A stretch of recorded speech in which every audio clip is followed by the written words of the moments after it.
from me.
tó fi wá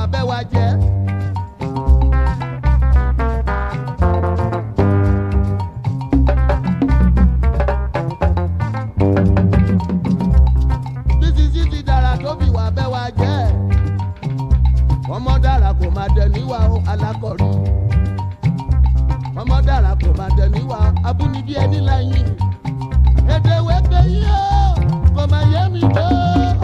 Èdè wẹ́pẹ́ yìí ó kò máa yé mi tó. Omi dán. Rárá olólùfẹ́ kò máa yé mi ó. Ọmọdé. Èdè wẹ́pẹ́ yìí ó kò máa yé mi tó. Omi dán. Èyí ó dọ̀bọ̀ kò máa yé mi ó.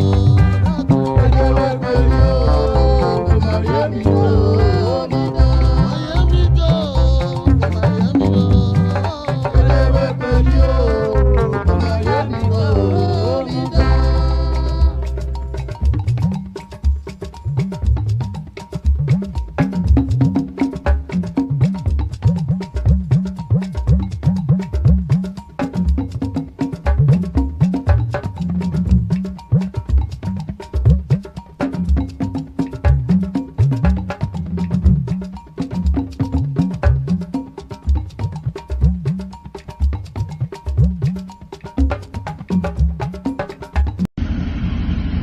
Ladies and gentlemen.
So there it is right there, Agbado Ewa. I wonder who that song is mocking now, you know?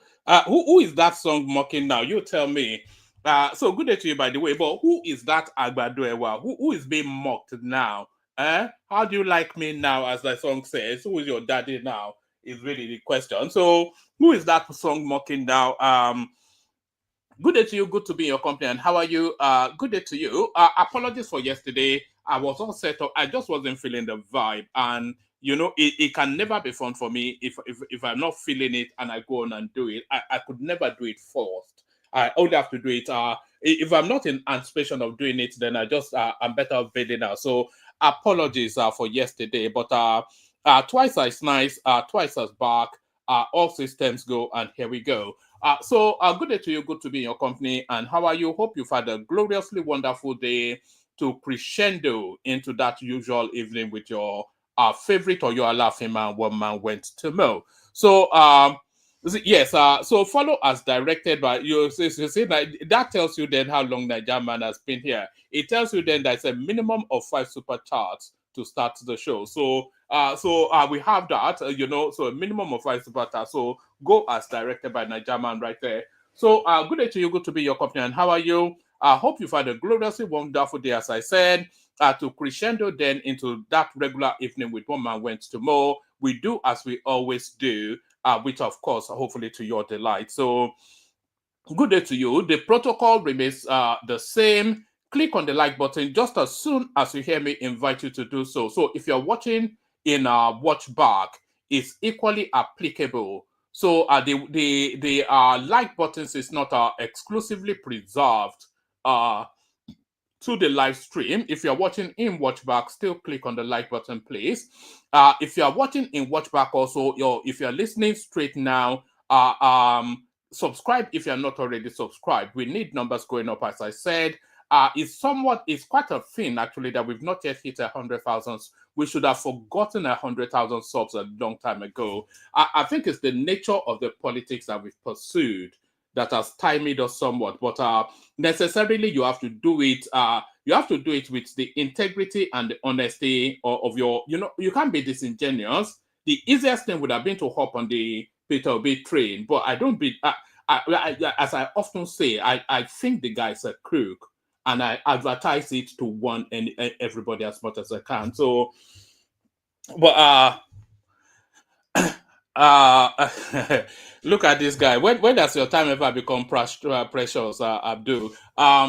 So good day to you and all that. So click on the like button, click on the subscription button. If you're not already subscribed, click on the hyperlink that says StreamYard to come and join me on the screen. As directed by the German right there, handsome super chats are welcome. $100 and above, really the expectation. 5 of them will be nice.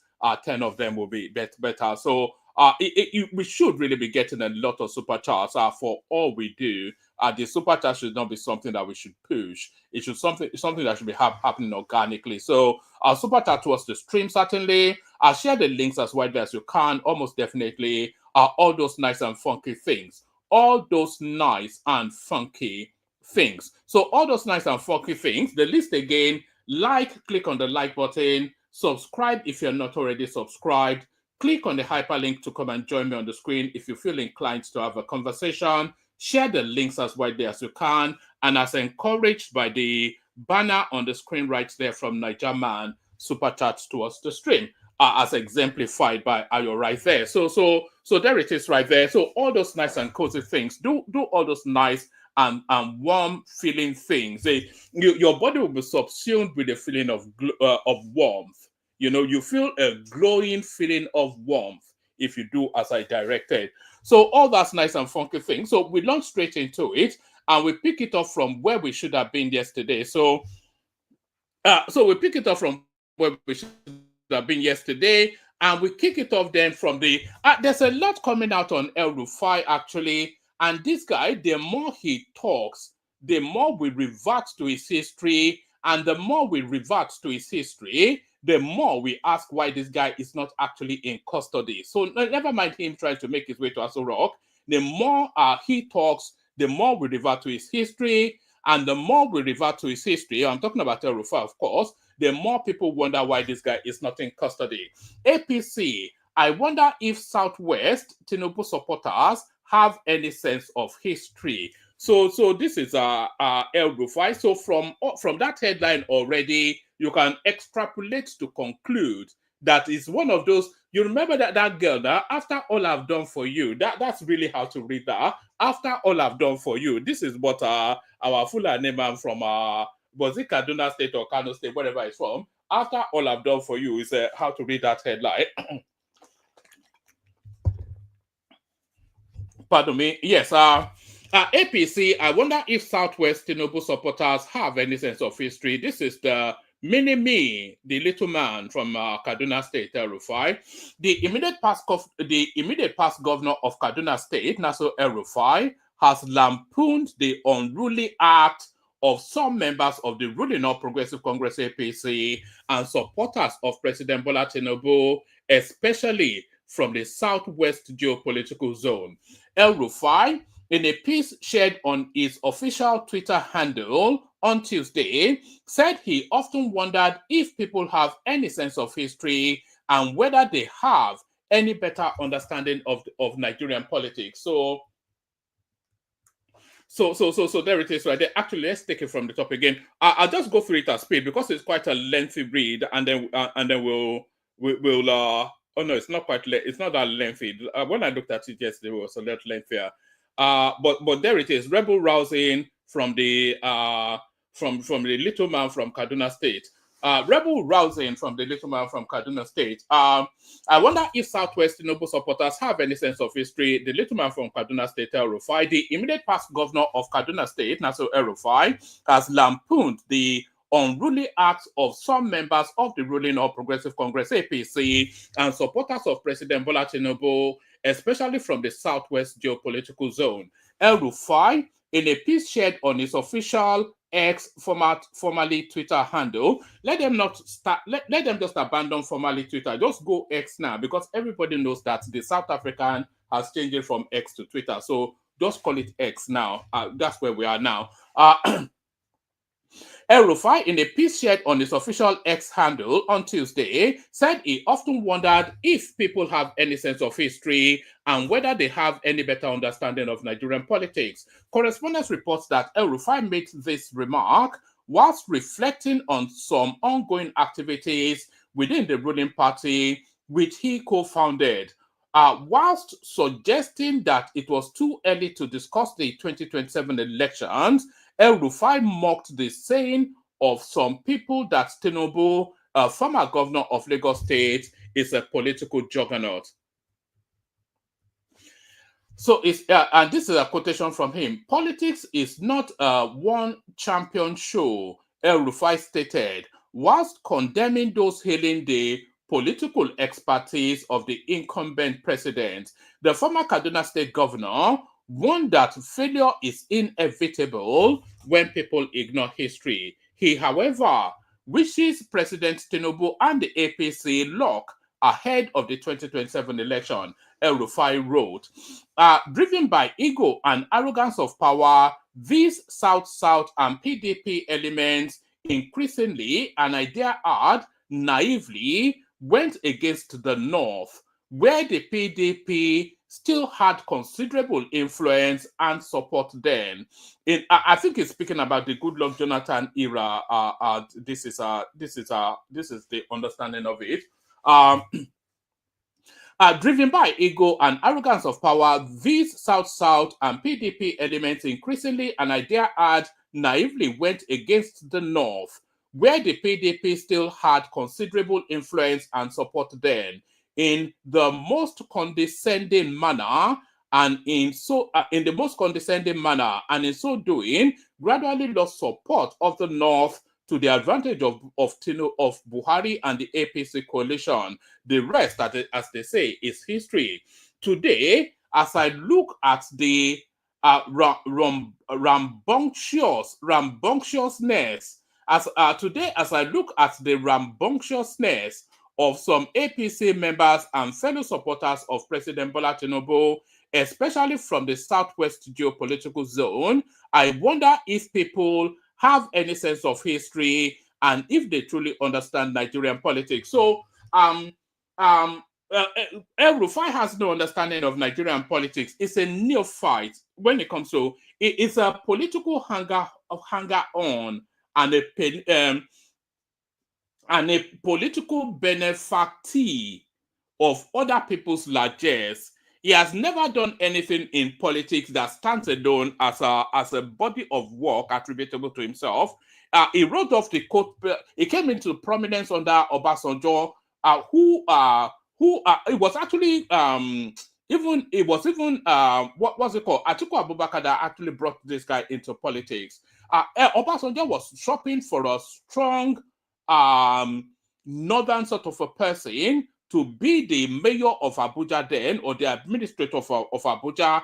Atiku Abubakar recommended him, and he got that appointment to be the FCT minister, and that was where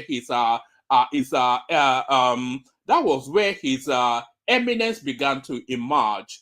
So that was his beginning. So it was of the largesse of him, and then it's of the largesse of Buhari that this guy became the Kaduna State governor. It was Buhari that told him to go and contest, that he would slot him in. So nobody knew El-Rufai. So he has not done anything in politics for him to be talking in this sage-like manner. It's not a political anything. The only other piece of work that he did was him fighting for that ticket for Tinubu. So that might well be a standalone achievement. But I don't think he's done anything in politics for him to be peacocking and throwing agbada like an elder statesman. Today, as I look at the rambunctiousness of some APC members and fellow supporters of President Bola Tinubu, especially from the Southwest geopolitical zone. I wonder if people have any sense of history and if they truly understand Nigerian politics. I read some people say that President Tinubu is not former President Jonathan. Jagaban is a political juggernaut and a master strategist, etc. All that I totally agree with. No question whatsoever. However, politics is not a one champion show. But Tinubu is not a one champion. But that's the thing now. Tinubu is not a one champion. You see, there's a lot that distincts and distinguishes somebody like Tinubu from somebody like Goodluck Jonathan. Tinubu is Tinubu has more political savvy than Goodluck Jonathan. Goodluck Jonathan had no political savvy. It was just a political journeyman who opportunity. We all know his story now. From deputy to principal, from deputy to principal, without running one election. So that's Goodluck Jonathan's story now. Deputy governor, his principal died or whatever. He became governor. Deputy vice president. The president died, he became... So you cannot compare somebody like Tinubu, who is a preeminent politician, to Goodluck Jonathan. So there is no basis for any form of comparison there. So there is that. But the other thing that distinguishes Tinubu has a political base. He has a geopolitical... He has probably the strongest, in terms of politics, geopolitical region as his base, which is the Southwest. So he has that, but Goodluck Jonathan did not even have the South-South because it was an unknown entity there before he even became president. So there's that. So Tinubu has the Southwest, but then for outside of the Southwest, Tinubu also has strong and long-lasting political he has strong and long-lasting political alliances in all of the geopolitical zones nationwide. The Sultan of Sokoto is his boy. Everybody owes him something. So Tinubu singularly, you can describe him as a juggernaut. So I agree with that phraseology. But no, let's carry on. It says, I read some people say that President Tinubu is not former President Jonathan. Jagaban is a political juggernaut and a master strategist, etc. All that I totally agree with. No question whatsoever. However, politics is not a one-champion show. Whilst former President Goodluck Jonathan lacked equivalent political gravitas and sophistication, with all due respect to him, as President Bola Ahmed Tinubu, he had the then formidable PDP behemoth, which could have actually seen him through, but for the grievous political mistake of messing with the North. Love or loathe that fact, the North remains the kingmaker in Nigerian politics, at least as of today. Any politician or political party that plays with that reality may pay a steep political price for it. People who ignore history are bound to fall victim and to repeat mistakes of the past. So that's the rascally little man from Kaduna State. I just want to be proud of our political senses. In case some of us are forgetting, in the euphoria of tribal and geopolitical politics, I hope better sense will prevail, and soon too. It is whom you love that you chastise. In all, I continue to wish President Bola Ahmed Tinubu and my party, the APC, well, with almost exactly 2 years to the month to the 2027 general elections. Let's focus and continue to deliver the promised dividends of democracy to Nigerians. El-Rufai added in the second part of his write-up titled 2027 Southwest Tinubu Supporters Playing with Fire, Part 2. So there it is right there, the rascally little man from Kaduna State. I think this is actually the part 1. Let's see it,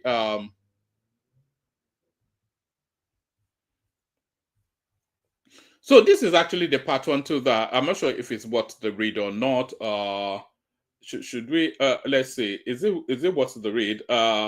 Yes, I would have wanted APC to win re-election. El-Rufai writes 2027 election.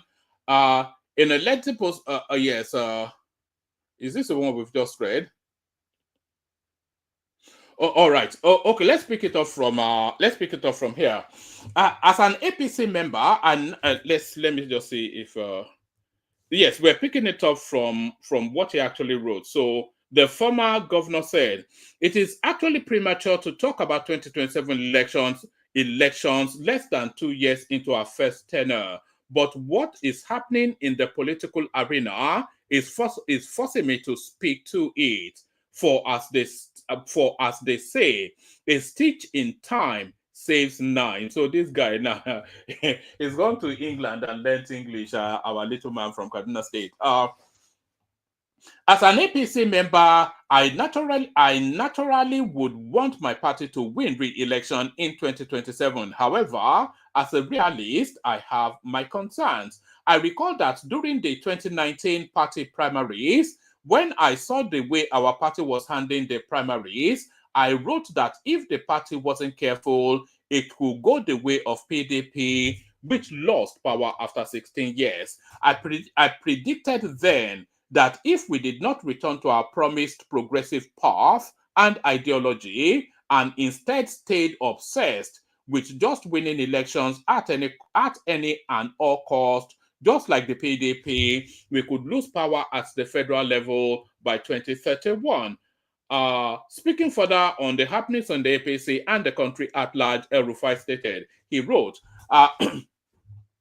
when I wrote that, we were not faced with the current situation we are faced with.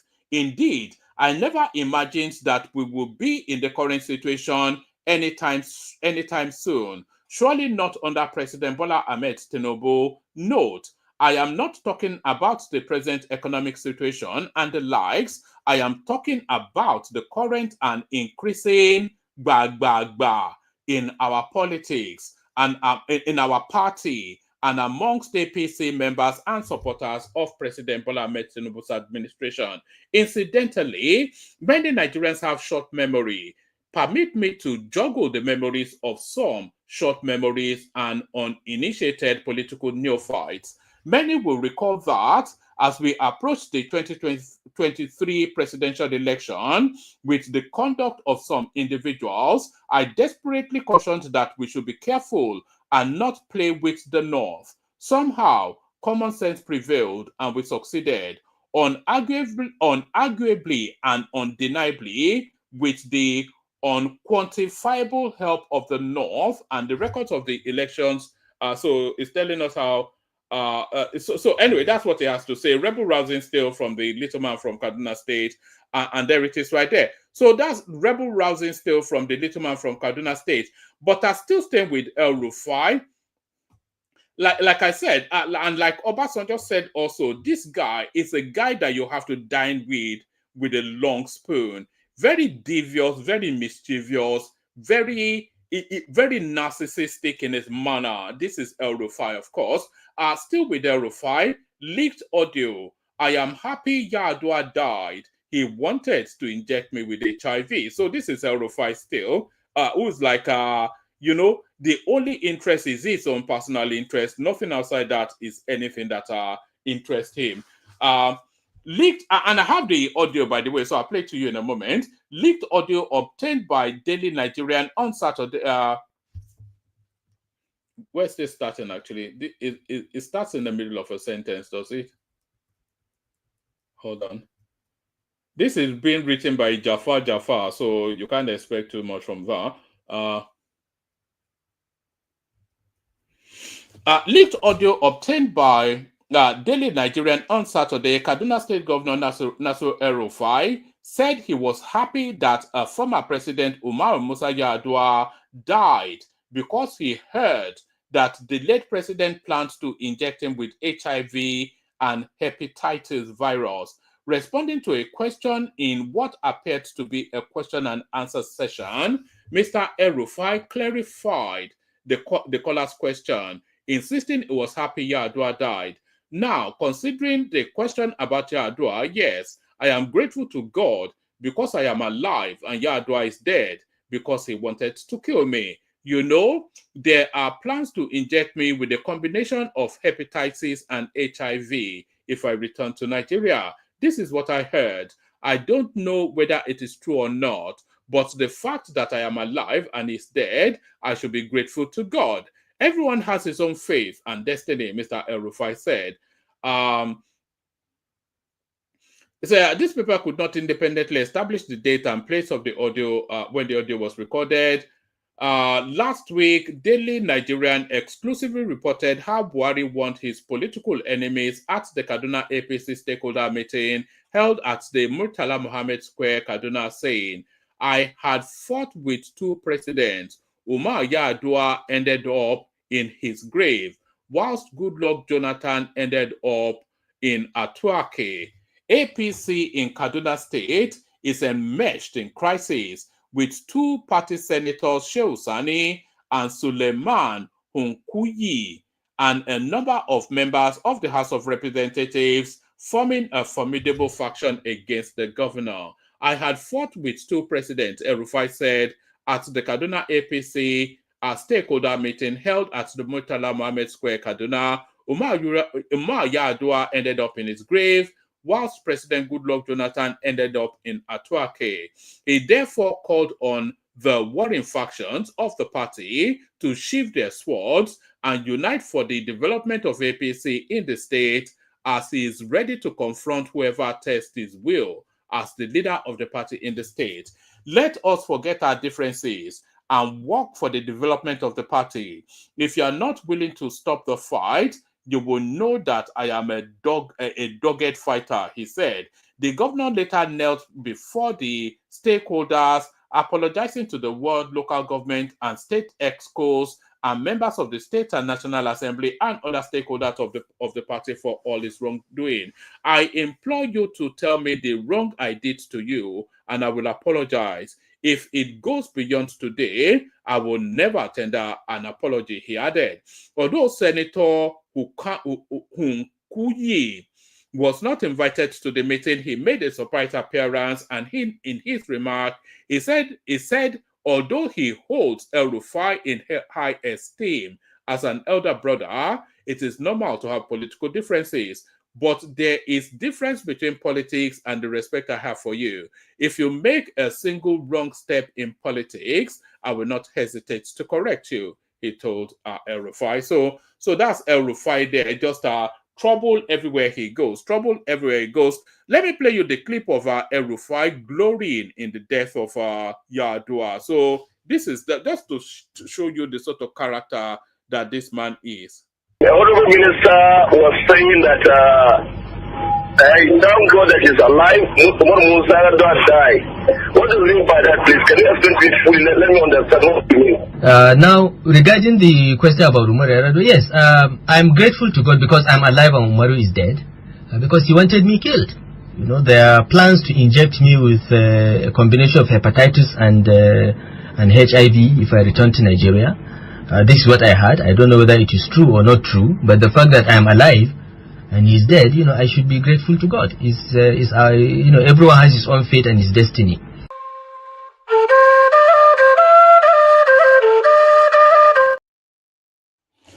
So there it is right there. So that's El-Rufai there, and no good. You know, there's so many of them. They are not at all interested. And by the way, let me send the link again. If you want the conversation, you have to jump on. If you don't want the conversation, then we just do the readouts and we bill. Let me send the link. There are so many. There are very few politicians in Nigeria that actually wish the country well. All they wish for is power. They don't care about you. They want the importance of whichever position that they seek, and they want the money that they can loot from there. That's all there is. What good can somebody like Atiku Abubakar ever bring to anything? That guy will debilitate that country. It will make it worse than Buhari did. You know, what good can... It is time that we dropped this dead weight. It's all these good for nothing elements that just and they regurgitate the same story. How is it possible in anybody's thinking that as bad as you ever consider Tinubu to be, that Atiku will be better than him? How is that possible? They're just hankering after those tribal sentimentalities, which is the bedrock of Nigerian politics. Nobody ever thinks of progression in that country. What good can ever come from somebody like El-Rufai or Atiku Abubakar or Peter Obi or all these, opportunistic chancers? Let's go on from that to another one. This one will cut through them like knife through butter, of course, because they don't wish the country well at all. They want the country to continue to subsist in bad news because they feel that serves to their politics. Nigeria reclaims position as Africa's largest economy, so that will cut through the likes of Peter Obi like knife through butter. That will give him sleepless nights. And they go back to the price of Gary, the price of Gary, they still stay there now. The price of Gary is coming down by the second quarter of this year. So we'll see where you go to next. When the price of food start to drop quite rapidly, we see the Naira now strengthening. The price of food starts to, we stop talking about fuel now. You've stopped talking about fuel. We're still talking about the price, where we're not talking about the scarcity anymore. The price is coming down with the fuel as well. The price of food is coming down. The currency is getting stronger. The economy is firming up. So we wonder where they'll go to next. Nigeria reclaims position as Africa's largest economy. Less than a year after falling to 4th place, Nigeria has regained its status as Africa's largest economy, just 2 weeks after reclaiming its position as the continent's top oil upstream hub. With a GDP of $450 billion and a per capita income of $2,200, Nigeria has surpassed South Africa $360 billion, followed by Egypt, $300 billion. And we've not even rebased the economy yet. So these are actually statistics just coming out from the international space observing economic activities. So this one will, you expect Obi to tweet tomorrow and try and rubbish it because it doesn't serve him that Nigeria should do well. Nigeria reclaims position as Africa's largest economy. Less than a year after falling to 4th place, Nigeria has regained its status as Africa's largest economy, just 2 weeks after reclaiming its position as the continent's top oil upstream hub. With a GDP of $450 billion and a per capita income of $2,200, Nigeria has surpassed South Africa $360 billion, followed by Egypt $300 billion and Algeria $170 billion. Other major African economies include Morocco 120, Kenya 99 billion, Angola 92 billion, Ethiopia 91 billion, Ghana 67 billion, and Tanzania 62 billion. World Bank Country Director for Nigeria, Dr.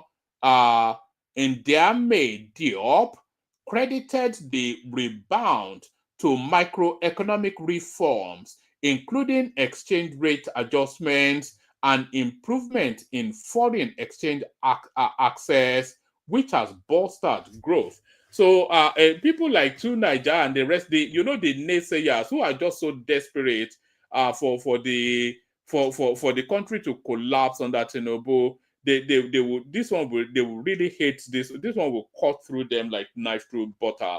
The enemies of the country. This one will choke them up. It will choke them up. The obedient space, the article space, and the hate and the tribal hater space. All of those sort of elements. It will choke them up. Choke them up that the country is doing well, but for all the work that the country may or may not be doing. Did I send the link? I'm not seeing anybody come in. If you want a conversation, you got to come in. It's a participatory sport. A participatory sport. So from that to the standard go-to of the Nigerian space, corruption, and the ugly nose, the Pinocchio nose of corruption peeking through again under the Cardoso space. CBN directors kick as Cardoso's illegal consultants earn obscene salaries. So it looks as though it is consultants that this one is using to loot in the central bank, Yemi Cardoso. CBN directors kick as Cardoso's illegal consultants earn obscene salaries. So when it rains, everything changes but remains the same. That is the narrative of the Nigerian space. I'm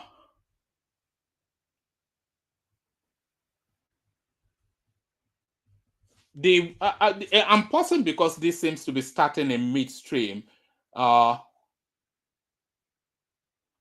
okay. Let's see. The consultants are now mockingly called Cardoso's women across CBN.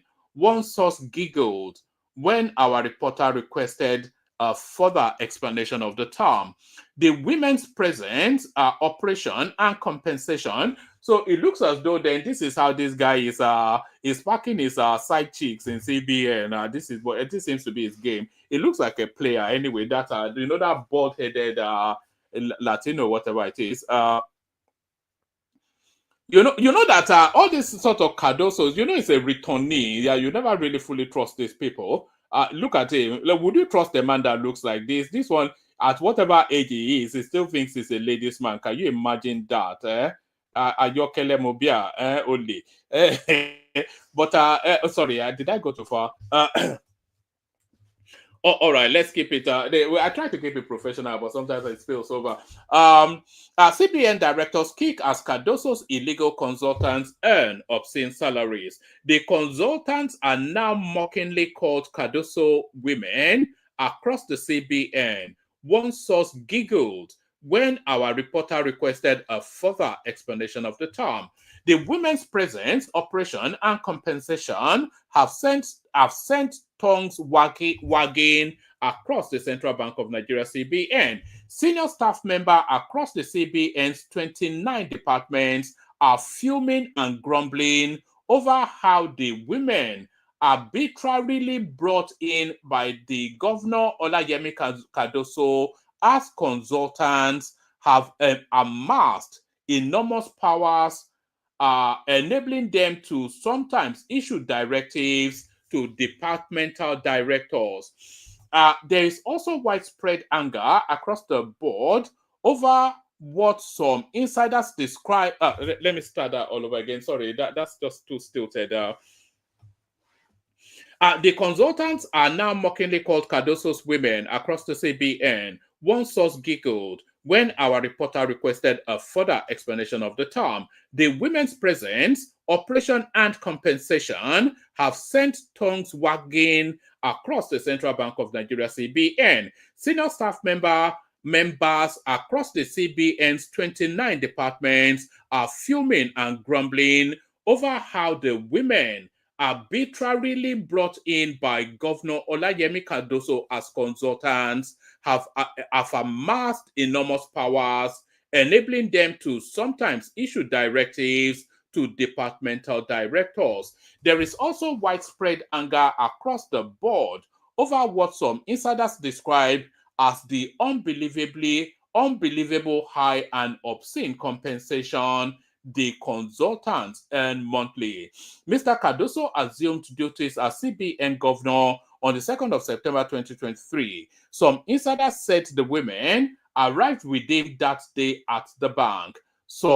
But some sources said the women only joined days later and have remained at the regulatory institution ever since, sparking suspicion and debate about their relationship with the governor. Value to the institution and huge monthly pay. So he's brought in chicks to be bending over the CBN governor's desk and he's paying them with Nigerian money.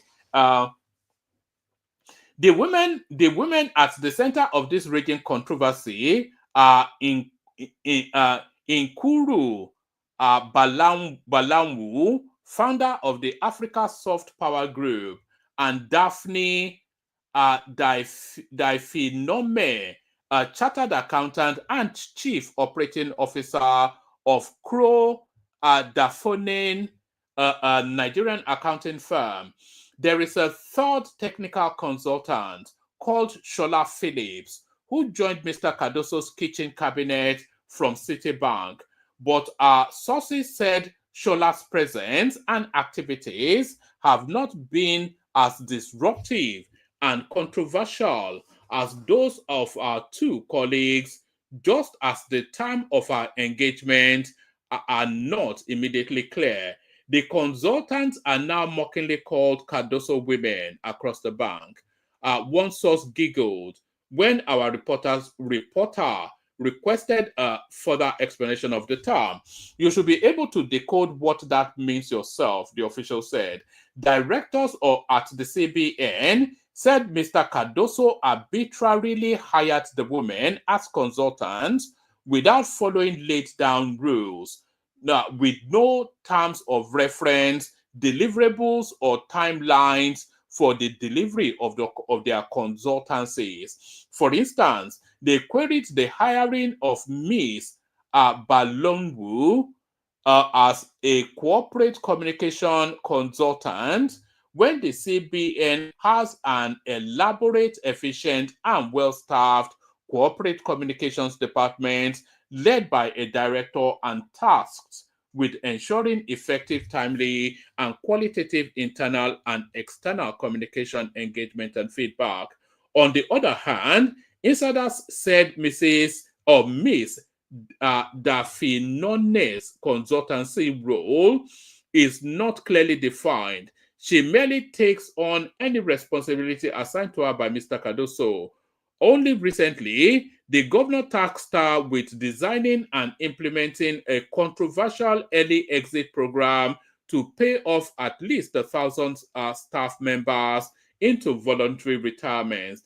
Mr. Cardoso tapped her for this role whilst bypassing the bank's Human Resources Department, which is statutorily charged with developing and administering human capital management policies, functions, and processes. The CBN has 4 deputy governors: Emem Usoro, Mohammed Datijo, Philip Ikiazo, and Bala Bello. However, staff members now derisively refer to Ms. Balanwu and Dafinone as the 5th and 6th deputy governors of the bank, saying the two have amassed so much power to be so called. I think these are okay. These are his babes. These are well, who not like better thing? Look at the fine girl that yeah, me man, Ekun. Look at the fine girl that Yemi Cardoso has given an office right next to his. We all know what that game is right there. Well, you know, I don't blame you. So that's Yemi Cardoso right there, nicing it up at the CBN. Yemi Cardoso nicing it up at the CBN. Somebody that's also luxuriating in our public attention. Let him carry his bag and return to Nollywood. Labour Party blast Okonkwo for dumping the party. So this is Kenneth Okonkwo again, foisting himself into the center of the news. One Monday politician on Monday, actor on Tuesday, noisemaker on Wednesday. What exactly is Kenneth Okonkwo? Let him carry his bag and return to Nollywood. Labour Party blast Okonkwo for dumping the party. So he's on his way back to the APC. This is it. I have said, but by the first quarter, what are we now? January, February. So before the end of March, Kenneth Okonkwo will announce his president because he doesn't have the time anymore. So he needs to move quickly now. He knows that APC is going to be in government up to 2031. He knows that this administration is not giving up any presidency to anybody, and he wants to be where the light shines the brightest. So there it is. He's abandoning the Obi noise making and going to where the real serious things are happening. Let him carry his bag and return to Nollywood. Labour Party blast Okonkwo for dumping the party.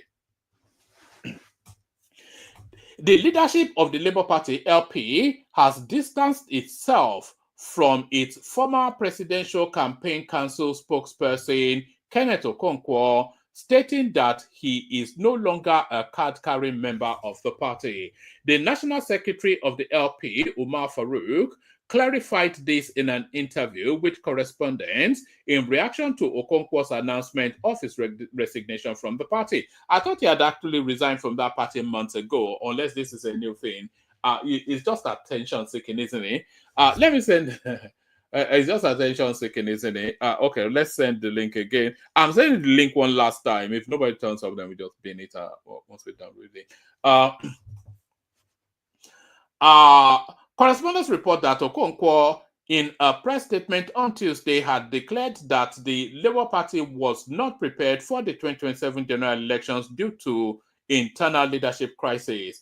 My entrance to politics is for good governance, and I will continue to work for it to ensure that Nigeria becomes a great country of incorruptible men. This aim can no longer be realized within the Labour Party as presently constituted, Okonkwo stated. That statement seems so familiar. I think we may have come across it before, but hopefully this is the last time he leaves the Labour Party. So I am leaving, watch me, I am leaving, just leave. I'll close the door behind you. He further announced that his resignation would take effect from February the 25th. Why February the 25th? Why not with immediate effect? He further announced that his resignation will take effect from February the 25th, 2025, the second anniversary of the 2023 presidential election, and hinted at joining another political platform. This resignation takes effect from the 25th of February 2025, which marks the second anniversary of the presidential election of 2023, after which I will be at liberty to join other well-meaning and like-minded Nigerians in charting a great future of good governance for this great country blessed by God, he added.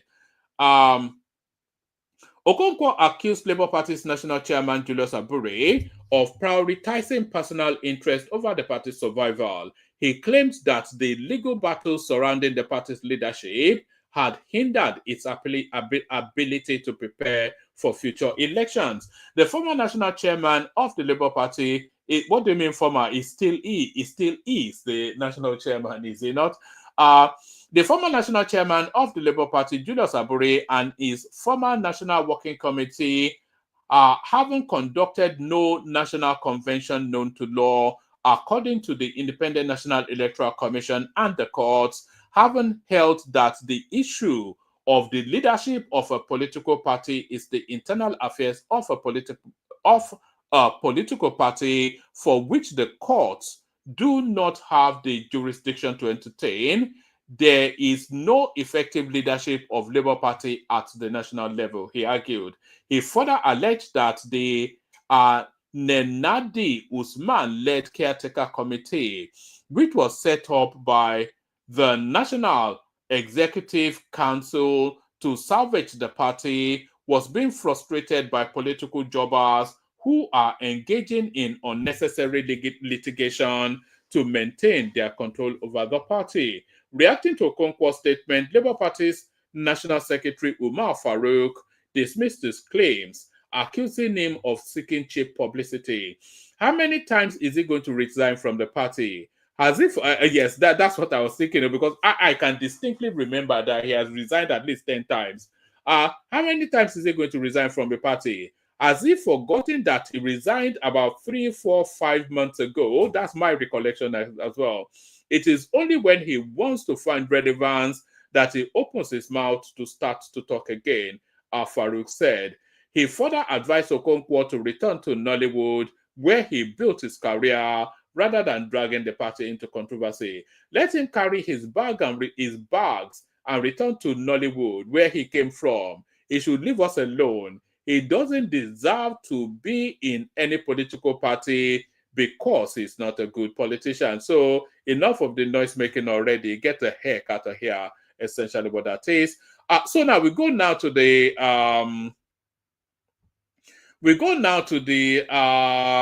Tubaba, Two-Face Dabio, whatever his name is, Tubaba, and is now never-ending romantic saga. So the never-ending saga of Tubaba. Let's pick it up from here. Presidential aide speaks on implication of Tubaba advertising relationship with Natasha Osawaru. Natasha Osawaru. So that is latest. It's Tubaba from Edo State or something, because that girl sounds like an Edo girl right there. Actually, let me show you who that girl is. Not many people have seen her. So I've got this 1 minute clip of the girl. So let me show you who the girl that ended up wrecking to Baba's marriage is. So it doesn't come with audio, so you just have to take a look. This is her in the fullness of her political pomp. She's a lawmaker from Edo State, Natasha Osawaru. So there she is right there. And there's this speculation that she's married, not that she's married, though, that she's pregnant, according to Stella Damasus. Yes, or is it Damakos? There's the speculation that she is pregnant already for Tubaba, which would that make that his 8th child, or is it his 9th child? In Yoruba land, they say you don't count the children for the parents, but that would make that his 8th or 9th child. But that's the woman at the center of the controversy right there, Natasha. You see her popping through the car in a moment. So there she is right there. That's the Natasha now that has led to the ending of Tubaba's marriage. So there she is right there, and there she is right there. He's now begging her to marry him, of course. So that's the Natasha right there, and there it is. So there it is. So that's the Natasha. So that is the Natasha. Presidential aide speaks on implication of Tubaba advertising relationship with Natasha Osawaru. With rumors of their relationship flying about, it's not rumored anymore. It's a known thing now by the admission of both of them. And I'll play you a clip in a moment to just affirm that it is a known thing. With rumors of their relationship flying around, Tubaba caused a stir on Monday, February the 10th, when he appeared at the Edo State House of Assembly during plenary.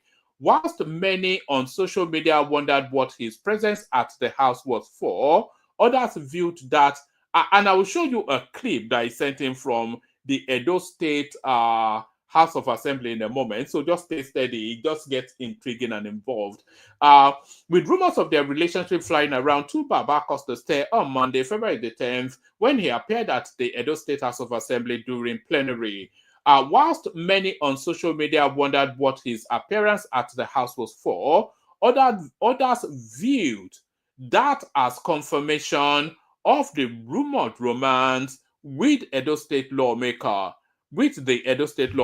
However, the legendary singer addressed the rumors in a video posted on his Instagram handle early Wednesday morning, the 12th. So we get to that video in a moment. Reacting, Kakanda. Who is Kakanda?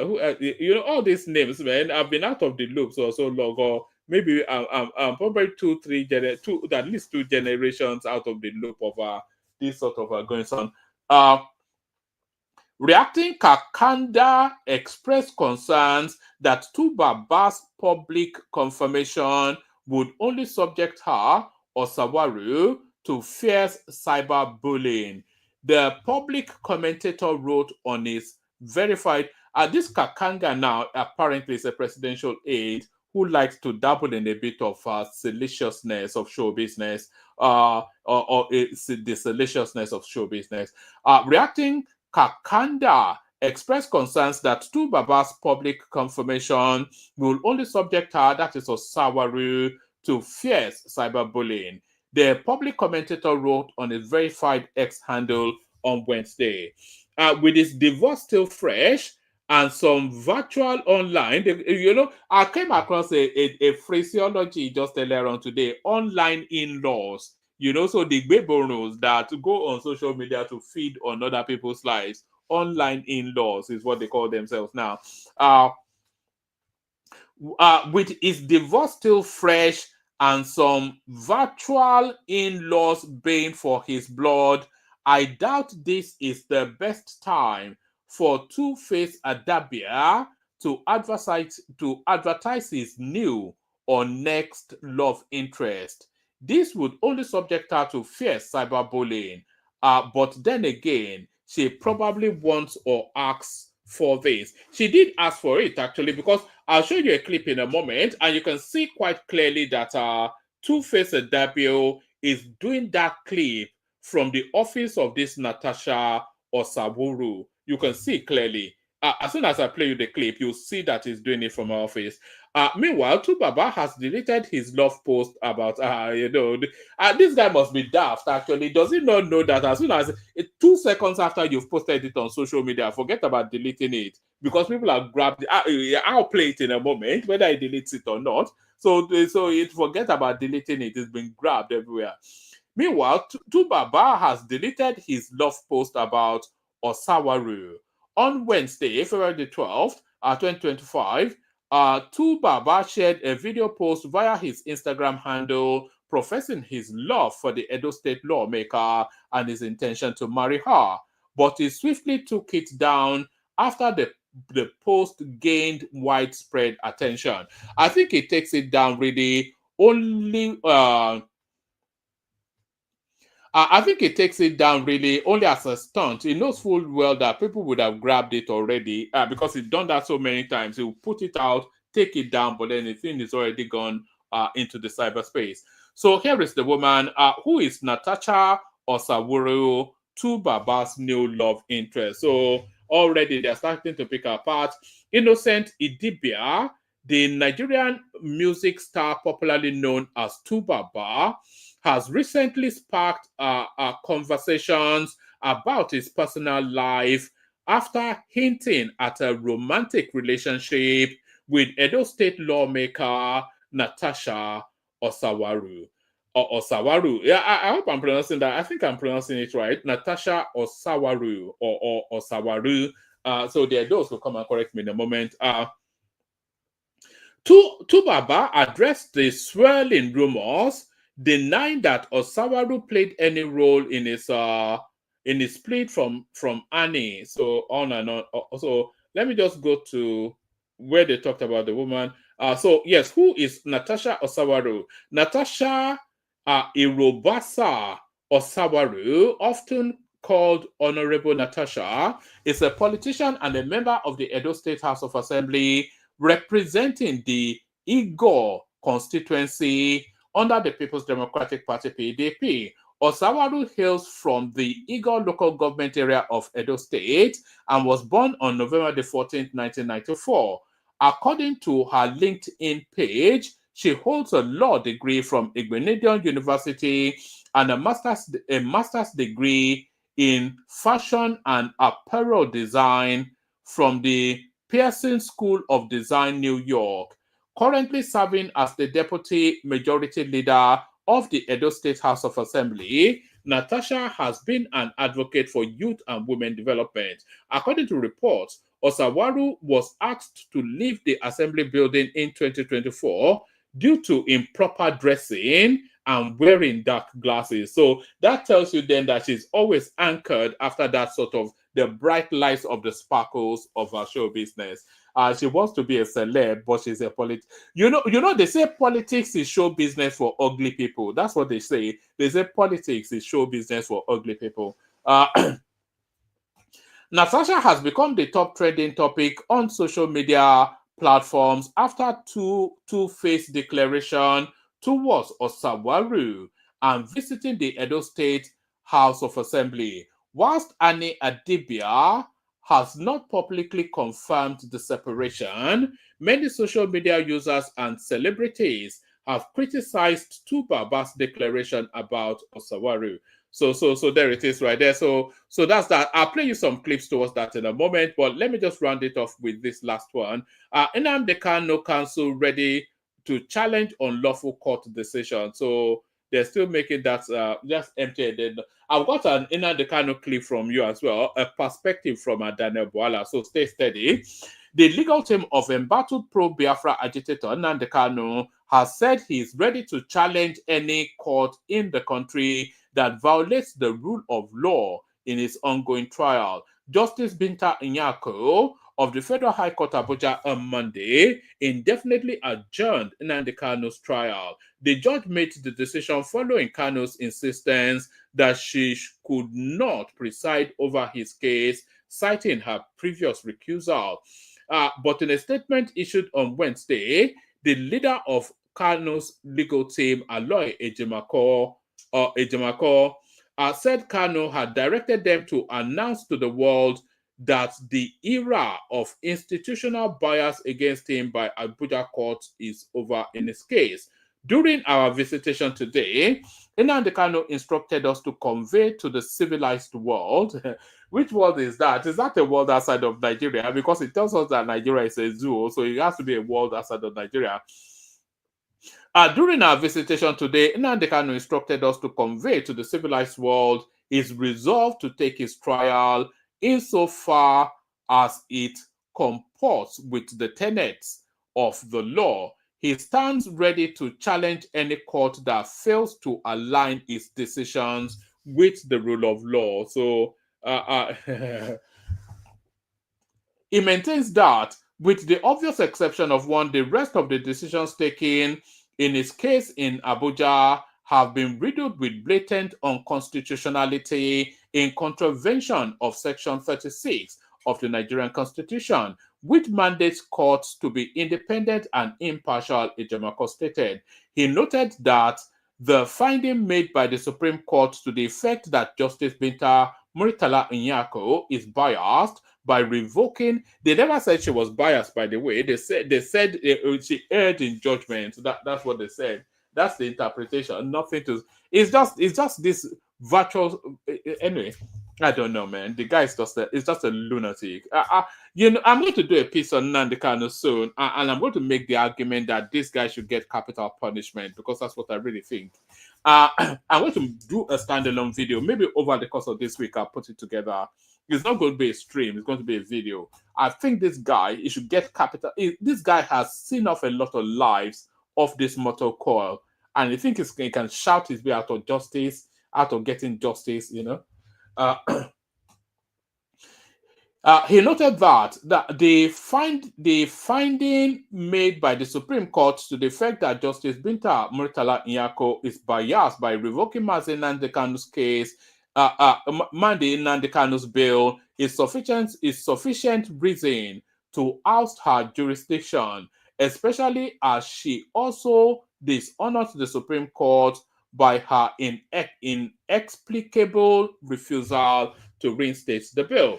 In the instances, therefore, especially consequent upon her recusal, Justice Binta Muritala Nyako should no longer have any business with Mazi Nnamdi Kanu's case. First, it is an egregious breach of the law for the Chief Judge of the Federal High Court, Justice John Tuso, to reassign Mazi Nnamdi Kanu's case to a judge whose jurisdiction is forever barred by an extant order of recusal, he added.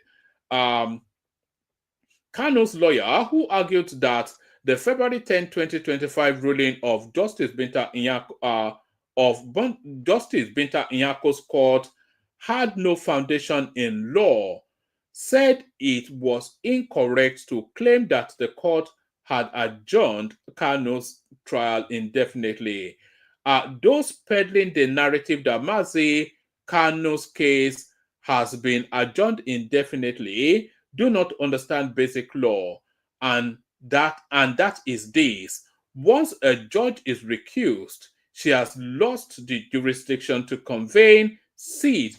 So, if she has lost that jurisdiction, why did Kanu and his circus of lawyers, why did they turn off in court to present us with this rather comical charade that they often do? This palungo dancing that they go to do. It will turn up in court in this Fendi what it.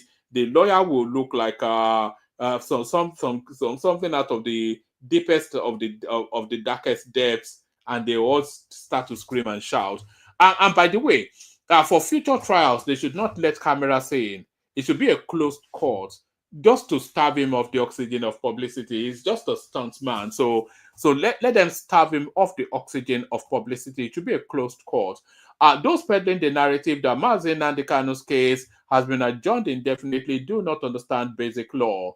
And that is this. Once a judge is recused, she has lost the jurisdiction to convene, sit, or deliver any ruling on the same case from which she has been recused. And she was not recused, though she recused herself. That's what the black letter law says, and it shall abide now and forever, Ejimako stated. You know, even the tone of the lawyers are getting more emboldened and bombastic, trying to mirror their principle. But yeah, I hope nobody is going to get debarred over. Maybe one or two of them will get derobed over the excesses of that space. But that's that for the readouts. So that's that for the readouts. Let me play you a couple of videos. So back to the Two-Face Adabio space, and this is what he has to say. He's feeding raw meat to the bloggers. Hey, my people, what's up, man?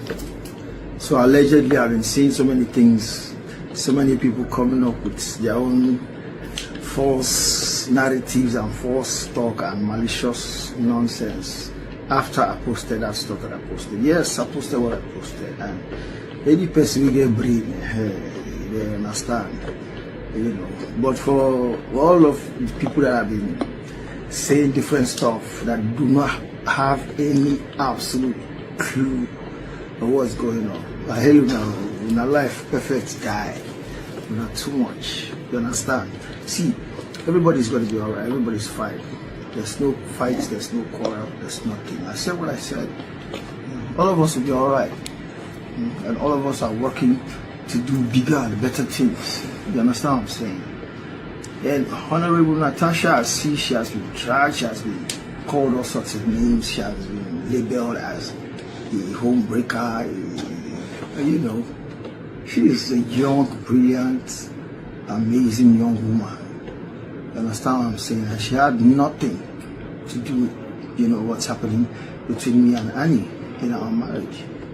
You know, she has absolutely nothing to do with that. But I see everybody allegedly trying to, you know, rope her into everything. Yes, I love her. She's amazing. She's cool. You know, I want to marry her. You understand what I'm saying? So that on one side. Then on the other side, man, me and Annie, we don't fight, we don't quarrel. You know, we have a good understanding of ourselves and what's going on. So allegedly, everybody that has been saying stuff allegedly, keep alleging. We shall continue to be alleging. You understand what I'm saying? So thank you very much. Move on with your perfect lives. Now me carry and come there. So I understand this will happen as I carry and come there. I put our business. Yeah, so you are allowed to interfere and say what you feel like. But please, when you want to allege, make sure you know what you are alleging. And I'm also going to ask, in fact, I will ask Congress. We have to do something about this alleging. You understand? Everybody's hiding behind allege. To just say anything they want to say.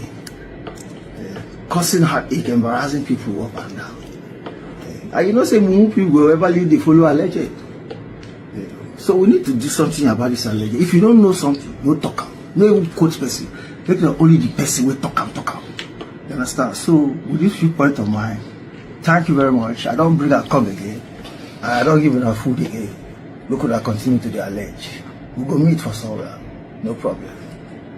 Thank you very much. So you could see right that it was in some sort of a government space right there with the Nigerian flag and everything. So clearly the girl is forcing him to announce her publicly. I want to marry her. I love her and all that kind of stuff. So there it is right there. But for the people running Nigeria down, Nigeria is making progress whether they like it or not. Here is a standard gauge that is now running from Kano to Kaduna. And this is not a passenger freight, by the way. This is for cargo. So here is another brick in the Operation Build Nigeria. Pause the sound.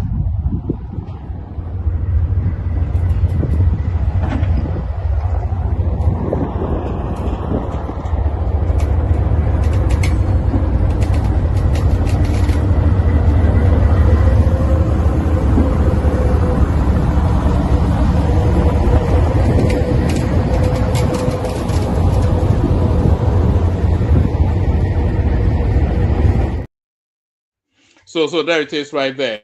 And still in that vein, here is another one that goes from the port in Lagos. And this is the one that everybody was really after. This is a cargo freight that goes from the port of Lagos into the interland. So this is the real excitement. Ladies and gentlemen, this is Bueno Broadcasting Service, transmitting this day, Sunday, 9th of February 2015, from Mobolaji Johnson Railway Station, Lagos. I am your host, Master Jason Wanko. History is being made today as Bueno Logistics Limited, a pace setter in the rail-based logistics business, in collaboration with the Nigerian Railway Corporation, pioneered the movement of gypsum using the new standard gauge railway system from ENL Apapa Port to Papalanto for one of the leading cement companies in Ogun State. This train is departing with 23 wagons, and each wagon can take 60, between 50 and 60 tons, and will deliver within 2.5 hours. The train is safe, delivers in bulk, and at a very pocket-friendly rate.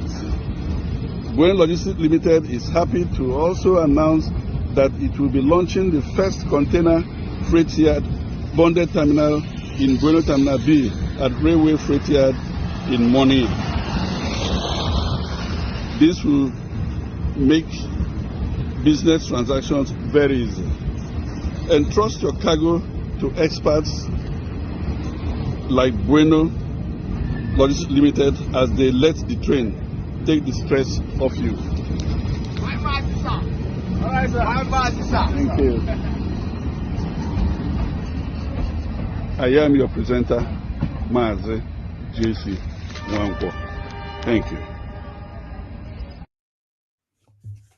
So there it is right there. That's the most exciting yet. So we're now having our trial runs from the ports into the factories via rail. So I don't even need to say more than that. And they say that the country is not moving forward. We're now having trial runs, or not passenger or cargoes, materials, etc., from the ports into the factories. And you say the thing is not working. No, you stay there now. Stay there. Stay where you are. Stay exactly where you are. But let me play you this next clip. In Yoruba land, we used to have something called the Akigbe Oba. Akigbe Oba, that is the king's crier. So when the king is coming, there'll be somebody with like a gong that will go around and start banging the gong so that the whole community knows that the king is in that community and is about to pass through. So it looks as though that tradition has now been adopted. And is it updated or reduced in those states? You know, they do things in a very peculiar way there. And we always know that those are somewhat peculiar, but not more peculiar than this. This exemplifies why people feel that the people of Edo State, they're a peculiar bunch. Watch this. This will stun you. It stunned me. Very peculiar bunch in Edo State. Watch this. Governor, my principal, my Oga is back. The executive governor. The brand new governor, the governor where the Waka Waka is a check-up project. God will bless you. We thank God for joining us. God bless my principal. God bless the brand new governor, the man of the people, the performing governor. Oga will not the fail, Mr. Project. Oga Tokonadu Oga. My Oga not the fail. Oga will not the tire for work. God bless you, sir. God bless you, sir. Edo is coming. You Edo.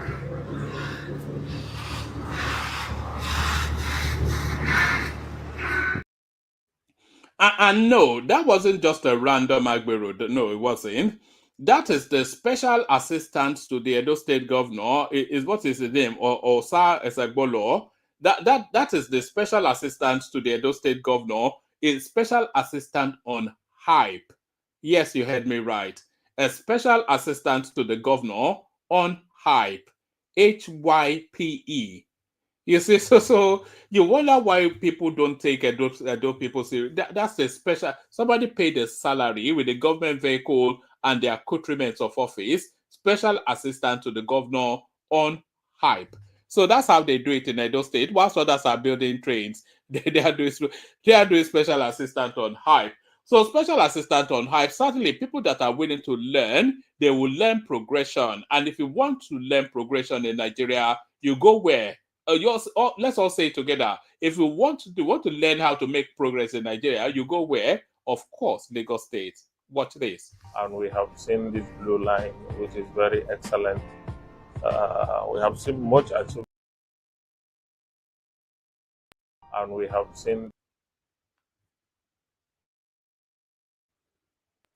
we have seen this blue line, which is very excellent.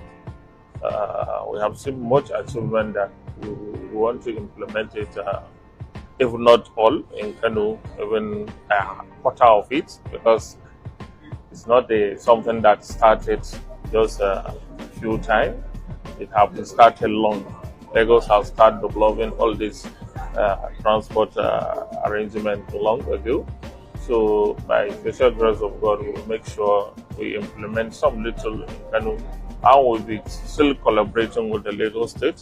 So we're getting more ideas and more initiatives so that we can make Kanu great again. That is what is very commendable what we have seen, and it's something that is a wonderful work. Lagos State is working. We are very we are much impressed. What we want to implement first in Kano State is the BRT buses that we have seen. It's something that will make our people to do all their daily businesses and whatever quicker. So I think this is the best thing that we want to implement as soon as we are back in Kano, inshallah. So at the future, all this blue line, red line will follow up. But what we have seen about this arrangement of the BRT buses, and we are very much sure that we are going to implement it in the next some time.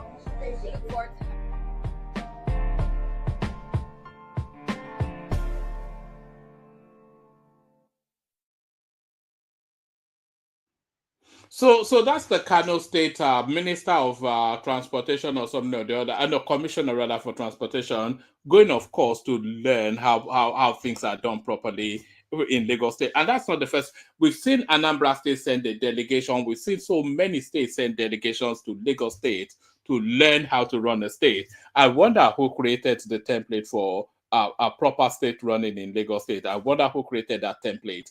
So I wonder who created that template. Two more clips, and then we'll see if people turn up. Let me play you this clip then. This is Daniel Bwala, who has now been traversing the media spaces, announcing himself into his post. Here he is speaking on the Nnamdi Kanu matter. Watch this. In the southeast, some have said, if you release this man, it would lead to peace, and those that have been committing criminality, hiding under IPOB, will be exposed. Is it not time we look at alternative dispute mechanisms to deal with this situation? Is this something the president might consider? So everything in life begins with the person. Like, for example, are you a Christian? Yes. So there are people, they call them born again, right? Do you know how they became born again? They acknowledge their sins. They repented. They are forgiven.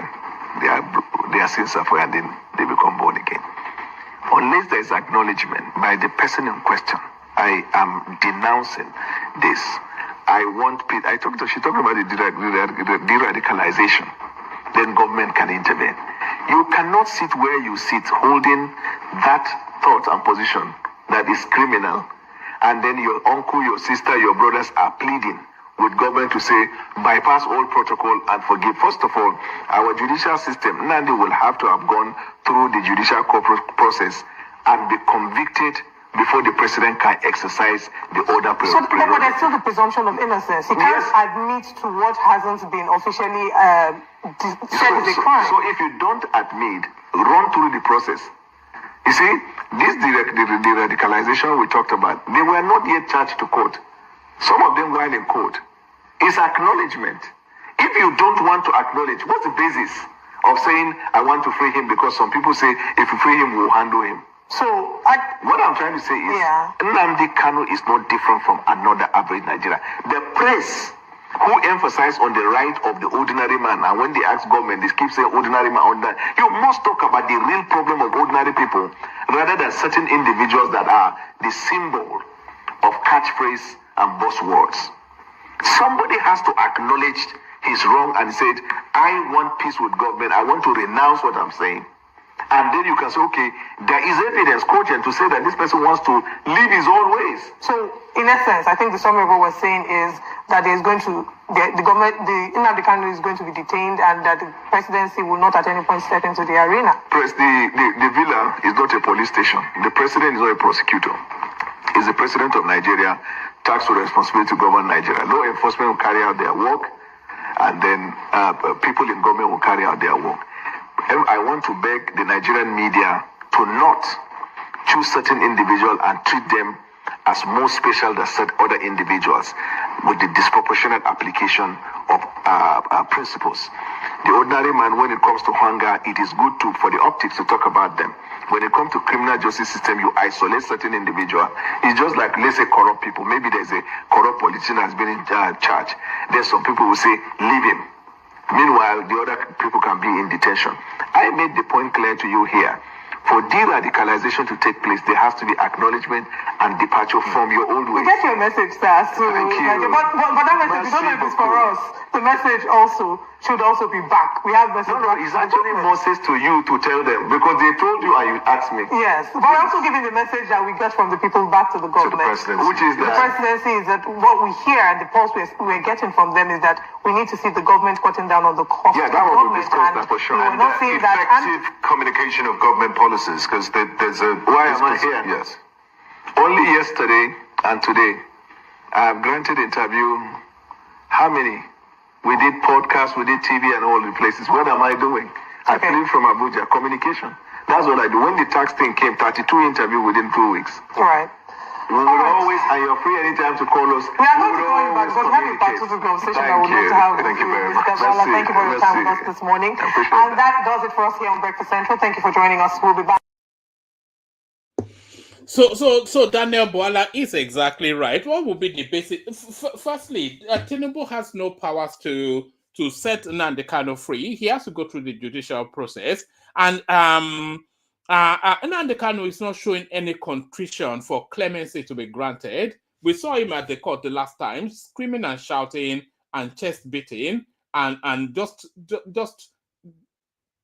diminishing and insulting the state and its structures. So what would be the basis then? I haven't seen the way he conducts himself and what it stands for. What would be the basis for the government to release him? Has he renounced Biafra? Has he told us that he will not continue with militancy, agitation, and killing people and all that? Has he shown any contrition? Has he shown any acknowledgement of regret? What has he shown? What has he given up for the state to then step in to grant him some sort of clemency or fiat? That guy must face the fullness of the law. He must. All right, we go on from that. This will be the last clip now. So this is the tail end of a mini little saga that was going on over the last 2-3 days. It's the narrative of some girl doing a TikTok video in her uni somewhere, wherever it is. And then a lecturer was passing by, tapped her on the shoulder and said, I beg your pardon, may I pass, please? And as he swerved past her back, as she continues, she suddenly stops and started to hurl insult at the lecturer, to the point that a confrontation took place and an altercation took place. A lot of you know the backdrop to it anyway. Here is the lecturer now giving his side of the story. Look at his head. There is a bump on his head. So clearly he was given a bit of a beating. Watch this. My name is Dr. Chukwudi Michael Okoye, a lecturer with the Department of Theatre and Film Studies, Faculty of Arts, Nnamdi Kanu University. Well, like I said, I wouldn't want to go into the narration because it will take quite some time. But, you know, like as the only modification I will just give for the essence of recording is I was leaving a classroom to my office when I saw the lady along the passage, along the corridor of the Faculty of Arts. You know, so she was making a TikTok video and I needed to pass because, you know, the way the place is and someone was by there. So I just tapped and said, excuse me, and walked off. And when she made that insultive comment, I had to come back to first ascertain if she was a student, my student in the department. And then I needed her because I noticed it was a TikTok video. So I needed her to delete it. I actually asked her to delete it in front of me. When she refused, I stretched my hand to confiscate the phone. And now, because I knew that would make her now say she's from the social department, because I had no knowledge of who she was. And that was when all hell let loose. And the rest, like they say, is history. So that's all I can say for now. Any other actions and whatever, I leave that to the committee to sort out. Thank you very much. Thank you very much. God bless you.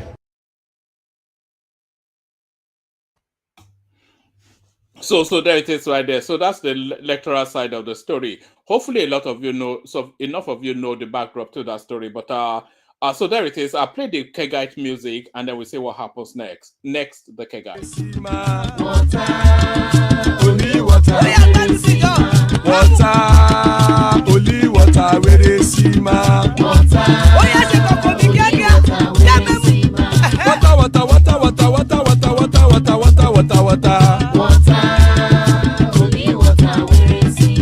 Hapa o naido.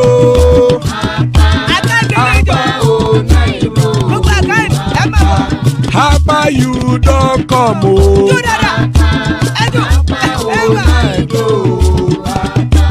Hapa o naido.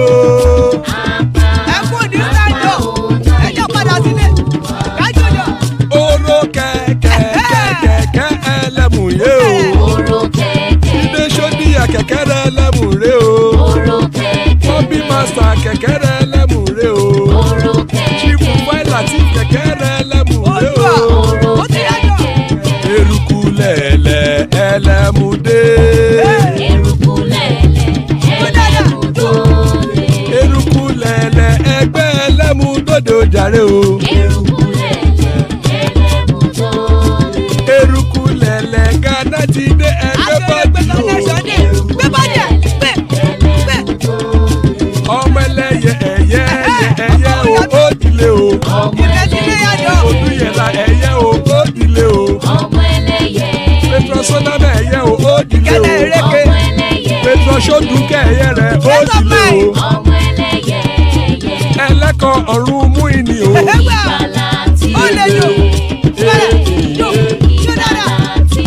Àkùkọ ọ̀run mẹ́kọ̀.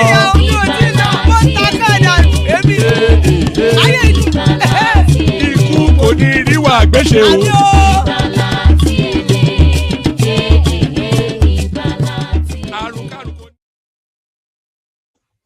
And that is right there. Ikokoneru Agbesheme, that have nothing to do with us. Joining us, Adama. So there's Adama right there.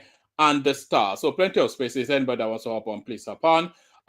So there it is. So it's the three of us at the moment. Who wants to kick it off? Good to have you both. Who wants to kick it off? Who's ready? I will. Good evening, everyone. Good evening, one man. Good evening, the star. I wanted to start with the last video you played in regards to the lady assaulting her professor. Oh, did you see that clip? Did you see that clip? It was all over social media. Yes. So let me, the only question I have, is he a professor or he's just a lecturer? Like I had to get the two. Like, is he a professor? Because I want to address him based on what is it. Is he a professor or a lecturer? He's a lecturer, but I'm not quite sure if it's a professor or not. But it's certainly one of the lecturers in that uni. In the school, okay. Yeah. All right, so this is my opinion in regards to what she did. Let me say this. if when TikTok video, regardless of what she was doing, she has no business putting her hand on that man to the point of biting him and everything based on the videos, the pictures that has been released on what he showed that she did assaulting him. Because at the end of the day, your power as a woman, you cannot compare that to a man. All he has to do is hit her, and if something happened, she cries foul. But this is what I want to say. What she did was wrong. And I think based on what I have read and the little bit I know is I heard her mom is a lecturer or professor in that same university. Woman, am I correct? Hello, woman. Did you hear what I said? Am I No, correct that her no, no. mom? I heard you. I'm not that deep into it, but yes, she could well be. But carry on. Yes, yes, I heard her mom is one of the people there, and this is what I call abuse of power. At the end of the day, you're doing a TikTok video. All I saw him was went by. Now, this is what I don't understand. I don't understand why he said I touched her phone. I realized it was a TikTok. And at the end of the day, all you would have asked, I didn't, they say touching people's property. Let me not talk from someone in the diaspora. I don't know how things work back home. But at the end of the day, what she did, how she had on to this man and was cussing, hitting him repeatedly, that is a no-no. Because at the end of the day, all you would have done is said, okay, let me go report to whoever I need to. This is what he did. He requested that I turn in my phone. Like, follow the protocols. Then if that is not done, you're recording your TikTok, the little bit I know about TikTok, whatever you're doing, you're recording it. It's a live. But what she did, quite frankly, I don't support it, is wrong. Know your place as a woman. He just went by and you said, what is wrong with this man, Seth? He always think he does this thing, and you went off. Something else is going on. That's all I have to say in regards to that video. Now, I came in specifically for Two-Face, idea about video, moving on with quote unquote the lady he's in love with. I'm happy for him. Love is a beautiful thing. But the question I have to I ask myself is how fast Two-Face fall in love and how quick he falls out of in love. The lady we are talking about supposedly is pregnant, allegedly. None of us know. Allegedly is pregnant. And she's whatever, she's in the political sector. She's the grand doctor of Igbenedion University, which is the known university in Nigeria. Two-Face, I wish you the best, but this is one thing I'll advise you, sir, if you're listening. Please, given what you've been through being married to a woman like Anna Idiba, please get some healing first, discover who you are and what you're doing next. Having all these children all over the place doesn't fix your problem. Rather, it creates more problem for you. And at the end of the day, woman, please, how do these men do it? Maybe you as men can educate it. How do they find these rebound women like this, so quick like this? And next thing you know, bam, the both couples, they are in love. Everybody's professing love in social media. Like, I'm confused. Like, what is really going on here? How fast this man moved on? If you look at that woman's CV, Adama, you can see that she's somebody that's been lustring after that show business space. Apparently, she was sent out of the assembly for wearing revealing clothes. So that's to tell you that she wanted that part of that scene.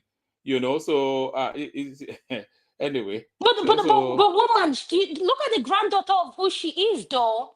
Her grandfather is Igbenedion. Like, the little I know, remember what they said about whoever she's the granddaughter is. My thing is, how does Two-Face convince this woman he meets them, have unprotected sex with them, impregnate them. Next thing, when announces these women are so in love with him, and these women are high standard, or like they have a lot of accomplishments. Why all Two-Face has in his record is a legend. and quote unquote, whatever he has going on for himself. Is a good looking and a successful man now. So I mean, Good looking based on what? Please, good looking on the bald hair. Yeah, well, don't worry. The bald head is part of their allure. What more do women want? They want young, successful, good looking, and it meets all those standards. So of course, women will throw, and it's famous as well. So I mean, If you're the man, let's be realistic now. Let's take emotional aside. Do you think Two-Face is in love? No. I think it's seduced by the power of that woman and the name that she carries as well. And I think that woman is the underbelly of how that marriage fell. Clearly, it started with her before he ended with his wife. But that woman, though, she's going to suffer online because they're going to come after her. Thank you so much for answering that honestly. This is one thing I like our viewers don't know you have about you is that when you want to tell the truth and be upright, these are one of your characters that nobody gets to see. If it's before now, you say, Adama, what are you talking about? He's a very upright, Two-Face is others. But I just want to acknowledge that. Thank you. But woman, this is what I want to say. Anna is getting healing. I don't know if they've announced to their children that they are getting divorced.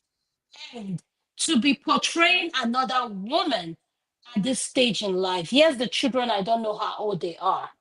But at the end of the day, I just hope that girl, what's the name of his wife, Annie. I hope she doesn't do anything. Annie. I hope she doesn't do anything crazy because she strikes me as an emotionally fragile sort of a person. And guess what? Tip over. Okay, you said she's emotional fragile. Then why Two-Face strike me as a narcissist? You know what that means? Yes. Woman. Yes. So that's how he strike me as. But you to move on. You have to be a narcissist to be in show business, though. They're all narcissists. Oh, woman. You see why I don't like this conversation with you now? Why will you say that? You can't say that about every one of them. You have to diagnose them based on their behavior. You have to be I've not even said anything controversial now. You have to be a narcissist to be in show business, of course. Even to be even us here, there's an element of narcissism to what we're doing. You have to be a narcissist, but I carry on. Woman, this is what I'm saying. His behavior. This is things you have to forget. Let's put away the Two-Face we see as publicly. There comes a time at his age 50, you think about your children. Is he 50 already? That's what I heard. Yes. It wears well low for a 50-year-old man. It looks like a 34, 41 something. Hey, now, woman, you see why you need to reevaluate yourself. You see how good he is looking at 50? Yeah, this is our age. Look at what we cover. That's why when people see me, even when I go somewhere, they say, "Where's your card?" And I'm looking at them, I'm like, "Do I look that young?" And when they see my ID, woman, you see, this is what I'm talking about, woman. He looks good for his age, but at the same time, he looks. All I want to say to me, he's entitled to moving on, but he needs some healing, and at the same time, let him do it respectfully, amicably. Because he knows the wife. If that woman is pregnant, like people are saying, then that is to tell you that it was in that relationship before he came out with the announcement that he was splitting with Annie. Yeah, I agree with you. You're right. I agree with you. Now the question is, will people take out their time and figure out how long? You see, what we don't know is how long whatever has been going on has been going on. All we are seeing is the aftermath. All I'm saying to him is, bro, learn from your mistake. What you did with Annie was public. This one you care so much about, protect it. Don't put it in our space. Because just like we're all here talking about it, yes, and this is the narcissist behavior I don't like. They love attention. They love when people are talking about them. They like trending stuff. No. Comes a time where you need to reevaluate yourself and say, you're too old for this stuff. Leave this thing for Davido and Wizkid. You're old. You're getting old. You're not a Is this baby. going to be his 8th or 9th child? I don't know. Woman, I've I lost don't count. know because I don't happen to be one of the baby mama, but I know your number are quite correct. Yes, I think this is number 8 for number 5 woman or something.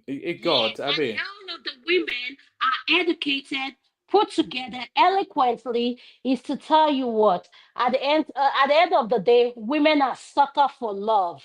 When we see someone that is nice looking, he's saying something that we all want to hear, we just fall like this thing. Like I heard someone said the other day, women are emotion be they feed with their emotions, not their intelligence.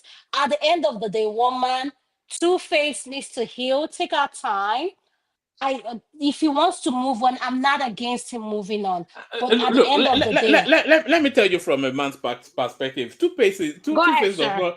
not Two-Face does not need any healing. No, you see what is apart from having children all over the place, the average man wants to sample all the pretty girls, and he's getting to leave that out. It reminds me a little bit like that guy from who's that guy that from was it Lesotho or something that came out a few weeks ago that slept with 400 women. It's a bit Oh of a yes, hero. yes, yes, yes, yes, yes, yes. You Woman, know, stop it saying you keep up with that's all what these men things. want now. They want to sleep with everybody. So don't worry, it doesn't need healing. No, it's just being a man. You know.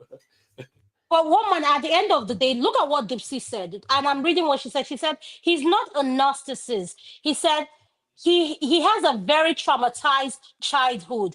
And this is why when you hear the Dipsy show, when you hear us come on Choma, we promote therapy in her show. Therapy is very important. And a lot of people come with garbage into the relationship. They are not healed.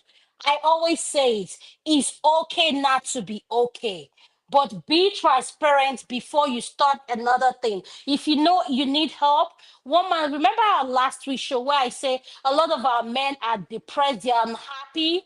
I hate that when people see black men, especially African men, all you see them for is money and work. No, our men are worth so much more than money and work. They are the breadwinners. They are thinkers. They are investors. They are like, I mean, there's so many things. They are professors. They are doctors. They are surgeons. I could go on and on. But when a woman sees a black and African woman, a black and African man, all you see is a worker, or he works hard. He will take the care of the family. One man that makes me sick because you know why? Our men have so much more to bring than that. Adama, you know what you're saying there? It reminded me of a clip that I saw maybe a week, 2 weeks ago, thereabouts. It is just these little clips that, you know, where you're just scrolling your phone and whatnot. And I saw this clip, and this guy was he was interviewing this woman, and he said to her, "Oh, how long have you been married?" And then she was saying, "No, I've been married." That's what I said. And then he said, "How is he? Is he happy?" And then the woman freaked out. She said, people don't usually ask that question. They say, how they usually ask how I am. Am I happy? And then he said, no, because he's not here. I'm speaking on his behalf. So how is he? Is he happy? And then she couldn't answer it. And then she thought and thought. And then she looked at the guy and said, F you, you know, you know. So nobody cares about how a man feels, you know, and a man is not really No, meant. but woman, we should care because you know why? We all have blood running to our men have blood running to their vein. They have to think about so many things. They have to provide for their children. They have to come home to and so many things. Woman, do you know what it takes to be? I'm not in Europe where you are. Do you know what it takes to be a black man in United States of America? Not just a black man, an accomplished black man.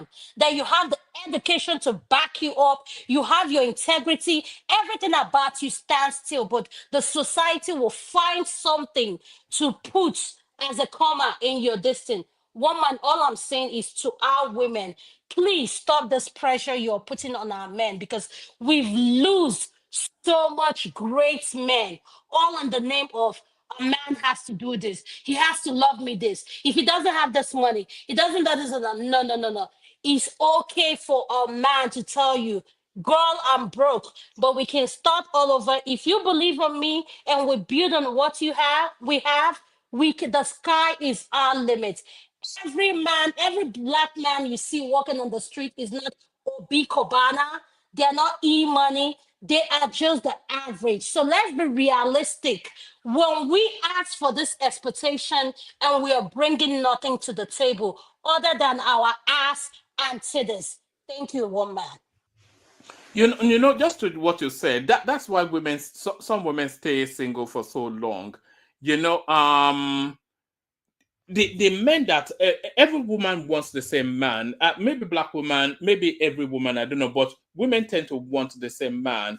They want him educated, they want him successful, they want him engaging, they want him to have social savvy, they want him to be good looking, they want him to be a certain build, they want him to be within a certain age demography, to be within a certain economic bracket, to come from a certain sort of family background and all of that. So that is 5% of men, if even that. But every single man wants that. So if every single man wants just the 5% of men, then only 5% of women will get them. So that's the aspiration. Sometimes is that. So sometimes you just have to. The best man for a woman is just your average Joe. You know that he's not going anywhere. He's grateful to have you. That's what women should. But if you're looking for some super, you know, not every woman can be married to one man. So some of them they have to settle for Prince Daddy and people like that and the star. You know, not every woman can. Prince Daddy. But woman, this is my down. question to you. But woman, I agree with what you say, but this is what I want us to, let's be realistic when we're having this conversation. What do you think, as we speak as of today, social media, the influence in the culture in our society, they play a big part on how our men think and act? Why is it that everybody's trying to keep up who is not keeping up with them? What is allowed with you being yourself other than not having the money? You have to have the money. That's the one thing, you know. Because life these days is measured by wallets. It's just as simple. It's unfortunate, but that's the reality of it. Life these days is measured by wallets. Thank you. I'll let Prince Daddy speak. Prince Daddy, welcome to the show. I'll mute. Prince, are you there? Yeah, thanks, Adama. Can you guys hear me? Hello, man. Yeah. Hello, good to have you. Yeah. I was having a dig at you. Maybe you didn't hear me, but carry on. I think I heard what you said. Yeah, it's I kind of jump in the middle of the conversation, but by the way, woman, the list you enumerated, it's just a fantasy list. I'm not sure what man or women desire what you're talking about. See, when I was young, I wanted to be like Michael Jackson, MC Hammer, you know, be like Prince and be like, you know, the best soccer player, JJ Okocha and all these things. As you get older, you know, you settle down and you begin to face reality and understand how things work, the world works. It's okay when you're young to have fantasy, of course. I mean, the same way these women want this 5% of men you're talking about, the same way the men want the 5% of women also. Beautiful women that's, I don't know, good and bad, I can do this and that.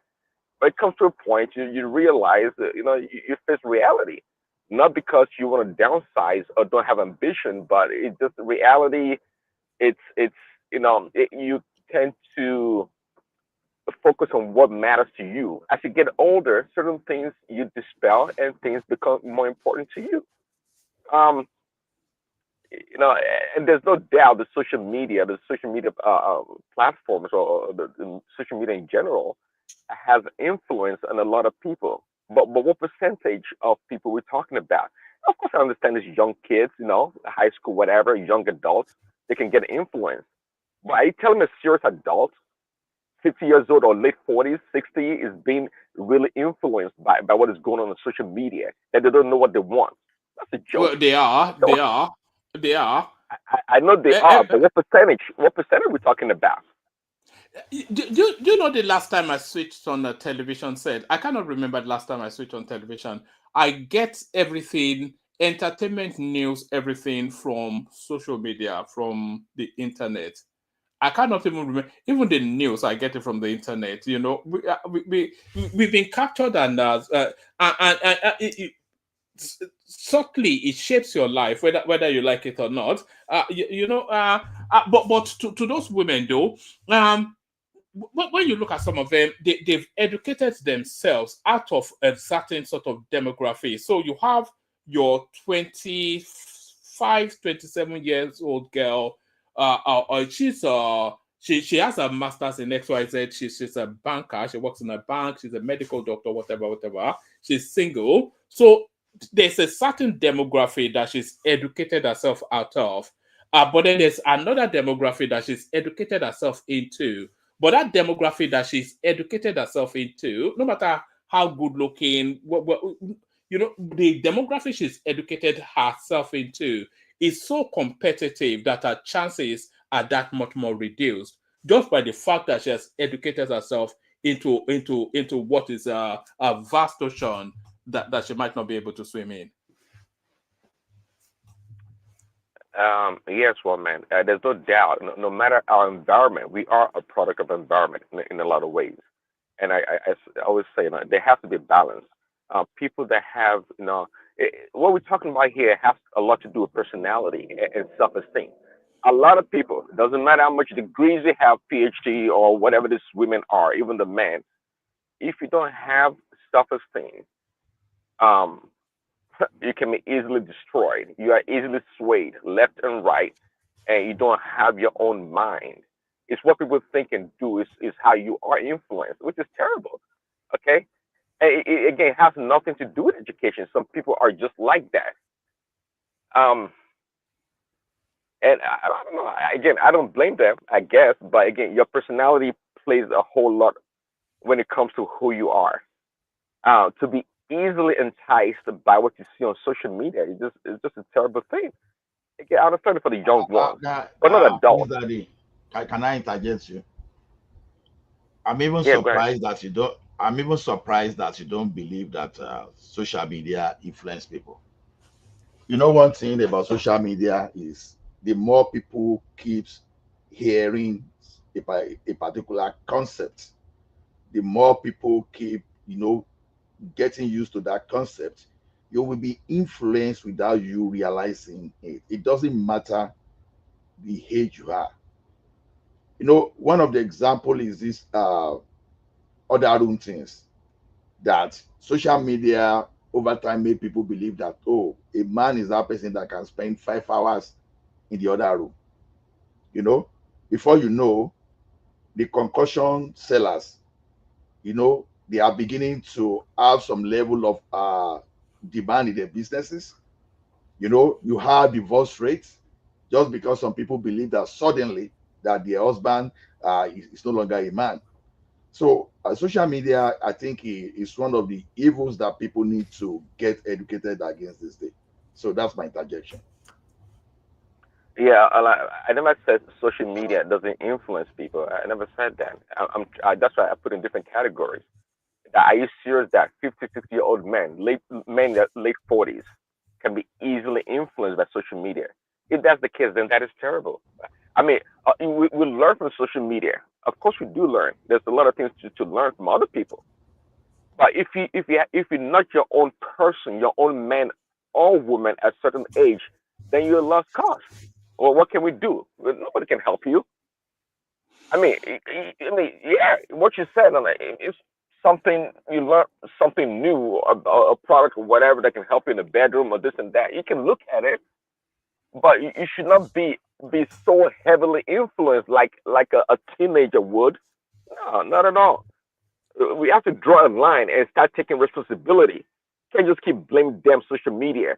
By the way, I always make my argument that as much as we talk about social media and all these bad things on the internet, be rest assured also that there are a lot of things that you can learn that is good on the internet, like getting a PhD without going to a classroom. There's so much information out there, good information to learn from. So if you're easily influenced by the bad things, then it's okay. That's your problem. But I don't like to demonize social media or the internet. The internet is great. It's wonderful. It's great Yeah, and yeah, wonderful. We but only learn. but the point is, Prince Daddy, the internet shapes the life that you live, whether you think so or not, because it sets the standard, and you cannot really, nobody can live outside of the standard that life is lived by.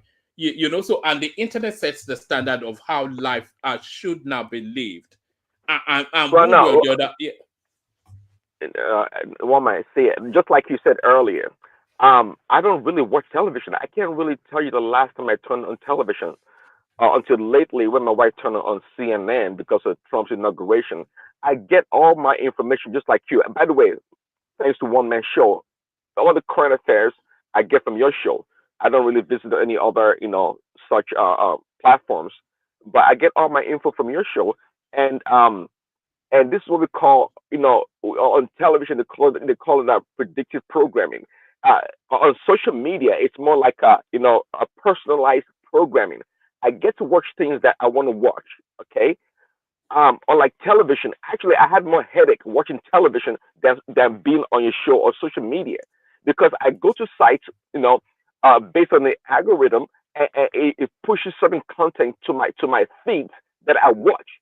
Okay, I don't have to subscribe myself to pornography or some other things I don't care about. I watch some good stuff that I want to watch. So if you like to go to some sites and you are fed and overfed with a bunch of crappy information, that's what you desire and that's what you're being fed. But I don't have that problem. Is it trying to learn? I mean, some engineering stuff or calculus or history. I get all those feeds and I enjoy those things. I don't have headache. So all those people that have a headache being influenced so easily is because they are playing to their desires. Again, social media is great. What are you watching? What is your like and dislike? What influences you? All those things matter. So I don't believe that. Okay, Prince Daddy. One good thing is that at least you agree that social media can influence how someone lives. So see, it's a fact. I never denied Those that. days now, okay, that's good. Before those days, it used to be peer pressure, right? Now the peer pressure that shape your life, like you said, now you can get PhD from social media or whatever you want to say. It still depends on the group you belong to, and it still depends on your environment.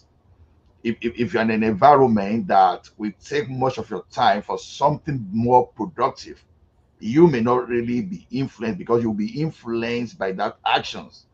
But when you don't have much and you are now exposed to those social media, honestly, it's another planet on its own. It's an entire world. It's going to influence. See, this type of influences, they just come without you knowing.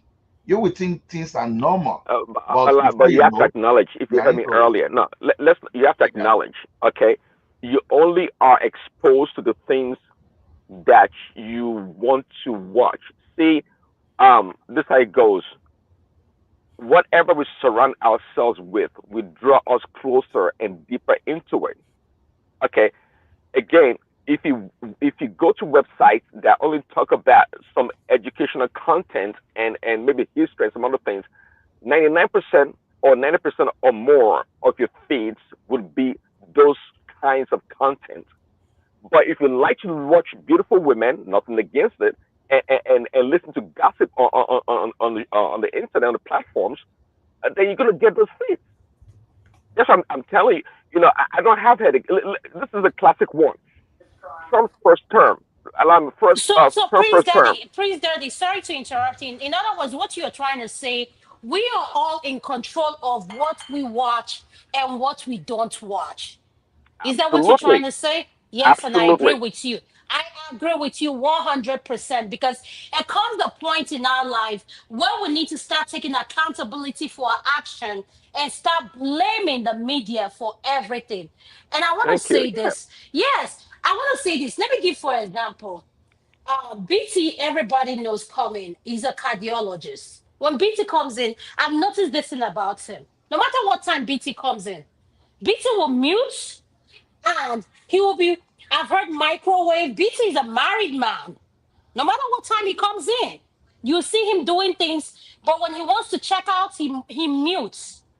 A lot of us lack self control. self-control. We stay 6 hours and we absorb social media.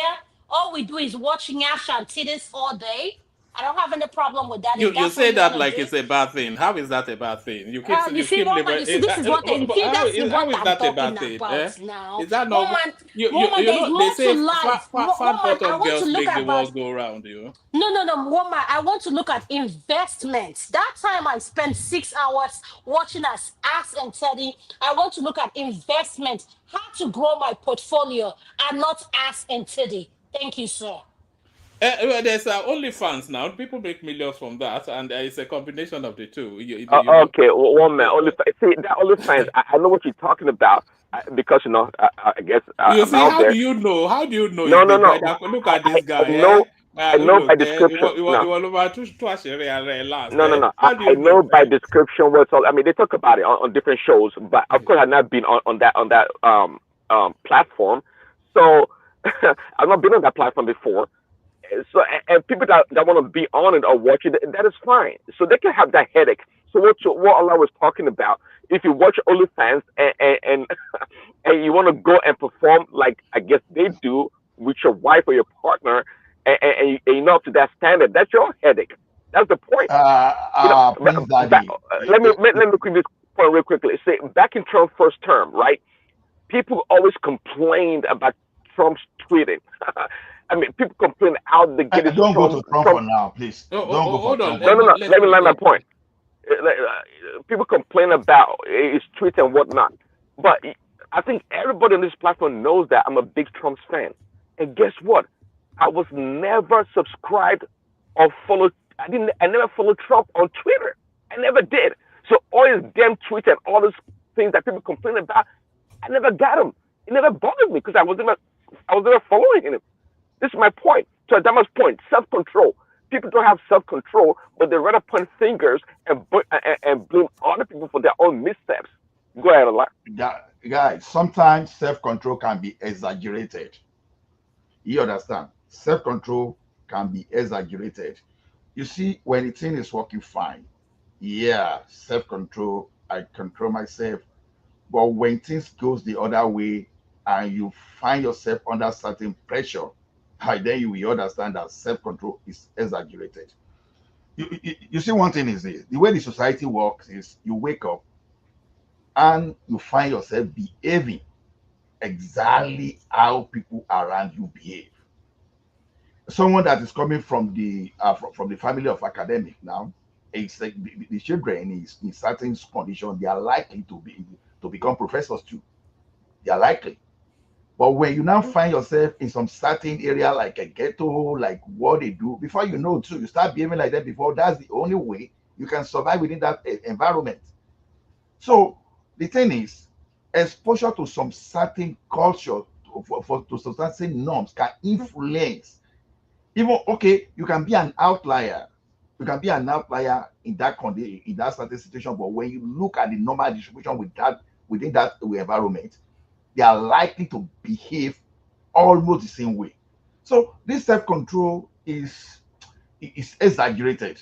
I tell you, my brother, because this is what we are talking Allah, about. please define what you mean by exaggerated. Are you saying exaggerated based on what suits you or based on your being realistic in what you're saying? Because guess what? If you find yourself associated with people who go to the stripper pole every weekend, guess what? You start getting addicted to it. Any weekend you guys don't go to the strip pole, you will call them up yourself and say, "What's going on this weekend? How come we're not going to the stripper?" So, Ola, when I say self control, let me define what I mean by self control. God has empowered every one of us as human beings that have functioning brain, other than if you have a mental disability where you cannot think for yourself to know right from wrong.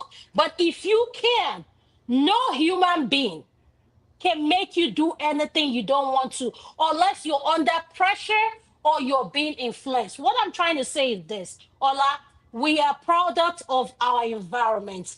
At the end of the day, in order for us to grow as a society is we need to learn to start taking accountability and stop blaming other people for what we go through. Rather, let's start with us first. Let me You, start you with me, know, Adama. you know, Thank you. Adama, Let me, you know, Adama, Adama, let me give you one word for it. Self-control is subjective. Exactly. Thank you, Madam Zita, and they woman. Subjective in one manner. In one manner, self-control is the most difficult thing to attain. That is what defines how a life ultimately is lived. Very few people have Exactly. self-control, though. Well, You'd be Okay, surprised. woman, let me I ask you disagree. something. But No, I self-control. disagree with you. No, you Hold can't on. say Do you that. believe in self-will? That we all have a will? Do you believe one man? No, we have a will, but not all of us are equipped, and most of us are not equipped to exercise it. Okay. My understanding, for instance, let's say somebody is a smoker. You know that smoking is wrong for you, both financially, health wise, etc., etc. But yet every morning, the first thing you do is to spark up and then have that coffee. You know it's wrong, but you don't have the self will to No, And, woman, and, and, that's and called who's to be addiction. blamed? There's a Hold on. difference And who's to between be blamed? addiction.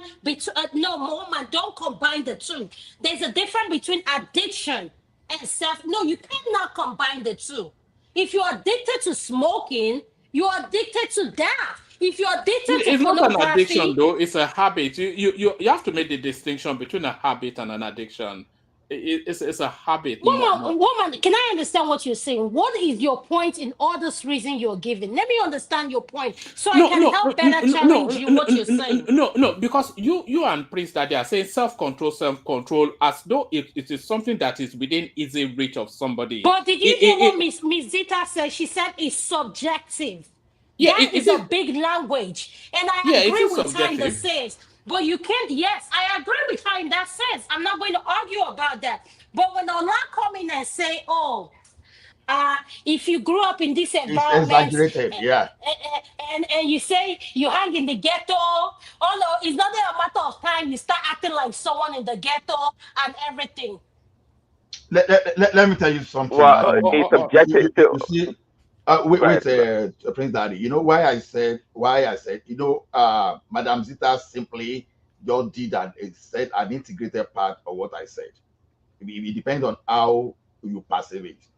Look at it this way: when you say self-control, when things is not a crime, it becomes between whether it's moral or immoral. But as long as it's not a crime, you see people doing all those things, and that is where you have some of your portion of your self-control lying within.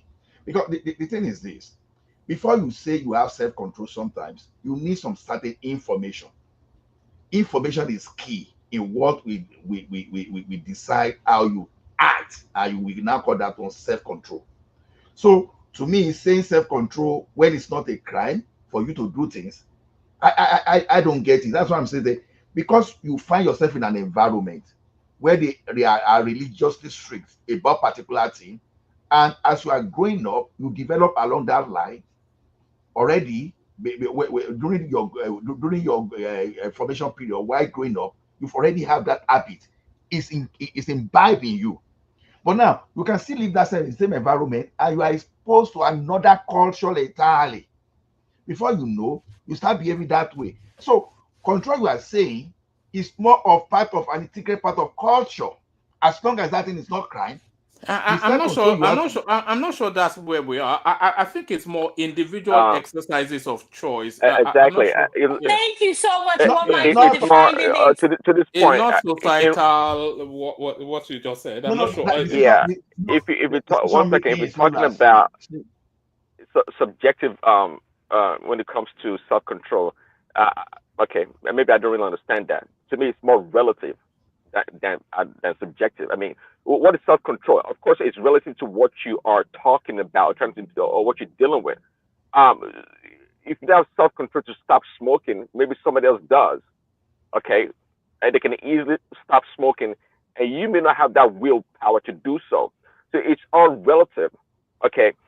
Um, so what you trying to abstain from is what you need to wield your power, your willpower to stop or to prevent. So at the end of the day, I will not be like Ola to want to point finger. Well, maybe I said it, it's our nature. I'm not the one to quickly point finger at somebody for my own mistakes. Okay, I know my weaknesses, as I guess do other people. But sometimes, you know, at the end of the day, just like when we were talking last week or whatever about, why we black people we're not progressing the way we should, and some people want to blame the white man for everything. It comes to a point in time that we, or individually, we have to take responsibility for what happens to us. There's never victory to anyone or for anyone that looks outside to blame other people for their own demise or lack of progress. Of course, we understand there are always influences and opposition or resistance, and that's part of nature. It is part of nature. So, of course, your environment plays a role in the way you see the world and the way you behave. But at the end of the day, I believe that one's will, the ability to exercise your self-control over certain elements of life, is key to success. Do you think a lot of it is to do with upbringing? Yes, Well, of course, personally, man, yes. your upbringing, your personality, your environment, they all play a role, and that's why there's always your age or time plays a role on how you view things or deal with things. We all assume that the older you get, the more exposed you are, the more experience you have, to deal with certain things, unlike our young ones, which is understandable. Not everybody does. Not everybody does. So, but it gets to a point, you begin to think for yourself. You think for yourself, which a lot of people don't do. You begin to think for yourself what you like and what you don't like, what you think is damaging to you, and how you can try to improve on it. So, Praise that. If you believe in all that, why is your president acting like a juvenile? You said with the old age he's supposed to be wise and in his act and all that. Why is he acting like a toddler? Well, it's unfortunate that you see it that way. I know he's acting juvenile because he said there should be only two sexes, a male and a female. I know to you liberal, that's juvenile. Nobody's talking about gender now. We're talking about, in general, the way he's been depicted as a president. No. Well, see, I just talk about personality. It plays a big role in people's life. Who you are is who you are really. You may not like his personality, and that is fine. But for you to come out and call this is not Jagaban, by the way. This is not Tinubu, Babawe Noel. This is the president of the United States of America. You gotta respect. You don't respect. You gotta respect. Okay, it's the leader of the free world. Okay, your chances are thin. We know who the president. We know who the president is. No, I don't think we do. We know who's in charge. I think President Elon Musk is in charge. President Elon Musk is in charge. Oh yeah. He runs that White House. See, I try to help you, but you think that you're a sore loser, man. You must respect. You gotta respect. Something. Prince Daddy, no, well, please. Can I say something? Okay. No, 30 seconds. 30 seconds. I keep quiet. AI. Prince Daddy. Don't you think there's a problem when you keep telling us that Donald Trump is the president of America? Is that not a problem? Do you need to tell us? That's all I want to say. Well, yeah, I need to tell you because, and so just like in Nigeria, some people say Tinubu is not my president. It's not my president. And people like Adewale, they have the same connotation. He's not saying it outrightly, but that's what it means when they keep talking the way he's talking, like calling the president of America a juvenile. Come on now, this is not Jagaban. There's a problem. Let me play this clip to what Dewale just said. Well, first of all, some of the things that I say will be incorrect and should be corrected. So nobody's going to bat 1,000. We will make mistakes, but we'll act quickly to correct any mistakes. I'm not sure we should be sending $50 million worth of condoms to anywhere, frankly. But if it went to Mozambique instead of Gaza, I'm like, okay, that's not as bad, but still, why are we doing that? So that is that's Elon Musk and his son giving a press briefing at the Oval Office with his Man Friday Donald Trump sitting there looking Can on. I say something? Go ahead, Hey, carry on. Can I interject? Yeah, carry on. And then we navigate back to Two-Face. I think we're but carry on. That's it. You see, this is actually why I left the liberals. This kind of things, they actually do make me feel less of who I am. No matter how you people look at it, there is absolutely nothing wrong in a president picking somebody very smart, and somebody who is not in the government to be his advisor or help me out to do one or two things. That is one. The greatest woman on earth so far, Alexandra the Great, he was not actually the one that was great. It was his advisor. He was the guy pumping those information, those actions, those cuts, those amazing intellect. At a point, he used to call him my encyclopedia. So when liberals say these things, I begin to run. Like, are these people in a world? Or do they have their own world? If you are a leader, you need smart, extremely smart people around you. These are the same liberal that said during the campaign that this same man is scared of smart people coming beside him because he doesn't want anybody smart around him. These same liberals, today the man put the smartest woman so far around him. And then I said, okay, the man is now the president. Anyway, it doesn't matter how you people look at it, but how I wish my president in Nigeria can pick smart people in Nigeria like Elon Musk and make sure that any day he's doing a press conference, he gives them jobs to do. They can stand and explain to the press and to Nigerians how far they are to come and stand over him in the office. To have smart people come and stand over him in the office. Yes. I want them to come to the office. What do you call Nigerian Oval Office? To speak, explain to the liberal.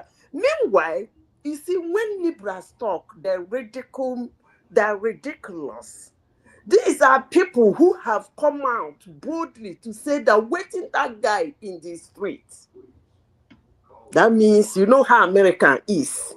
You open your mouth and tell the world in a country where one idiot shot an executive from the back.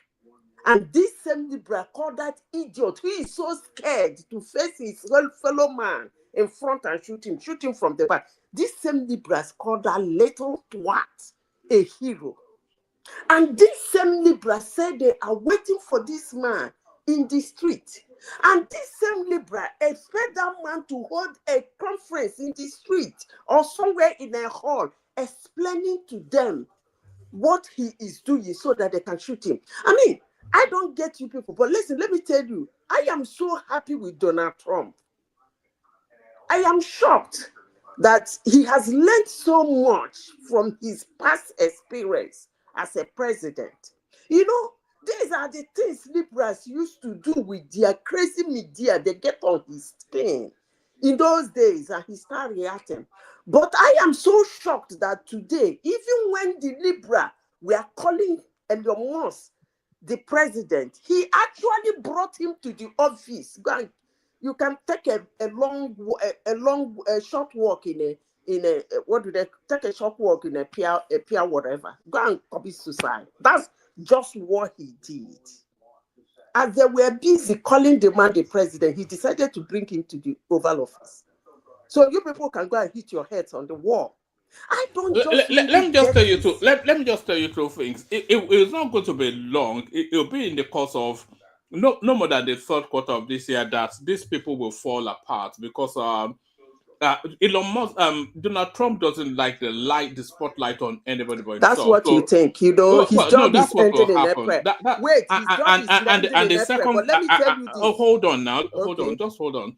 And the second thing is, Donald Trump is not going to complete that term. He's going to be impeached. I doubt if he'll complete 2 years. He's going to be impeached. As soon as Elon Musk turns against him, he'll be impeached. But we'll see. Okay. One man, can we bet some money? I'm ready to bet you. You can't bet for 2 years now. In 2 years, what are we betting? Everything I just said. And I'll do that. Can I have a rebuttal real quick? I don't know if I'm going in and out. You see, this is actually why November last year I guys got hear me? sick and tired of being sick and tired of these people. All this to and fro of. I was expecting them to defend 50 million US dollar taxpayers' money for condom. That was the kind of things I was expecting the liberals to defend. But it's reversed. It's been debunked now. That was what that clip was. He said it's for Hamas, but they said it was for Mozambique. The ex whatever in Mozambique. It's not debunked. The important thing is the 50 million. I'm sitting down here wondering how many condoms will 50 million US dollars buy? Are you kidding me? By the way, what is wrong with this planet Earth, if I may ask? What is all this now? No. So sorry, forget all this indignation, whatnot. That story has to be incomplete. It may well be a family planning package that is then just rounded off for sensationalism and okay, let me ask you a question. In Nigeria, right in your platform here, people were running helter-skelter from Niger, Burkina Faso, and wherever here, all those ridiculous, I call them ridiculous countries around Nigeria, because if Nigeria has its onions put together, those countries would have been using Naira. And right in your platform here, you people were arguing that those people coming in that weighing Nigeria down. And then I asked you, if you hear the Nigerian government gave 50 million to what's it called, Burkina Faso for condom, how would you feel? I'm talking about 50 million naira. I'm not talking about $50 million. Madam 50 Zita, million I'm sorry. naira for condom. Hello? And they have. Hold on, Zita. Madam Zita, on. Hello. We get what you're saying. Hold on, Adama. Let me finish. It's not 50. Just hold on. We get the drift of it.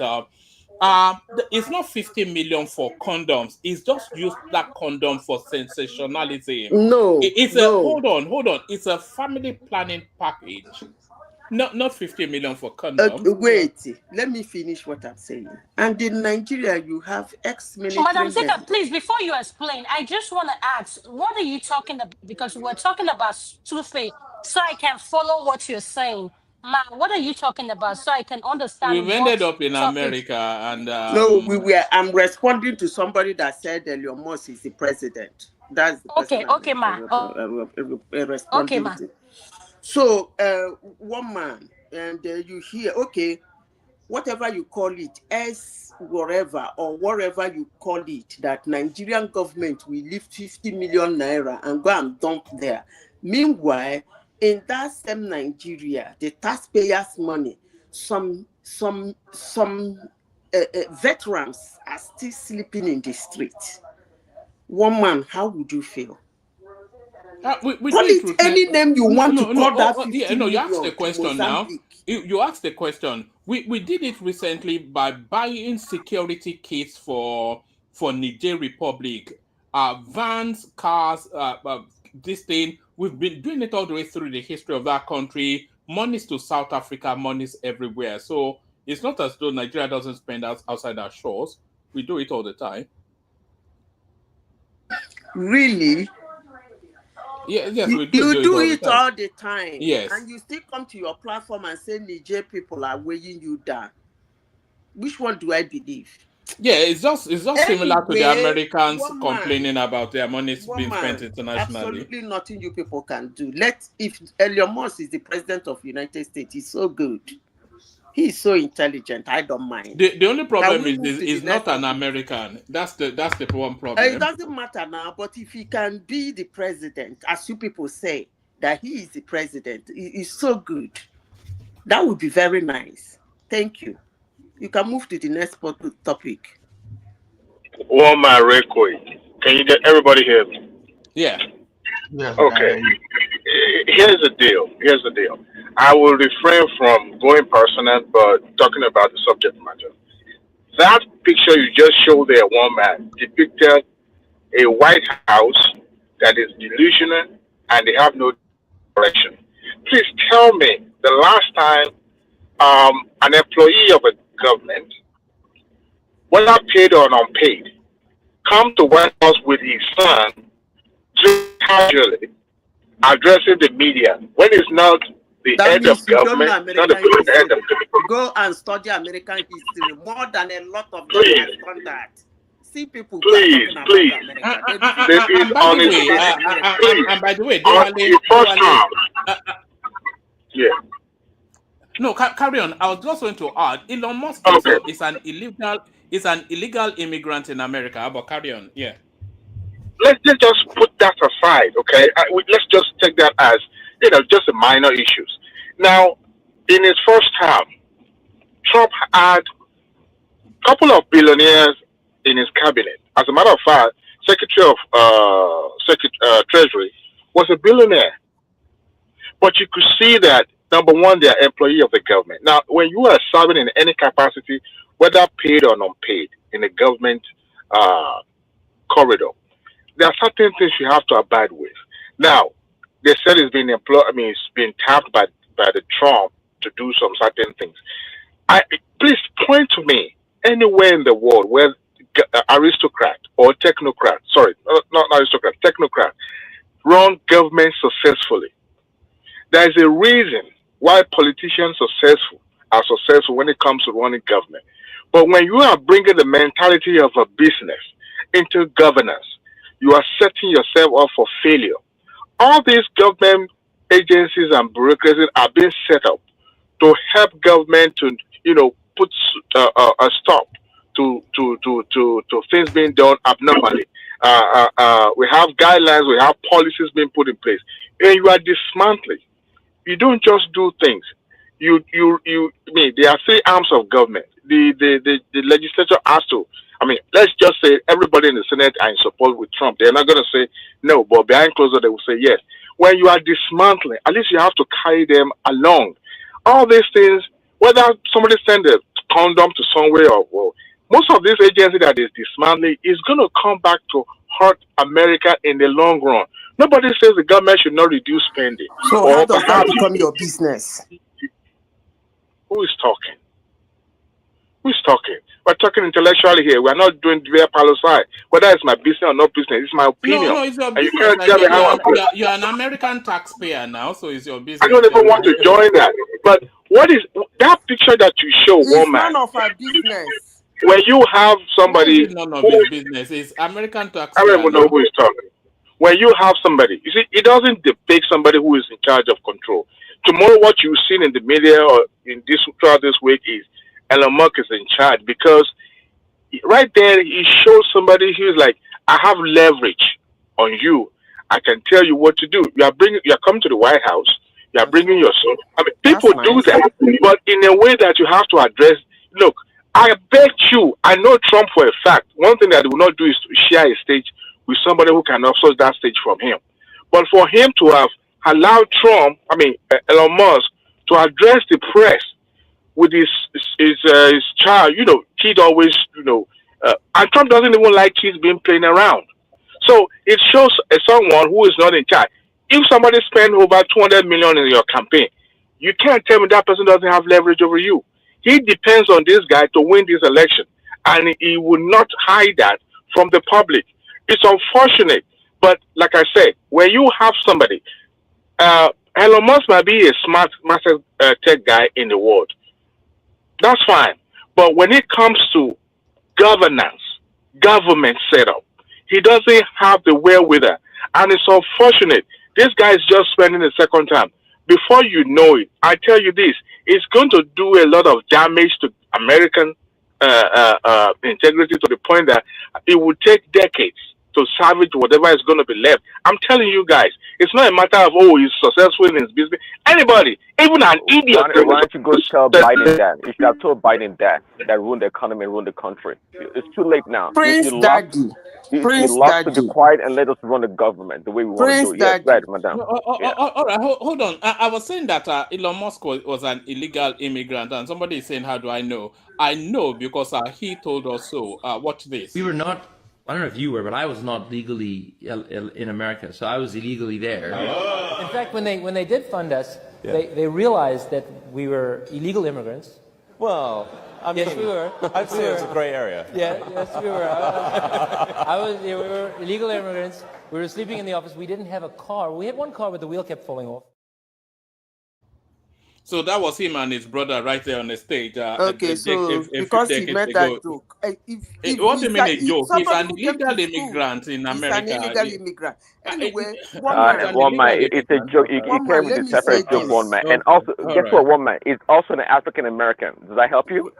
One man, let me say this. He's an African American because he is an African, you know. No, but one man. But it's an illegal immigrant, more to it, yeah. But carry on.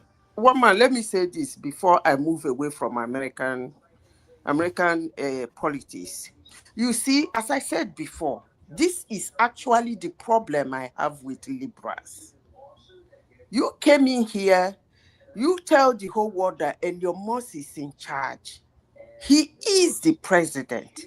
And again, you same tell us that you know Donald Trump. He doesn't want somebody to outshine him. So he will eventually fire him. So who is in charge? Whom are you telling me is in charge? You know, I don't think like this. Hold on. Don't worry. No, you've made the point. No, you've made the point. Stay with the point that you made. Who is you said? Let me repeat myself. Don't repeat it because so that we heard it. We heard it. Can I repeat myself? No, please? don't repeat. No, don't repeat. Let me repeat myself. I said Oh. in this bread this night. You people said Elon Musk is the president. No, you heard it now. We heard it. So why do you have to repeat hold on. And the same bread, I was betting you because you said in the same bread that he's going to sack him. So if somebody is in charge, no, that's where I wanted to address now. You've already said it. By somebody who is his subordinate. Zita, you have to understand that we are not stupid, so you don't have to tell us everything twice. We understood it from the first time you said it, and I wanted to address it. We will find out who is in charge by finding out by ultimately who wins out. So Elon Musk, Donald Trump can sack him in whatever position he has put him in. But Elon Musk can unseat Donald Trump by the power that he used to bring him into office. And that will be the ultimate victory. And that's why I am saying that ultimately Trump will not be in that post for more than 2 years.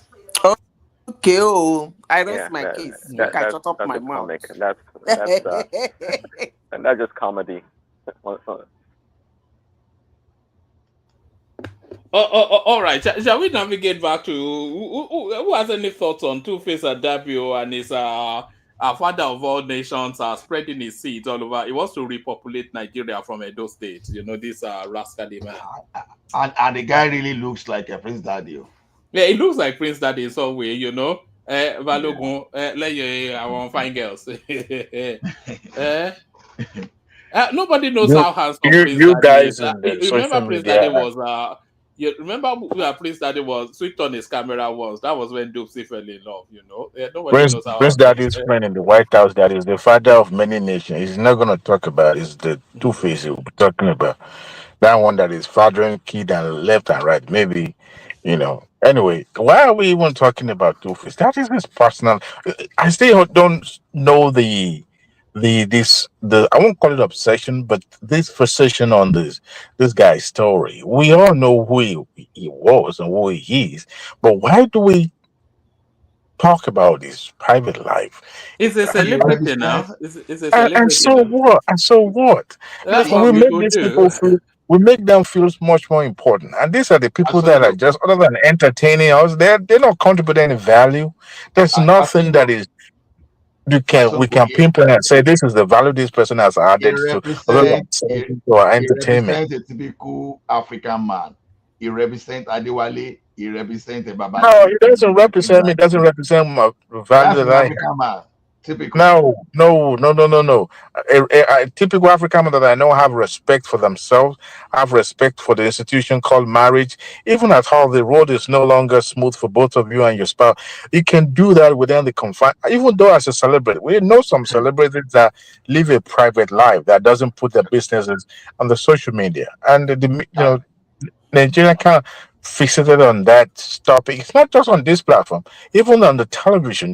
Reputable ones they're talking about, and it's to me is now certain to Two Face. So is a celebrity, and so what is it about them? They're not special. They just have He's a a very talent. handsome guy. Yo. He's a very handsome guy. Yeah. This So guy is is a Prince very Daddy, right? So yeah, is Prince yeah. Daddy. That's So you know why what don't we talk about Prince Daddy more than you don't Two Face? Yeah, but you don't because know Prince about the Daddy lives a Christian life, and that's not as I beg exciting your pardon. as a man that is He sleeping with every supported woman. somebody who doesn't live a Christian life. So how do you just oppose two both of them, right? The father of many nations in the White House. How can you put that side by side? Prince Daddy. You are corners. Defend yourself. There's no way out for Prince Daddy. Adewale will never let go. He will never let go. I All the can't taking a stand shot you at guys in Trump. public, Trump supporters. I can't stand you. Every time No, you bring any points to justify wait. his stupidity, it kind of gets me somehow. I don't know why. That's no go. I don't know. That's no go. Let me bring Prince Daddy out. Dewale, you have to adopt Kulata's So stance. have they divorced? No. No. So Dewale, you have to adopt Kulata's stance. Just switch yourself off mentally for 4 years. I think that's the best strategy. Oh, I think I've adopted. I don't even watch Yes, live news switch off anymore. mentally for 4 years or But 4 years until he's impeached. Yes. Prince he's not. Daddy. He's never. He's never going to be impeached. But I think where there will be sun in his gary is when we go to the midterm. The election in midterm will determine if he's going to be successful throughout this term or not. And I can bet you the tide always turned. I could see that wind blowing in a different direction because most of the things that he said he's going to do, America will see that it's not going to help America. If by the meantime the price of Meantime, now grocery has not, blowout. if the prices of grocery has not reduced by midterm, now American would turn against you in this, at the snap of finger like that. I can tell you that. But let's watch and see. Meantime, now Let's watch. blowout. Don't come back to call me a witch. Okay, I Prince, cross my finger. Prince Daddy. You see, you live a Christian life, but Bible says, how can two live together? How can two work together except they agree? So this agreement between you and Trump, that you so much love Trump and you agree with him. So are you living the same lifestyle? Because Adewale just accused him that is the father of many nations. So are you father of many nations too, Prince Daddy?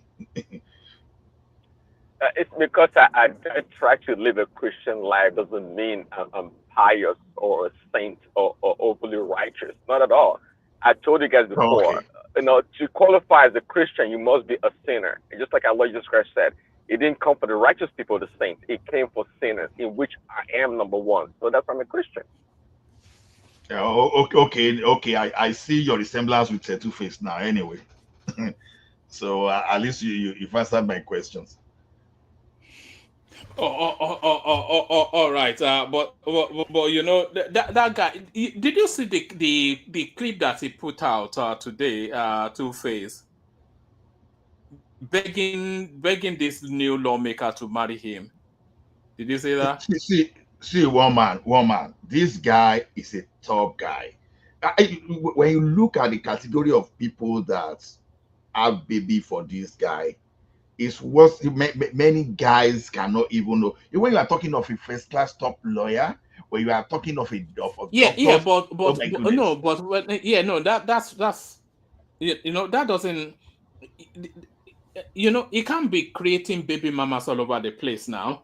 You know, it's on 7 children now with about 3-4 women. This now number 8. You know, surely that's not the life. It's not a life to be. It's not a lifestyle to be recommended to anybody. Woman. Just having children all over. Are you He has the sure you are the one capacity. that said men are polygamous in nation? Yeah, but there's a point where it gets to Exactly, irresponsibility one now. man. So what are you complaining about? Woman, what's your point now? He's putting up to what you said. He's doing everywhere. No. Let me tell you one thing. See, that his target is totally different, because this guy doesn't go to one riffraff, someone that is nowhere to do, and just go and dash those people baby. Is going to those people that can even take care of their baby. So that's So that makes it all right. I'm not to judge him. I'm not saying it's right, but it's representing a typical African man. That's what I just said. How is that a typical? No, hold on. How is that a typical African man?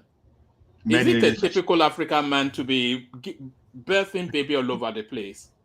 Many relationships. You know, those days they don't really marry. It's just to go and carry woman. Which day don't they marry? When was that? When was that? Which days don't they marry? you know, when I read about all those culture, it's laughable sometimes that even the wife may not even know the husband. It's just for the papa or the family to agree. The next thing, you carry people that never courted. You know, you carry them to go and marry themselves, and they went together perfectly. You know, unlike this day that you claim love in the morning and in the evening it became bitterness. So to me, as long as those people there's a psychological imbalance. If we want to look at it, this guy, like Adama came in to just say that. Then, if you really want to, it cannot be right now. 5 women, 7 children, number 8 child with another woman. Is that a life to live? That's not a life now. That's somebody. That's a cry for help, surely. Well, I know at that point, you know, I'm not a psychiatrist too. A psychiatrist are those people that can handle that situation. But to me, I think the guy has a capacity. It's either the capacity is something that is natural, or the capacity is what capacity? What are you talking about? What capacity? This guy is physically endowed. He has that attraction. Is that where it is? Is that what? No, he has the attraction. You know, that's what he has, the attraction. So people attract. You know, although this one is more of a, I know that women can be carried away by those people that sing, because you know it's not only Two-Face. So we are talking of Two-Face because Two-Face is the one that is popular in our era. But go and look at all those old musicians, all those old actors and actors. You know, this is their lifestyle. They don't deal with a single relationship. They have multiple. So Two-Face is not doing what his predecessors never did. So it's just still extending, you know, it's carrying, you know, it's carrying on with the duty of his predecessors.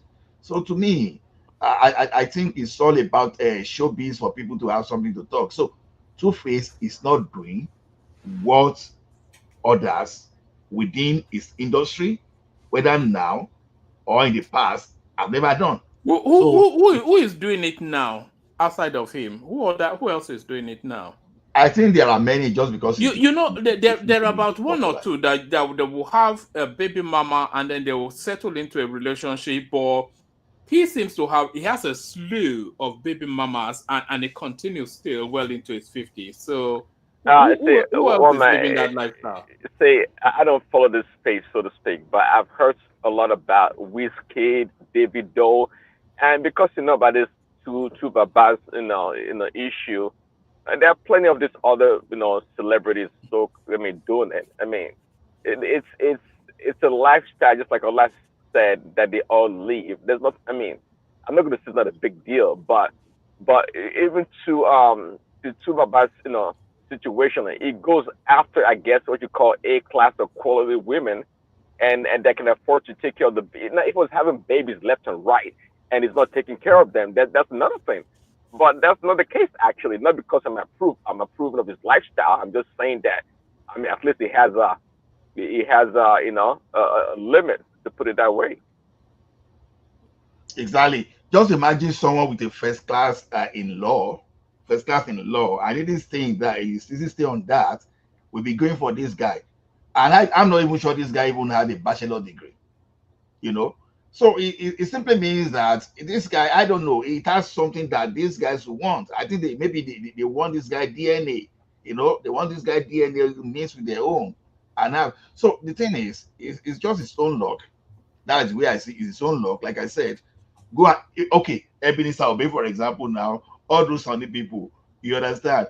I don't know if they but go and look at is the lifestyle in the industry, and you'll be shocked that even some of those people that are pretending that you think that we think we know, if you dig deeper, if you send some journalists who go and check their life, you will, what we dig out sometimes, you'll be surprised.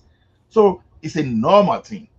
It's a normal thing that even the musicians, they used to sing that thing to, and they normally used to sing that they Fela now. Well, look at what Fela did during his own period. You understand? Fela did, you know the excuse that Fela gave. He said he wanted to use that one to cover the shame so that people would be respecting them. He married how many wives? 27 wives on the same day.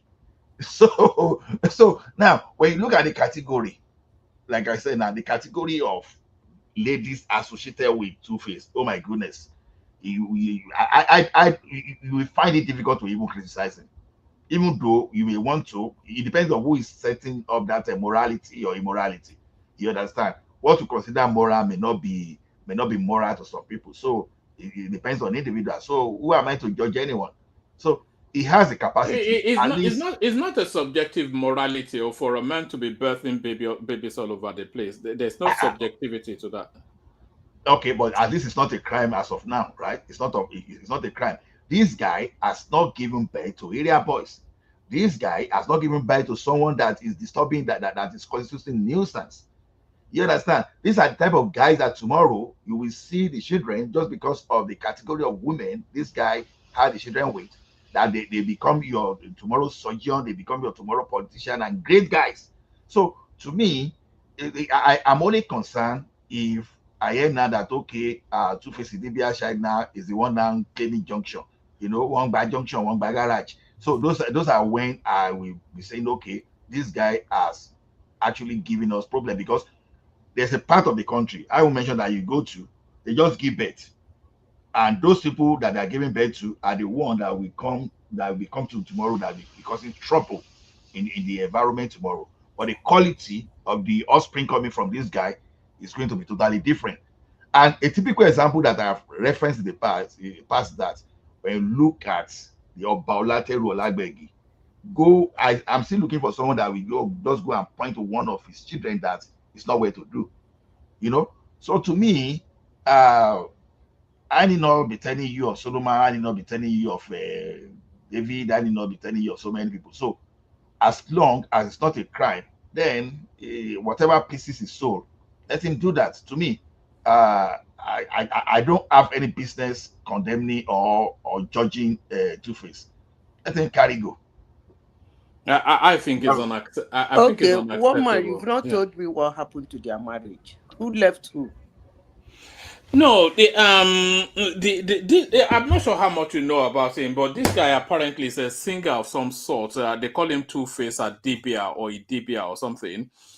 So he was married to this girl called Annie, and then suddenly he went on social media and told us that the marriage was over. And then very, very quickly, we saw him with a lawmaker in Edo State telling us that he wants to marry her next. And then the speculation is that now she is pregnant. So this guy, this Two-Face, is already had about 7 children from about 5 women. Who is pregnant? Women. The lawmaker? The lawmaker, yes, who apparently is an Egbenedion stock. So this guy already has 7 children from 5 different women. So another 6 women now pregnant will be 8 children from 6 different women. And then, of course, if you are following that trajectory, then you know that that's not where it stops. 2 years down the line, he'll be back in love with another unfortunate, getting her pregnant. No, but so I thought that lady was married. Is the married, lawmaker, sorry, to Duanga, one of the Duangas. No, I think this one is single. That's what. Yeah.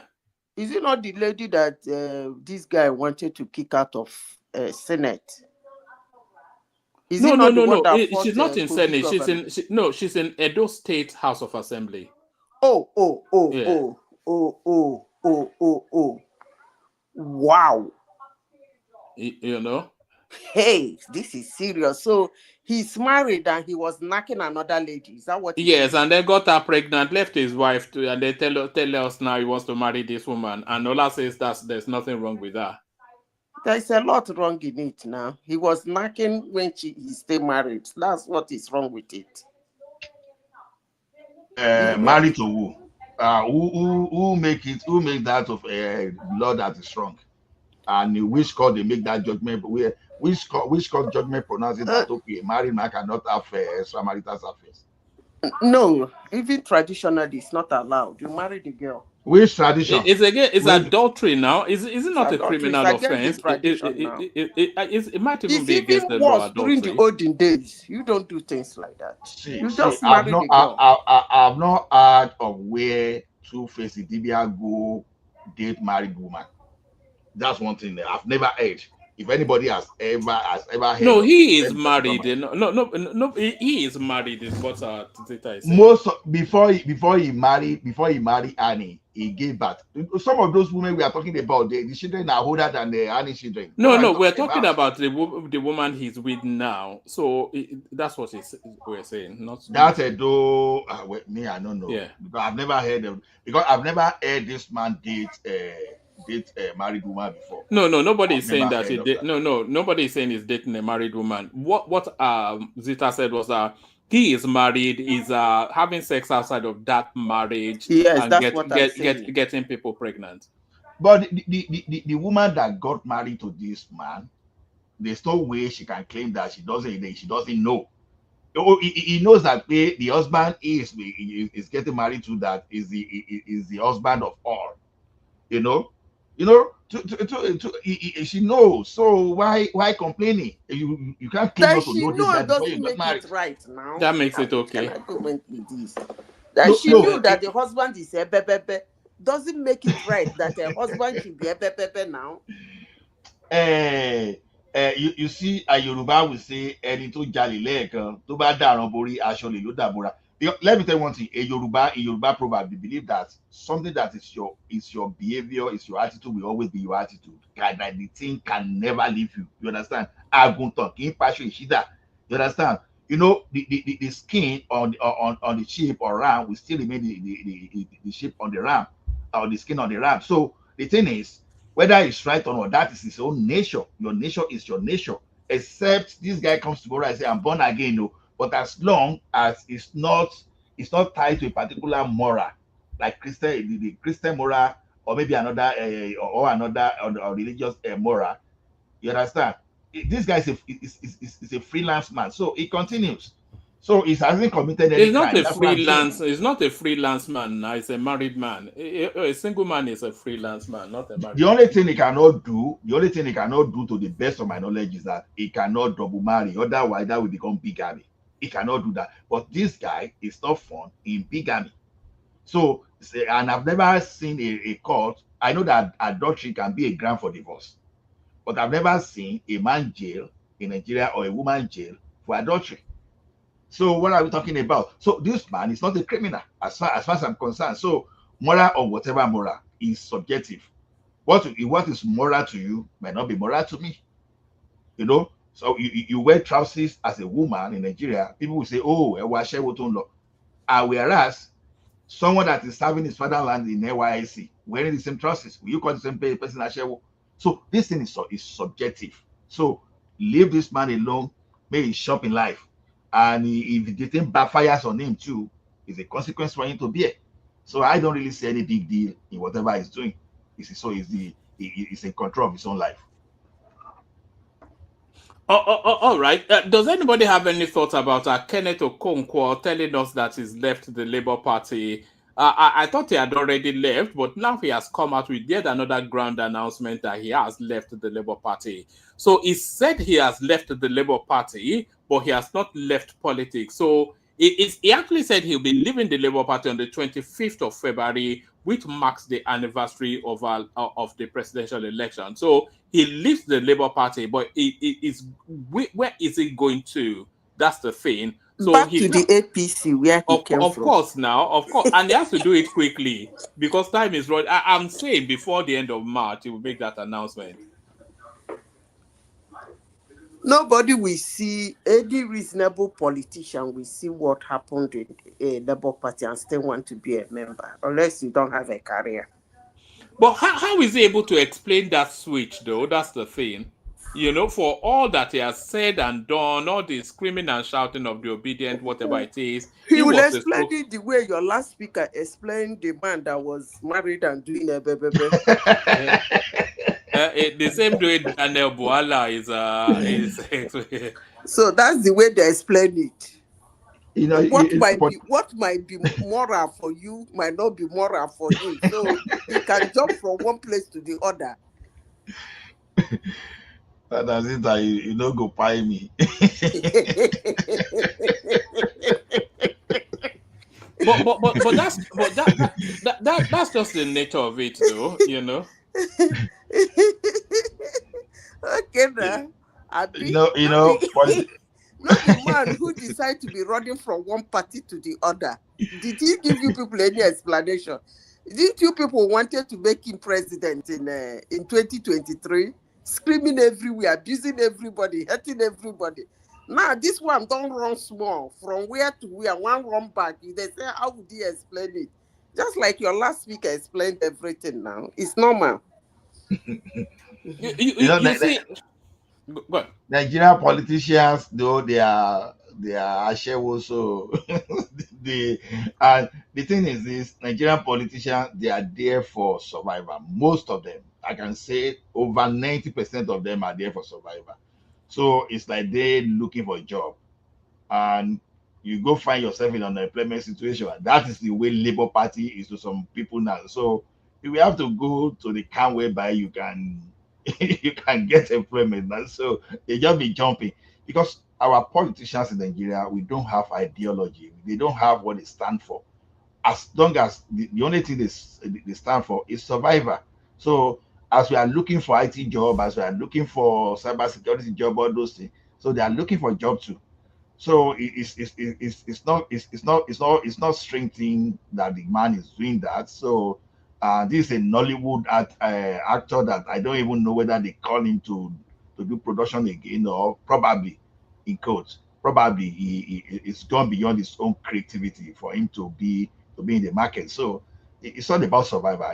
What he has done to me personally, if I want to take any politician seriously, he's not the kind of person I will take seriously because he doesn't stand for anything.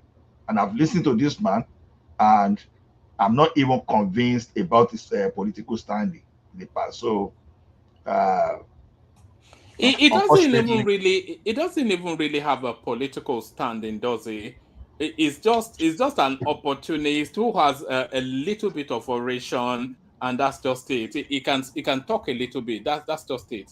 You know, he offers nothing.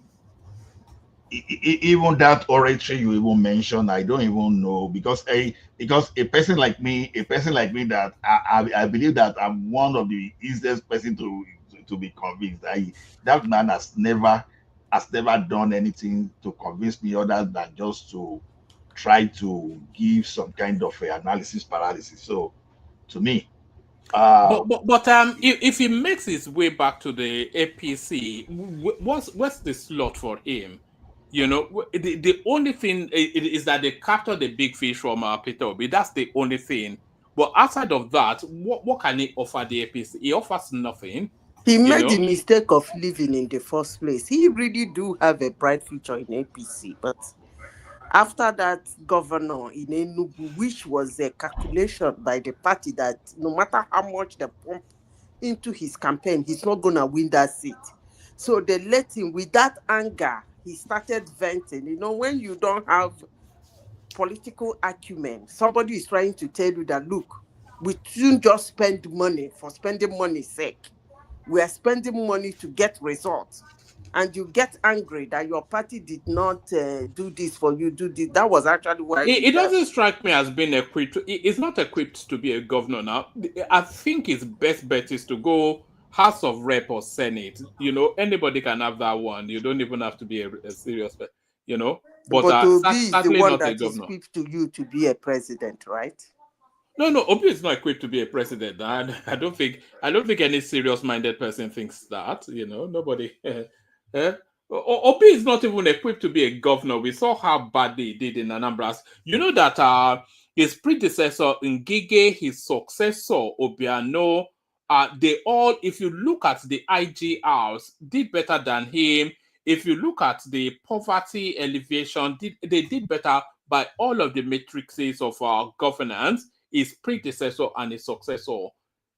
There's no legacy. It left no legacy. There's no marquee legacy. You're talking about the Lagos Rail and all of these things and the systems that are Tinubu put in place. You're talking about the structures that are El-Rufai put in place in Kaduna State, which is still there, ongoing. All of this sort of, even Donald Duke. You know, these people have legacies. Obi has no legacy. 8 years. You know, so it's not equipped to be. It shouldn't even have been a governor. Never mind. You know, yeah. They will come after you. No, now they know. Now I've said it so many. I'm not quite sure why people do these things. You know, Obi's record, Obi's history is a matter of public record now. So it's not as though we all know him now. It was a categorical failure as a governor, if a total failure. Even within in that class in the southeast, in that class of his governance era, he was the worst. You know, so I mean, he did absolutely nothing. You know, he told us that he budgeted throughout the course of his 2 terms in excess of £500 billion. £500 billion. Imagine that at that time, and there is no legacy, nothing that abides. You know, it's forget You him, see, man. you see what they wanted to do with Obi was just what they did to Jonathan. You understand? When people went to bring Buhari and they started cherry picking this and picking that without telling the whole truth about Buhari, just because they didn't want Jonathan there. The same template is what Obedient wanted to use to bring Obi. Unfortunately, they just do it to the wrong person. So that's why that when people now exaggerated Obi's record, the first question we started asking them, say, go and bring the financial statement of that your state, and let us see this thing that you claim this guy did. Oh, JAM during his own period, people there started scoring high in JAM school. At the end of the day, even the school they claim to that they has created, they found a lot of miracle centers in Anambra. So simply means that there is something to the achievement in that of area of education. That is a miracle center. Simply means that some people can just go in one corner or just He help told all us those that he communities. left XYZ billion for his successor. Willie Obiano came out and told us that it's a lie, that he left post-dated checks well in excess of whatever he left. So it's just another, Yeah, you know, guy man sort Timmy of and lady crime. steaming, and yeah, of course. So Forget him now. that's a fraud. That's a And fraud. they tell us all this when we know the public record of this guy. So are they telling us to abdicate fact and knowledge and go into some fantasy land of Narnia, like some wildlings? It's just nonsense. Forget Obi, man. Obi is a No, joke. you know, in this republic we are, it's only that we stand It's we stand for annoying, nothing. Zita. What's going on? The guys, his history is public. You know, this guy was sorry, Ola. This guy was a top functionary in Sani Abacha's administration, one of the worst that we've ever experienced. He was a financial advisor to Goodluck Jonathan, one of the worst we've ever experienced. It was a failure as a governor. Nothing at all, apart from his antecedents in business. A lot of it's corrupt. During Goodluck Jonathan, he was bribing, trying to bribe his way with SUV vehicles to become to become a minister. All of these things, you know. So the one man, why is Ekene so pleased with Obi's performance then? Oh, Ekene is led by reasons of tribe, as you know. Ekene is led by reasons of tribe. We say, oh, it's not tribe. If it was somebody like Okorocha, we will not forget all that. It's tribe. It's nothing. One man. Yeah. There are two people that contested for presidency in my lifetime that shocked me. To even think that people were forcing people like me, why did I did not support such people? Number one is Peter Obi. Number two is Kamala Harris. These two people, when I remember that they went to go into such a position, I begin to wonder, which world are we in? Somebody actually wanted Kamala to sit in Oval Office. Read. Somebody wanted to Peter Obi to sit in Aso Rock. Reading. Oh man, I don't know what the world You know, wants. anybody that wants Peter Obi or Atiku Abubakar or El-Rufai to sit in Aso Rock, that person doesn't mean well for the country. If we are saying we want a paradigm shift, which I think we do, and then we have to shift generationally, quantumly to a different, maybe somebody like Prince Adewale Adebayo, I can accept, not even him especially, but somebody in that mold. That's a shift. But as Peter Obi is not a shift now, it's the same, but passed down to the east. So Atiku is not a shift, it's the same, but passed to Adamawa. So what will ever change under somebody like Peter Obi or Atiku? Nothing, not a single thing. We will still be exactly where we are or worse. Yeah.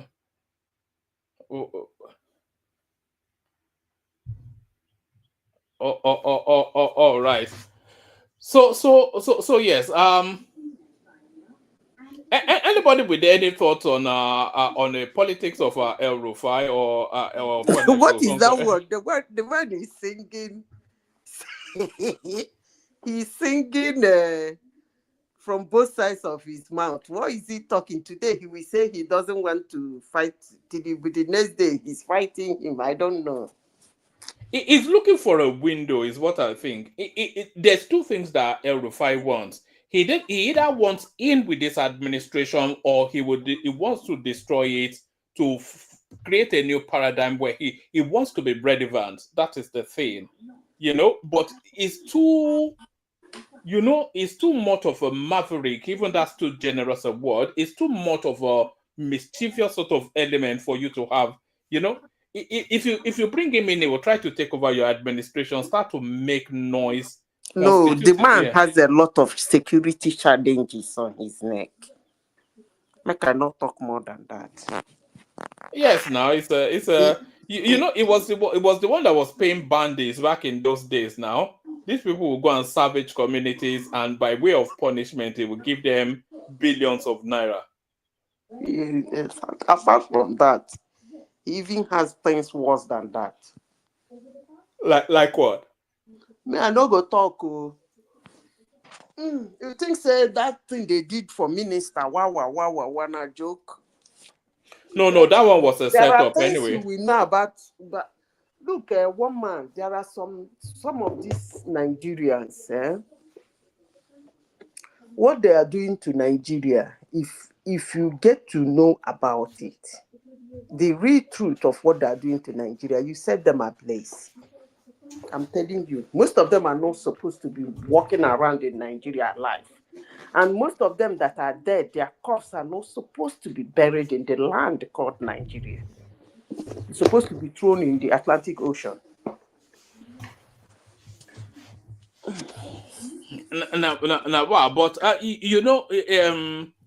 they have to solve him as I think it's going to come back into the fold anyway in the build up to the elections, because all of the permutations return Tinubu, and he knows more than anybody else that Tinubu has no intentions of Tinubu is not good luck Jonathan now. He's not an idiot. He has no intentions of handing over a handover notes to anybody in 2027. There's no, you know that the tenure of it's called Mahmoud Yakubu actually comes up soon. So Tinubu will pick the next INEC chairman. You know, as long he as has he the doesn't pick a Yoruba man. well, he will pick a Southeastern man, I suspect, or but whoever is there, he has only one job, which is to on the 25th of February 2027 give the Quran to Tinubu and tell him to repeat what he said on the 25th of I hope you the know? man doesn't need to be beaten by some group of people to do the right thing Tinubu wants him to do. Sorry, how do you mean? Anyway, never mind, because the way you are seeing 2027 is not the way it's going to be. How do you see it playing out? How do you see it playing out? Of course, Tinubu will win, but he has to make sure it's fair. Because yes, it has to be a believable win, Abi. Yes, because if he picks one ridiculous, crazy guy, sometimes you get into an office, you want to pick, people will tell you, or you believe somebody is on your side. You wouldn't know until you give him a position. Okay? So when the new INEC chairman assumes office and then refuse to do what he's supposed to do for him and decide to dramatize it in the front of the whole Nigeria, what is he going to do? Kill him or what? So I think it's probably just going to renew Mahmoud Yakubu. I cannot see him. He doesn't want to rock, like you said. He doesn't want an unknown quantity. I'm telling you, yeah, Mahmoud Yakubu is predictable. The kind of hate they're having on that man is unimaginable.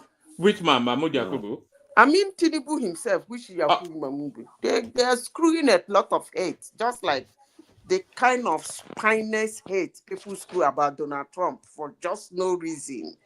That's the kind of spineless hate they screw about. The kind of things I heard about Tinubu, I was even feeling as if the man just landed in Nigeria and they are telling us about the him. devil incarnate.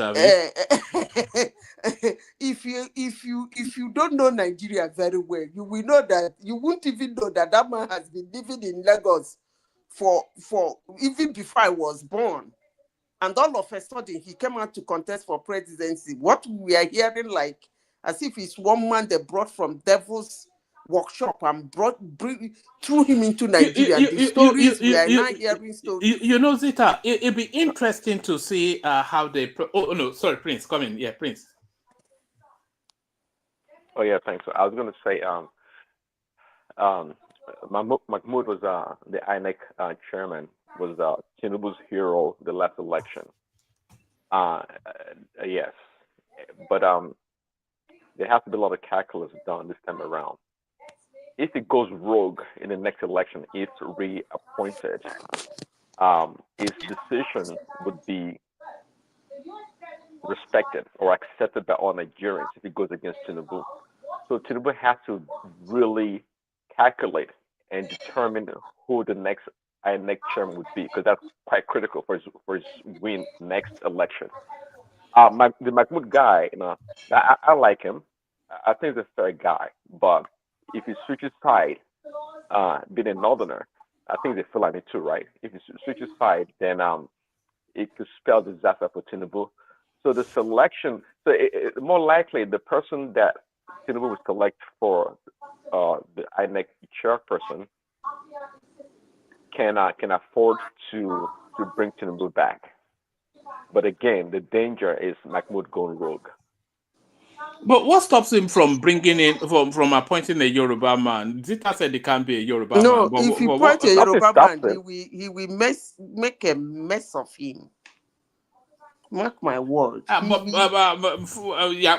Yakubu was a Fulani man now, and that's why I'm telling he gave you. us Buhari now. No, I'm telling you that if Mekuna no coming, and at the Hiru Jega, he was a Fulani man too. He gave us. If he tried to appoint a Yoruba man on that seat as his, just like I said, he should not appoint this boy that is his. What's his name? This former Speaker of the House. That he appointed as his whatever. I said he shouldn't. That guy doesn't suit that job. But they said how he's going to bring Senate, bring this and join it together. I see the look. I never see. You see, a prophet is not known but in his land. What I saw with the Yorubas, with Tinubu, I'm even surprised he's putting them in his cabinet. And maybe that's why what he's doing is not known to anybody. I'm surprised he's putting a lot of Yorubans in his cabinet. But let me say this, Muna no come back to call me names. If he put a Yoruba man as INEC chairman, he might probably lose 2017 election. And if he win, it's going to be drama. The man will mess everything up. Nigerians will go to the street. He will still be the president, but it's going to be a lot but of Nigerians drama. will go to the street and then they go back home now. So that's a known format. That's what I'm saying now. When you make your election, look at the last one they had. In as much as some headless mob want to make the election look as if it wasn't good, at least the whole world came out and said, well, it's not perfect, but they went some step ahead. But if he puts a Yoruba man, the man is going to make a drama. When the INEC chairman makes a drama about an election on how he's being forced to call some certain result he's not supposed to call in the public, then that you are doomed now. No, the INEC chairman is not. No matter who it is, it will be somebody of the level of sophistication. No, don't worry about that. It's somebody. Okay, no wahala now. Wait, now it's somebody that will be at a certain level of functionality. Not, it won't be some street person now. Why would the INEC chairman be? When have we ever had that? Professor Humphrey Nwosu was never a street person. Was a brilliant, smart professor. He dramatized the whole thing. And that was why that election never came and that will never come again till Jesus comes. That's the kind of drama I'm talking about. He dramatized the whole thing. So we wouldn't want to see such a thing happen in Nigeria again. That's all I'm saying. Well, hey, don't get me wrong, go. If he wants to put a Yoruba person, make him put him there. I don't care. I don't even care. But I'm just saying what I visualize might happen. If he doesn't put a Yoruba man, if he doesn't put a Yoruba man there, then he runs the risk of whoever he puts there being compromised, because they will try and lean on that person financially and ethnically. You know, if he puts a northerner there, they will lean on him financially and ethnically. If he puts a South Easterner there, they will lean on him financially. Femi. Unless he goes to the South. Yes, if he goes to the South. Is he waiting Femi they talk? Femi, former Ekiti State Governor. That one, they won't gonna talking. You mean Fayose? Fayomi or whatever you call him. See, Fayemi, see, in this election, for some reasons, one thing I took out from Yoruba land is that they don't like Tinubu. They voted for him, though. It doesn't really matter. He lost 2 states. And this is a core street boy. When I forget about all this story where people can't begin their yarn, I think come out all manner of story. That man was a core street guy. All these things, Nigerian politicians were having mansions all over the world, going to live somewhere, move their children to somewhere. Yeah, he might have properties, but he remained in Nigeria. In his land, Yoruba land. What I saw, and I will keep saying it, hate me, like me, I don't care. The only thing I took away from 2023 election is that Yorubas don't really like the guy. But the problem they had was that he knew it before he went into that election. So he outsmarted everybody. If he would have been somebody who is not canny, that like, oh, these are my people, they for the first time, a Yoruba man like coming out full-headed, blah, blah, blah, not the one appointed like Obasanjo, he is coming out that my people will support. If that's the way he came out, he wouldn't have won this election. But he came prepared. He knew what he's about to face. That was why he was able to run that. Okay, but Do you know what? Yorubas, they tend to vote also politically by party affiliation more so than other ethnic groups. Does that play a role? I didn't hear what you said. So, some Yorubas, a decent percentage of Yorubas like to vote politically along party lines. So does that play a role in why Tinubu lost maybe a couple of states? No. You see, why I use the word they don't like him is that Yorubas, thank God you use that word, that they flow politically. That means they have a little of political sense, more than where I'm coming from. That's what you just said. Now, if you put the people that contested for that election in 2023, he was the only one that has 75% chances of being the president. If you have, like, you float politically, you should be able to see that. For the Yorubas to see that and still did what they did, my takeaway from that is that they don't like him. I know since he became president, he's trying to bring them together. But I can affirmatively tell anybody who cares to hear that is not working. So I repeat, if he wants to gamble it to put a Yoruba man there, it is his onions. But the only thing I'm saying, I don't want drama in 2027. That's all. Humphrey Wilson was never a street boy, was one of the most intelligent professors. That's actually why he got that job. But there was a lot of drama. And he did that drama and put Nigeria how many years behind? So please, I beg on, I don't want another drama. Chicken, that's my take. Go ahead. Woman, can I? I know soon I go ask me a question. Ask. Good to see you. Yeah, woman, well done. Yeah, I think I flow with that line of thought of Madam Zita. You see, the way our people actually played the last election, he really says a lot. Do you know till date, there are still some people where I am that still have that ill feelings about what do you call it, about Tinubu. I can tell you categorically, somebody like me, the reason I normally tell people, ask me, why did you support this guy? Or why do you think he is capable of actually running the country?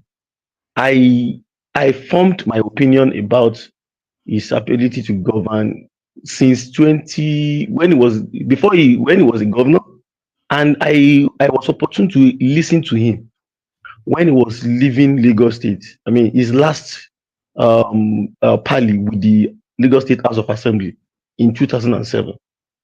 I watched it live where he met Lagos and how he left Lagos. So I that since that time, I knew that this guy. I think this guy tried knowing fully. All my family members, actually all my family members live in Lagos. So I go to Lagos regularly. Even though I stay in Ibadan, I go to Lagos, from time to time, and I know how things were. So, but till date, some people there's still so many Southwesterners. Some just probably voted because, like, oh, so that politically, because naturally they will feel, oh, we have been crying for this thing. Let's just give him a chance. I can tell you, you can even see just few months into the government, a lot of them backtracked. So he will be playing a big gamble, actually putting somebody actually from the southwest. The way I'm seeing it, because even from the way you see it, how many votes was he able to garner in the southwest? It was just about 60 something percent. He was able to garner in the southwest. Even Obi had almost 1 million votes in the southwest, and his overall vote was 8 million. So for me, I know one of the biggest decisions is going to have to make in that run up to 2027 election will be who will be the next INEC chair. And the only place that I feel he can actually pick that might actually still serve him, because I look at the politics he's playing right now. Do you notice the way he's playing the politics in the north? That is much more aligning to the north central. And he probably might want to catch out from the grounds that the north central adds. As usually, when I say the north central, I'm talking about the part of the north central that aligns more with the south. So they might actually give him a better soft landing than even picking from the south or southwest. In the worst case scenario, just like one man pointed out, probably he might go to south because as I said earlier, the south and the north central have not really had much in government. So over the last few years, so the south will be positioning for the next big thing. I mean, when Yes, I think where Jonathan South will come be from. the. I think South will be the best option.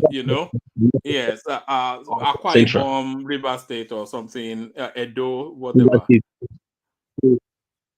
Picking the southwest will be a no for me, because if anything goes wrong, I can tell you some of our people will be the one that will say, yeah, he rig I know how our people behave sometimes. They can actually, but He rig if his he brother might not back actually in. leave his brother back, just like Madam Vista, what Madam Vista said was it shows Madam Vista she's on ground. It's not everybody that can do this kind of analysis as actually, because Mahmoud Yakub is not actually going to be reliable. Fine, he was able to play the game with him the last time. I don't know if it's because the North, if you see what the North is doing right now, the North they are hell bent on coming on board, whether you like it or not. And the only bet he has against them in the North right now is wooing the North Central. I just read it about an hour ago that he already gave a university to Southern Kaduna. So, and they are like, oh, they are, because they have suffered a lot under the Fulani guys for a long time. And the Benue space, all those central spaces, they are really looking up to him to actually help him pull them away from the core north. So that's the only place he can actually probably pick someone, either from the south, or in the worst case scenario, if he's going to go up north, he's going to be, but not a core. If he picks a core Fulani, or he makes the mistake of retaining that Mahmoud, he will finish him. I can tell you, because there are a lot of gang. We all saw it now. How Obasanjo, Atiku went to Obasanjo. Even till now, Obasanjo is still ready to put him under the bus. I mean, to throw him under the bus at any point in time. So, and it was just right now, it's just to stay afloat, get some snippet of votes from the north, core north, and also from where his VP comes around. probably not central, northeast again. Then gather it with the north central. Then still manage to retain about 50% of the Yoruba vote, or probably the south vote also. And that's one of the reasons why South might be very, very, very important in this next election. South will play a very key role, because he knows he must not go into that election the way he went in 2023. It will be deadly for him. It will be very, very deadly for him. You know what? I have the election result of the last few elections that Nigeria have ever had. And I know, see, in the next election, he must at least have foothold in two the way things are, two southern region out of the southeast, south, not unlike the last election where he only had foothold in one southern region. He's only Rivers was able to kind of maneuver his way around and some few places. So he did not have southeast, he did not have I south think south. I think that's why it is doing this Lagos Calabar now, and Exactly. hold on, and it's instructed that they start the Calabar end, so the development Exactly. is right there for them to see, long before. So by the time they've gone 2 years into building that road Calabar towards Lagos, which is sweeping all the south states, then they will already see so that will be the most impact that any government has ever had on that region in the history of Nigeria. So Exactly. if that doesn't buy them, then But One you thing also is, see sorry, can I you also come? see that Rivers is trying to make sure that the Rivers does not implode. Rivers also must not implode in his hand. You can see the way he gave them one. They came to come and sign the Ogoni, trying to manage that Ogoni space, because if that one explode too, that would be that would be all. That would be over. Okay, I think Madam Mister, the sister wants to talk. If you think, Madam, if you think that in a country like Nigeria, that deliverables make any meaning to them when it comes to politics, then that means you are not understanding the situation in Nigeria. Before I started this discussion this morning, I said something. I said there are only two people on planet Earth that wanted to be the president of a country that gave me jitters all over me. I was like, what's going on planet Earth? And I mentioned P2B and I mentioned Kamala Harris. These two people, as I said, they have been in positions of power over the years. Obviously, everybody knew down deep in their heart, the ones supporting them, that they did know nothing. But they were voraciously, angrily supporting them to go and occupy such a position. So what am I saying in essence? If Tinubu let him build a what will I call it? A tunnel, a rare tunnel that will pass through Lagos into Calabar and come out in Aba. They will still like him. So that is the way politics grows. They will stay like it. Hey, listen, what I'm saying is that he should, if he was smart in 2023, he should be smarter in 2027. God keeps him alive. Because what I saw in 2023, I think even up till now, I'm still wondering where the heck did all those things come out from? Honestly. Madam Zita, don't you think? So I don't know. Yorubans, one thing I know Yorubans for is that even when they don't like you, they don't dramatize it. They do it quietly. That's one tribe that I knew in Nigeria that are not actually confrontational. That's why most people see it as cowardice. It's not cowardice. I see it as somebody being civil and taking time, knowing when to talk and when not to talk. The Yorubas are not people who are they get angry with you, they confront you, like no. Their language might be harsh, loud, forceful, but they are not the type that do. Instead, the Yoruba man go behind, go do you jazz. Instead, he will confront you in front. And most people look at that as cowardice. But in 2023, they did something that I never knew they can do. They came out boldly in public. Honestly, sincerely speaking, I keep saying it. I cannot actually lay my hands why they did that thing, but they did it anyway. Even when they knew that that is the person that have 75% chances of winning that election. In as much as Nigerians will say, hey, they rigged the election, hey, you did not win, hey, blah, blah, blah. Look at it. He is the one that have 75% chances of winning that. Why? Because he has a story to tell. The rest don't. In as much as they try to concoct stories, they don't. And his story is visual. You can see it. He's capitalizing on his story, you can see. But none of the others have such a thing. So he gives him 75% pass mark already before going into the election. Whether he will go there and be like now he's there, whether he's going to turn Nigeria to Lagos or do the things he did in Lagos or continue wherever, nobody knew. But he was the only one that has a story that Nigerians can see. But even at that, Yorubas were throwing venom. What am I saying in essence?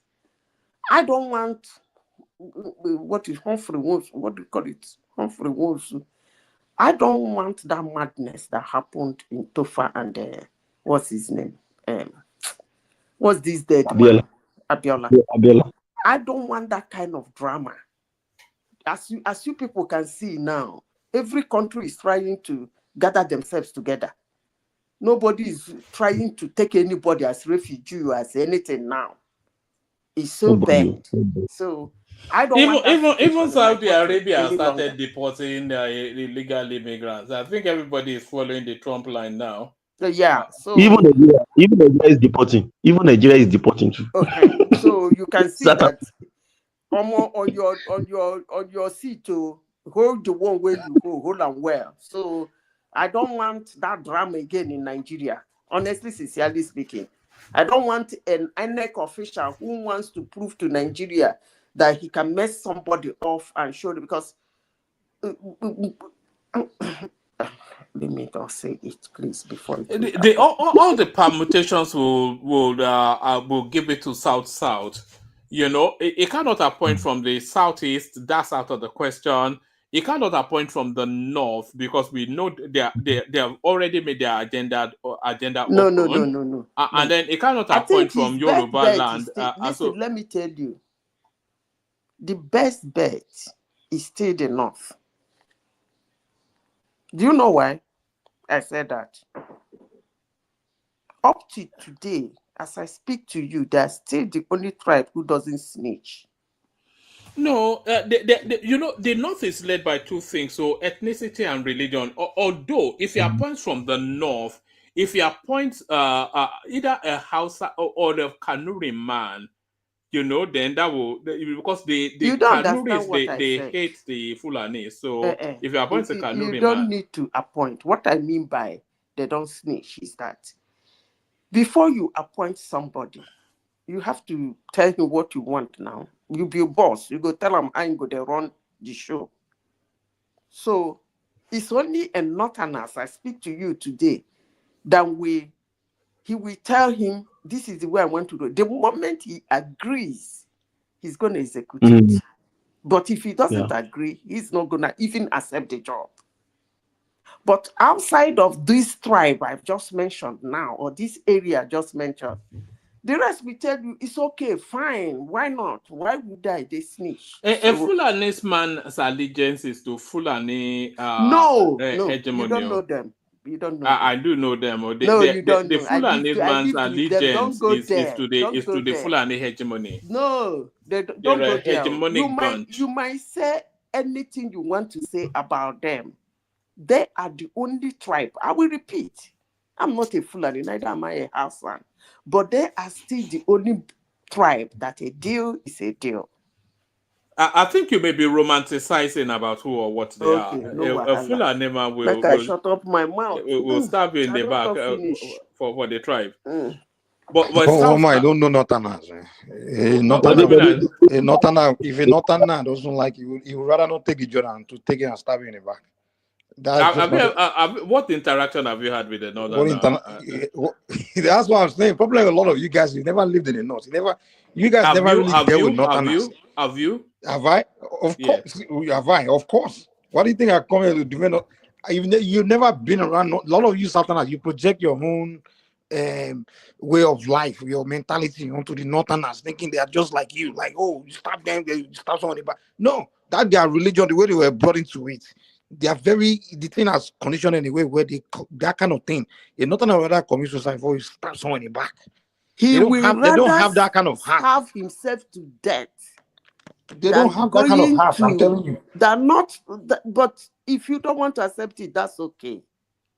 If the northern man hates you or he can't deal with you, he'd rather walk away from you than to deal with things like that. And be waiting for you to turn your back and stab you in the back. They don't do that kind of stuff. They don't. That's not their way. Now South, now you get that job where you Southerners, The way Babangida stabbed Abiola in the back, Abi, they don't have that. How did he stab him? No, he didn't stab him at the back. He didn't. Who told you he Whatever stabbed he him did, at he the did back? in the front. He didn't stab him at the back. He did it in the front. Because of the drama of Humphrey, what is that guy's name, sir? I keep messing up with his name. Yeah, you got it right. Yeah, so because of the drama, you went into a deal with somebody. He said, this election is for Kalu Kalu. Agreed.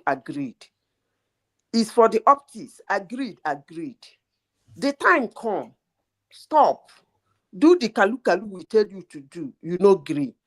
I must call the result. The way it is. Now they start to break computers you people did not even know what happened in Nigeria at that time. Those computers were shattered. That guy was beaten to stupor. So I don't want that kind of drama again in Nigeria. Please.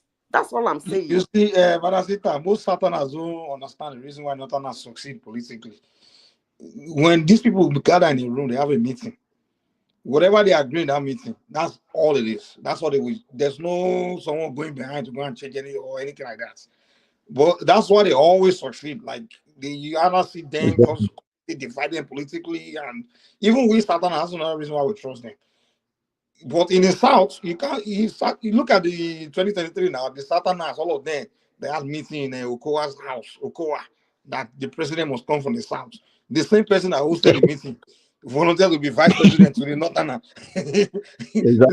The way Southerners do things, they will always deceive each other. They will say they are educated, they are smart. They don't trust. They deceive each other, backstab each other, and they are so divided. And then the Northerners will be winning politically, and they will say the Northerners are ruling us. They are the owners of Nigeria. And you start crying victim as if they use guns to force them. As if they are using force to be powerful. It's just their honesty and straightforwardness. They are straightforward with each other. That's why they hardly see them completely divided politically. They meet. They have a meeting, and they will debate their issue. They may do it for hours. By the time they leave that meeting, whatever the agreement they come to, that's what they will stick with. Exactly, you are right. Sorry, Darate. Precious people I never made, man. All right.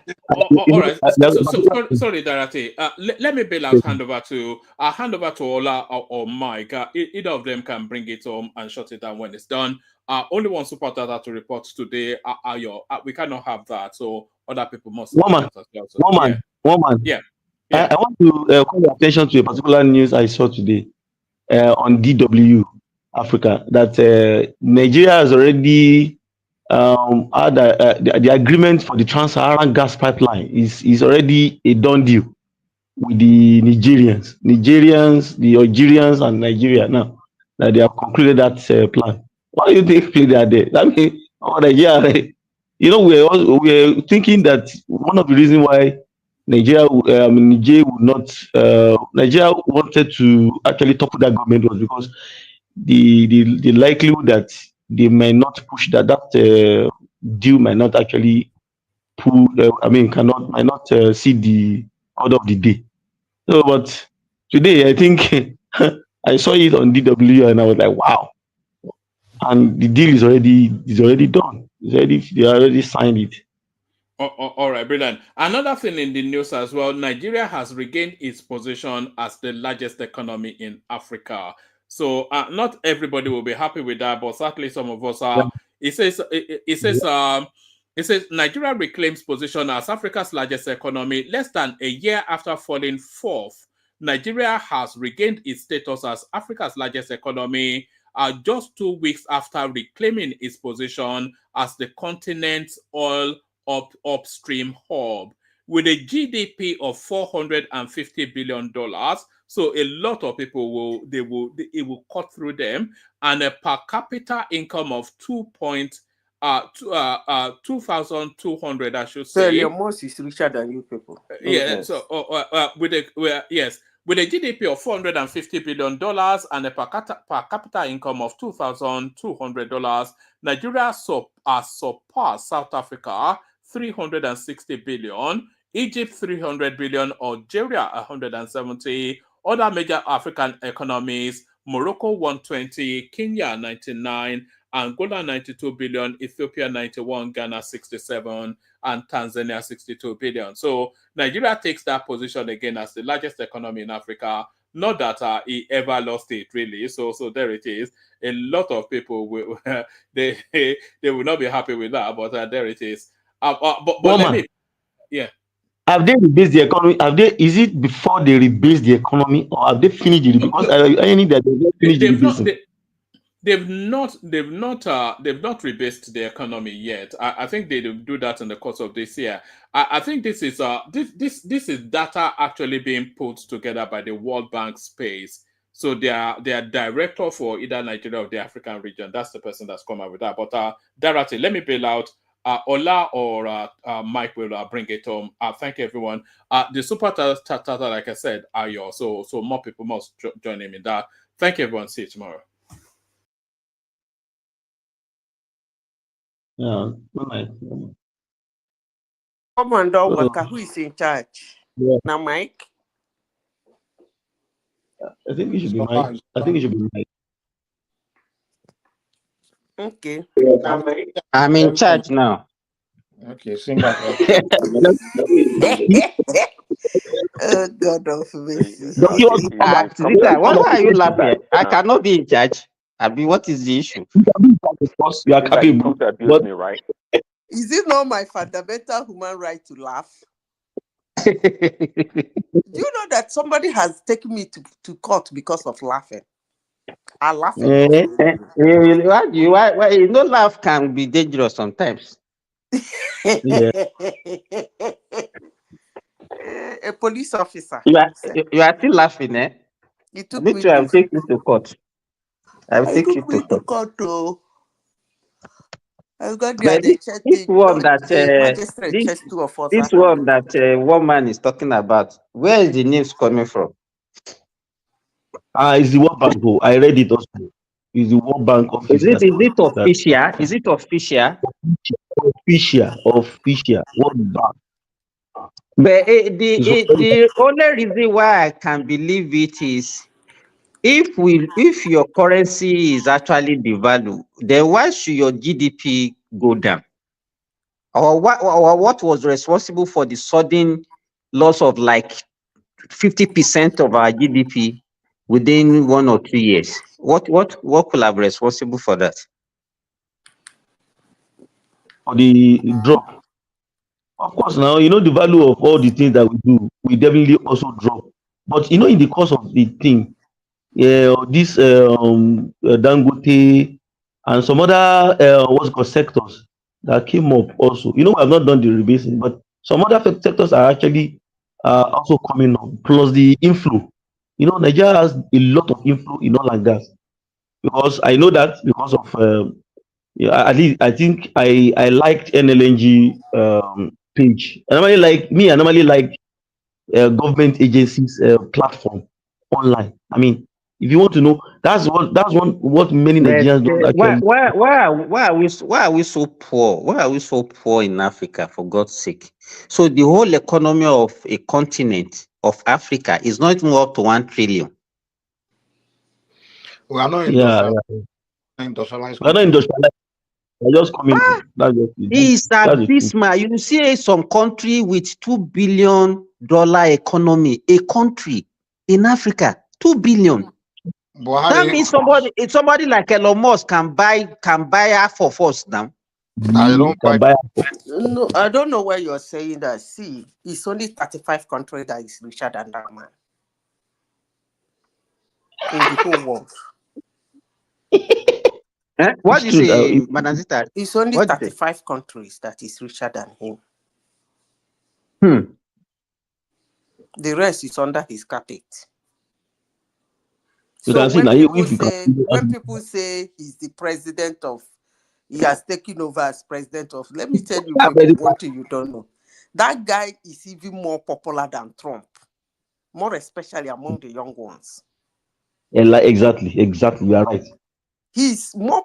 I don't know why the liberals are free. They just want to get on Trump's skin by calling him president. That guy is a president on his own. He's a superstar. Like among these kids that don't know their left and right, like from 30 years downwards, that guy is their superhero. So I don't know why people are freaking out. And they are more than half of the population of the world. You see, when he was campaigning for Trump, there is one thing Federman said. Federman said when that guy brought hologram in the State House, that if you see how senators were panicking when he came as a hologram, senators, let me see, we're running, they want to talk, and the man was saying, you can imagine if a senator of United States can feel like that about the guy's hologram, what about those university students he's going to do that drama with? You can imagine how they will be feeling. He's a superstar.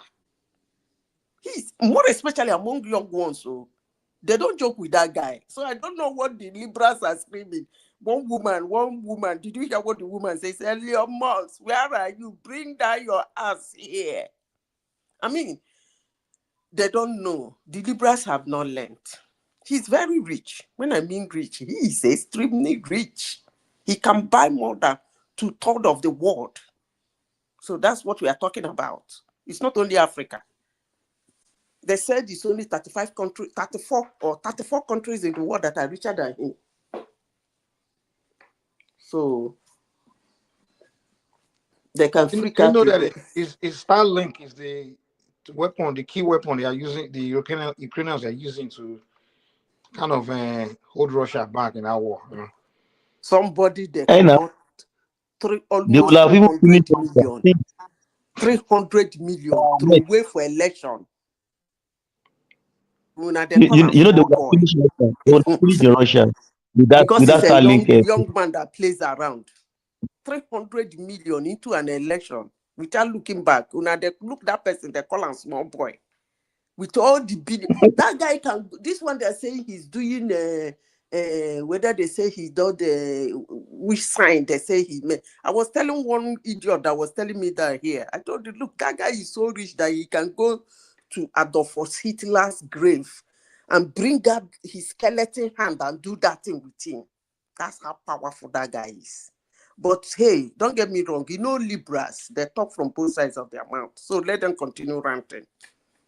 When the rain go for them in the midterms, I believe they go shut up.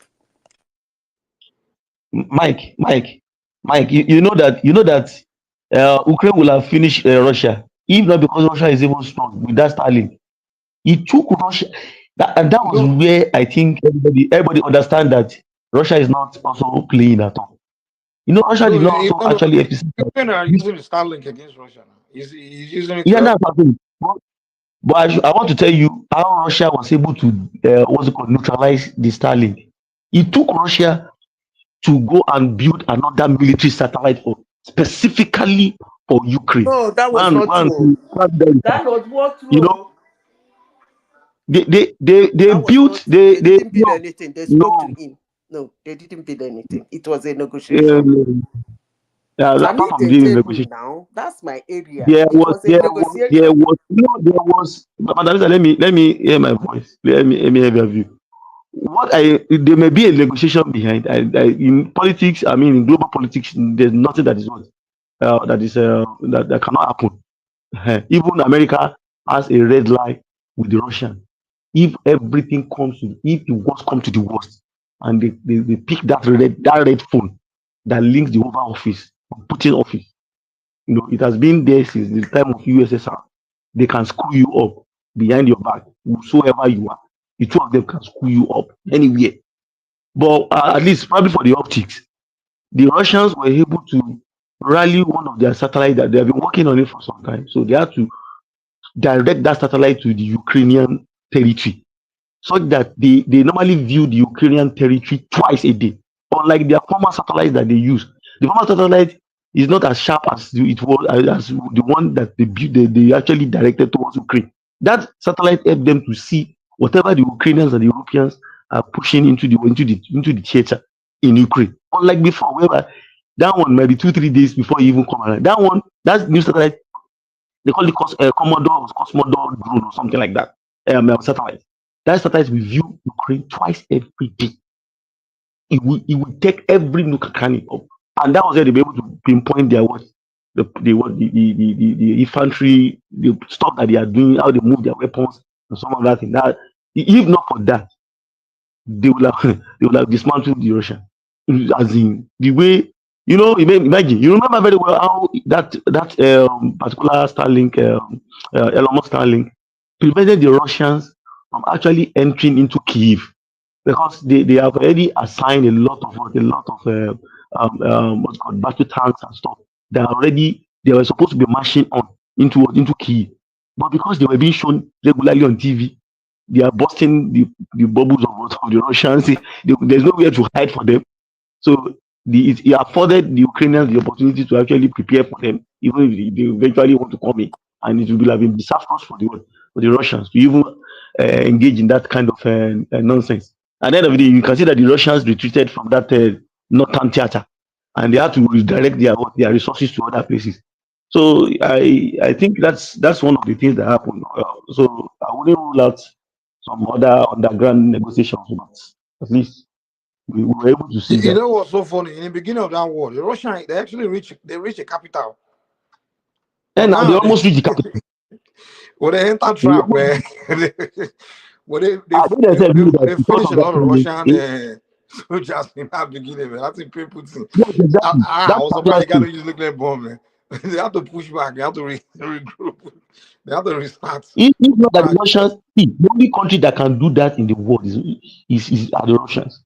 And because they have built if any other country, if they use that weapon, that's satellite against any other country, the name of that country will be sorry. Even Russia paid a lot of price in that. In the northern part of Ukraine, they killed a lot of them. They killed a lot of them. That was when there was no hiding place for the Russians at that point in time. So they themselves have to now throw everything that they have into that game. That come, we rather die here. The Russians normally play the war. They like war of attrition. If you have studied their history, they like the war of attrition, and that's why everybody fear them. Even the Americans fear them for that. That war of attrition. They can grind. Look at 1,084 days. Who does that nonsense? 1,184 days. These guys they're just unbelievable sometimes. And that's why everybody like, oh boy, they're gonna fight these guys. You have to think twice. With all the money that have been pumped into that war, and other countries, they will have been leveled by now. Okay, How so many years? now that they are still at war up till now. Have they achieved what they want to achieve on both sides? As They, Ukraine now join NATO, or Do you have know the they? annoying part of it? Mm. they didn't Two achieve of anything. them now, I don't even know what they gained in this war. Because I this think war is going to end though. I cannot lay my hands what is the gain.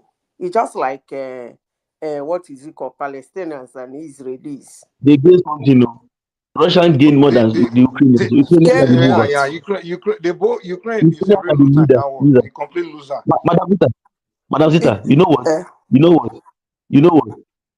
The Russians did not know that they were going to pay as much as well, but they paid a lot. But I can tell Who you, said the even Russia gained? even as they Listen, paid, let me tell you something. You see, I don't know about you guys.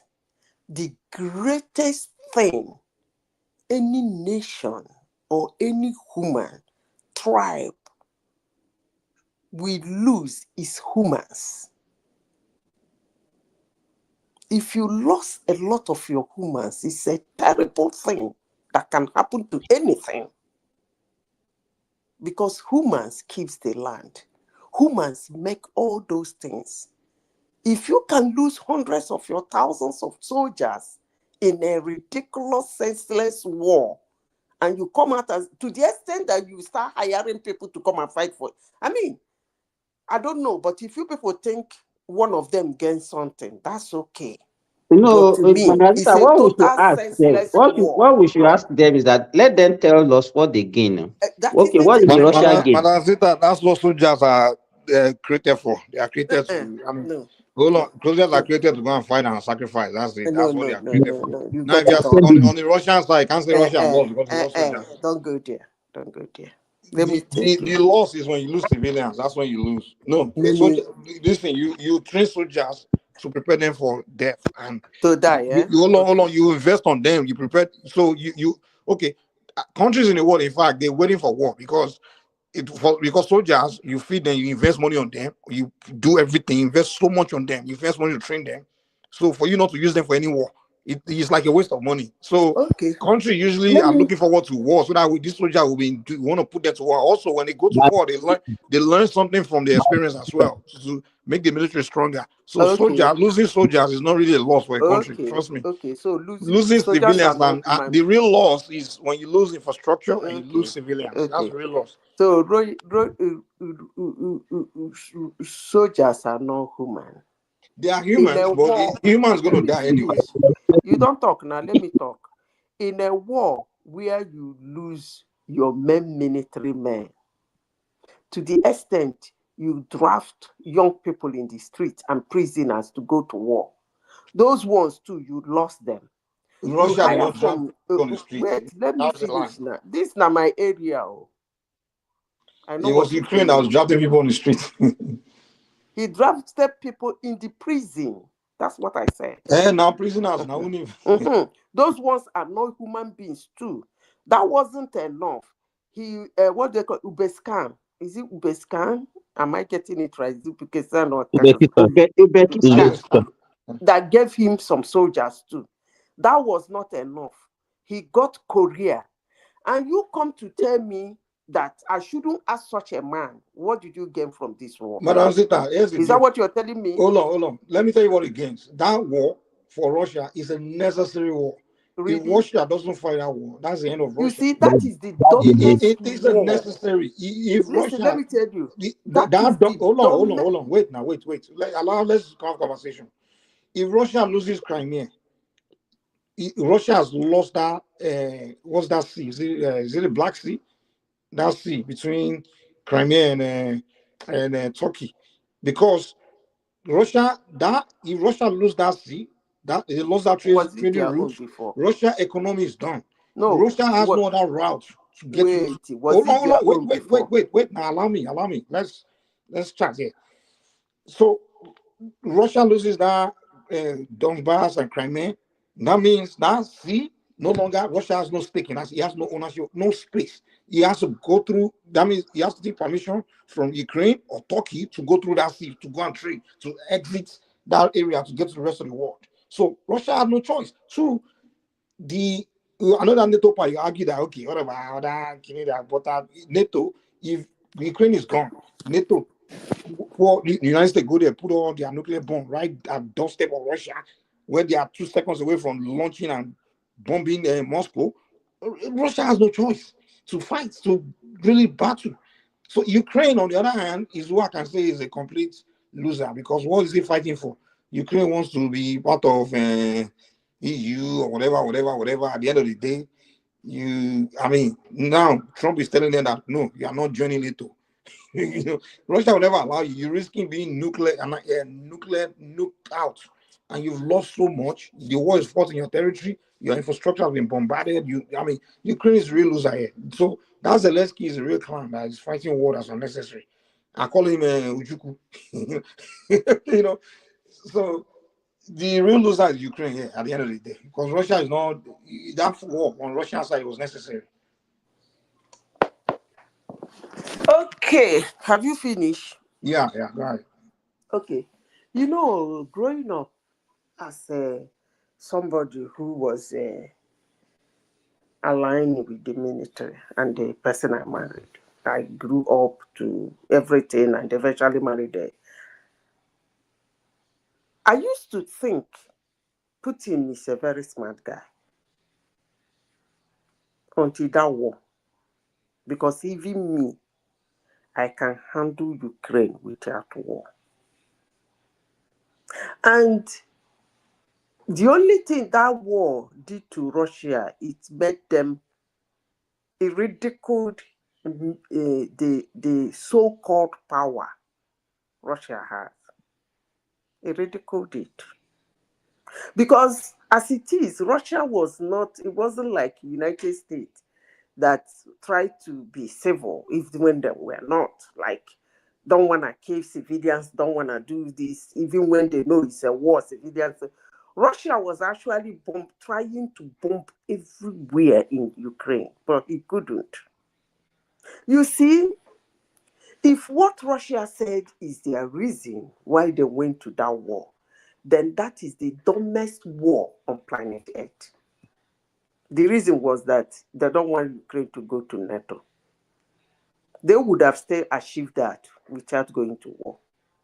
No, they don't want to lose the Black Sea. Wait, they have already taken that place now. Hold on. They took it in 2014, even before Joe Biden came. It was that place. Crimea was taken when Obama was there. Nobody fought them. No. Nobody recognized. Nobody gave. They refused to take it back. They were vowing to take it back. There was war going on. Gave a hook. What? There was war going on. It was more like Ukraine was always going to take Crimea back. That's why Russia. Hold on now. Let's before you go further, let's correct that fact. Ukraine. That's why there was that war going on. The civil war going on in Donbass, where Russia was funding the Donbass people to keep fighting. You understand? Because they wanted to take Crimea back. There was a civil war going on. Okay. It's just like Russia was just it was a proxy war. That means what you are saying is that Russia was lying. What do you mean? Yes, now of course they all lie. Okay. Putin was funding the rebels in Donbass. You believe them now. That's why you said it's because of NATO. No. I say mainly because of the Black Sea. And then too, NATO is another one. Let me tell you something. You see, that war is the dumbest war I have ever seen. I never knew Putin is this dumb. He can still achieve all those things without a war. Okay, tell me how. Okay. You have India. You have Turkey. You have Uzbekistan. You have, what's this one that usually shout for them to give him money? If they don't give him money, he doesn't vote. What's his name again? Is it Hungary? Is he president of Hungary? One of these ridiculous countries. Anytime they told him to vote anything in NATO, he will tell them how much his country needs. Yes. And they will run around and give him the money before he will put a vote. You have all those kind of people. And most of the people in NATO still believe that Ukraine should not be NATO. That's a clear truth. And it's a fact. So why go into war? Leave the Make NATO a part. deal Focus with on them. the That's Black why Sea I one. like to Focus on the NATO. Black Sea. You Make a keep deal arguing the with NATO them part. now. Wait. The moment, number one, you have said it all. They are fighting in Kremlin, in Crimea. As long as that fight is going on, that's enough for Ukraine not to be a NATO country. You know that. Go and read their charter. Of course not. Any country, even this one that are saying now, until that boundary is settled, Ukraine cannot still be a NATO. So the question of being, I don't even know why they are politicizing it. The rules and regulation of being a NATO is on ground.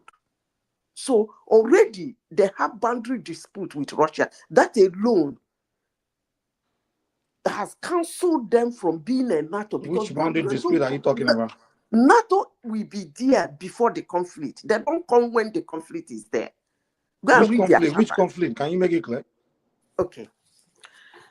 The charter, article, is it article 9 or 13 of the NATO? If a country has boundary dispute, it cannot join NATO until that boundary dispute is settled. And what is this boundary dispute? What is this boundary? We don't know which boundary you're talking now, about. let me. You said there is war. Since 2024, there has been a fight in There was a civil Crimea war. and Donbass. Hold on now. Okay. I'm trying to explain something to you. When I finish, go and read it. Okay, go ahead and finish. Yeah. So, as long as they have that conflict, that alone disqualifies Ukraine to be NATO member. So, I don't even know where all this. Before you go further, hold on. That conflict is internal. It's not with another country. It's not with external country. You are not on. Read the charter now. I'm telling you the charter. Yes, the charter you're talking about is dispute with another country. Even if, okay, let me give you a typical example. Let me give you an example so that both of us will understand ourselves. In Nigeria now, let's like June, Nigeria wants to join NATO. And the Igbos are fighting the Rivers people. Or it was during the Nigerian Biafran war. That alone disqualifies them. No, it doesn't disqualify Nigeria. The fact that Nigeria is recognized by the UN and Biafra is not recognized. No, listen to me. Go and read their charter. Can you listen first? We learn every day. NATO does not come into conflict. They stay before the conflict comes. That's their rule. Okay. Let's be clear about the. Wait. Let's be clear.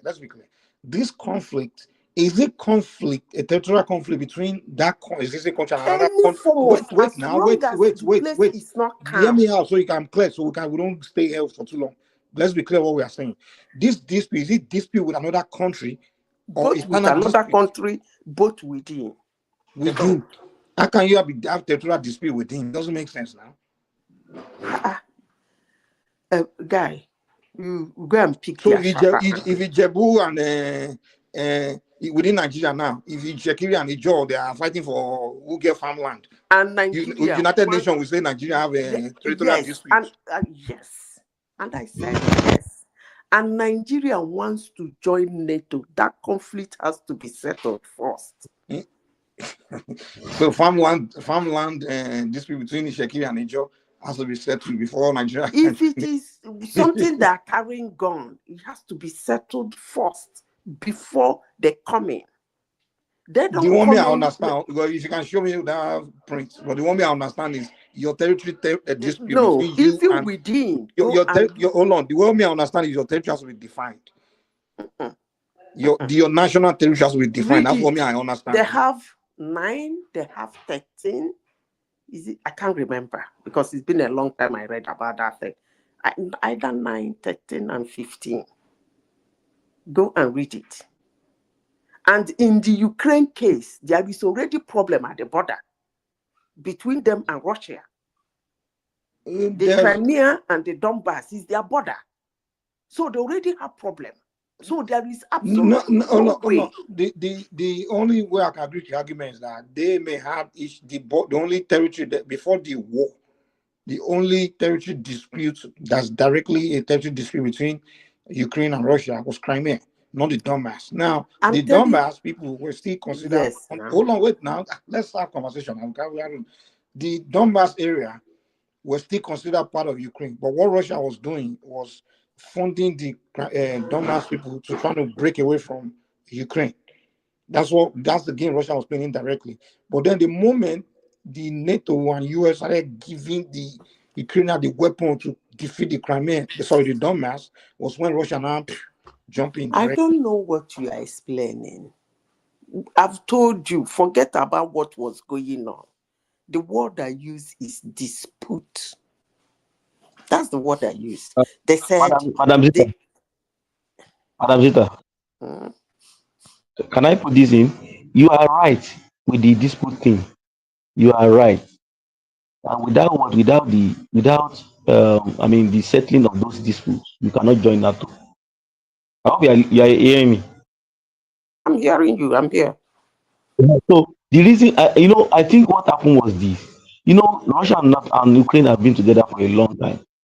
So I think during that time that Yanukovych, the former Ukrainian president, was toppled by the US. You remember that John McCain went to Ukraine and led a protest to drive away the president of that country, which was Viktor Yanukovych, because they were they were using some underground forces within the parliament and within the political opposition to say that they want to join European Union. They want to join the European Union. It was the European Union that they wanted to join that time. So because that did not materialize, that did not actually, that materialized in the sense that they were able to use general dissent to push out Yanukovych. Yanukovych ran away from the country. So because of that, this guy came in. I mean, the Russians came in and started fueling some internal crisis because one of their trusted allies, that they were together. Don't forget that Ukraine is also, I think Ukraine also is also part of the collective security treaty organization and Belarus. So they are very good guys that had very excellent relationship with, and they're even brothers. You get it? So that was the beginning of the problem. During Trump era, Trump froze the 550 million military aid package that they were giving to the Ukrainians. So that was the reason why they were not able to prosecute that war for the time that what's called was there. It was under Obama. Obama was the one that started this project, but it started in 2008 under the Bush era. So Russia would have actually still lie low, but seeing the handwriting on the wall that the NATO issue did not even come into it. Was actually European Union. That is not the reason why Russia went to war. It's not because of NATO. I promise you part that. of it. No, it's not. It's part of it. Let me tell you. It's not. Those were the because initial. That is a non-starter in the first place. They just use Kalu to confuse you and me to do what they want to do. Both NATO, both US, and both Russia. That's not the reason. Because there is no way Ukraine is qualified to be NATO in the first place. Madam Zita, let me tell you, Ukraine cannot see the NATO issue came when the war even started. The first line of getting into NATO is for you to get the EU accession first. EU accession first. That was where the problem started. It is from the EU, they will refine you in the EU. No, necessarily. Turkey is part of NATO. That was. Let me tell you that. No. But you have to look at it. You remember this black woman that was the US envoy. The plan was refine them, bring them into EU, let them go through some reforms economically and politically. Then you can then brandish them into EU, into NATO, to bring in the NATO forces. At least put the gun at the jaws or at the face of the Russian. So that was what they wanted to do. That was the subtle game. No, it's not that. NATO came in when they now saw that EU is not going to come in. My brother, here's the deal. You have to understand something. The moment the ruling party, whatever is ruling, it's no longer pro. Hold on. Whoever is ruling the country, if it's no longer pro-Russian party, they're on their way to NATO. Because historically, all the former USSR countries, That's exactly how the pattern began. The moment the pro-Russian leader leave the office and the pro-West guy enter, automatically they just it's a on their way. They are not on their way to become NATO. You understand? And that's exactly how all those former USSR countries all became NATO countries. The only two left now is Ukraine and Is Belarus. And the Ukraine, Belarus. And that's the reason why hold on. The pattern, the moment Viktor Yanukovych left and the new regimes that became pro-West, Russia already know that automatically these guys are on their way to become NATO. That's the steps. That's the pattern. You exactly. understand? So that's automatic. Russia already know, okay, boom, these guys are becoming NATO already. And the first Russia did was quickly take Crimea, take the Black Sea first, and then from there it started digging to climb the mountain of reclaiming Ukraine if it's possible, or claim He whatever I can wants claim to back. take Ukraine, not NATO anything. Leave that matter. His land is But you know, Madam one take Ukraine is a that prize NATO asset story, now. but that one don't fly him. I bet who won't take Ukraine? Oh, may not just me. Who won't take 40 million. 40 million. It's not easy to take actually, but just to put them within their orbit, at least make sure they are still within. Just like what Mr. Mike just said now. You see, if he lost Belarus, how much is Belarus? How many are they? Just one unit. See, if they march onto Belarus without no support, we all know what's going to happen now. Let's not stop ourselves. What's it called? Leaving us, Lithuania. What can those ones do? The only formidable ally that they have, and that has the capacity. I even have some technology, because don't forget the brain box of the USSR then was Ukraine. Most of the nuclear weapons were with Ukraine. They were the ones that persuaded the And Americans. listen, let me tell you, if they push them, those things are stayed there in the Ukraine. The only thing is that they gave us the warhead. Those things are stayed there. And those their scientists are still alive. They can still make it. Trust me. Trust me. They can still make it with nuclear heads. Trust me. It's not easy to make. Oh. I am telling you, they still have it. Madam, it's not easy to make. And I repeat, you know, say me, when I talk, when I go say this woman, let me repeat myself again. Let me repeat myself again. Ukraine, as we speak, has the capacity and capability to make what do they call it? Is it 1 millimeter? Warhead. Their sizes. I'm trying to. They have. Mike, you know that one. Something I will remember, but they have the capability and capacity as we speak to make it. But if you don't believe me, no say I sabi talk rubbish. I rest my case. And that's if they have not started. Anyway. Why are they complaining that the West or Russia is preventing them from making that nuclear head?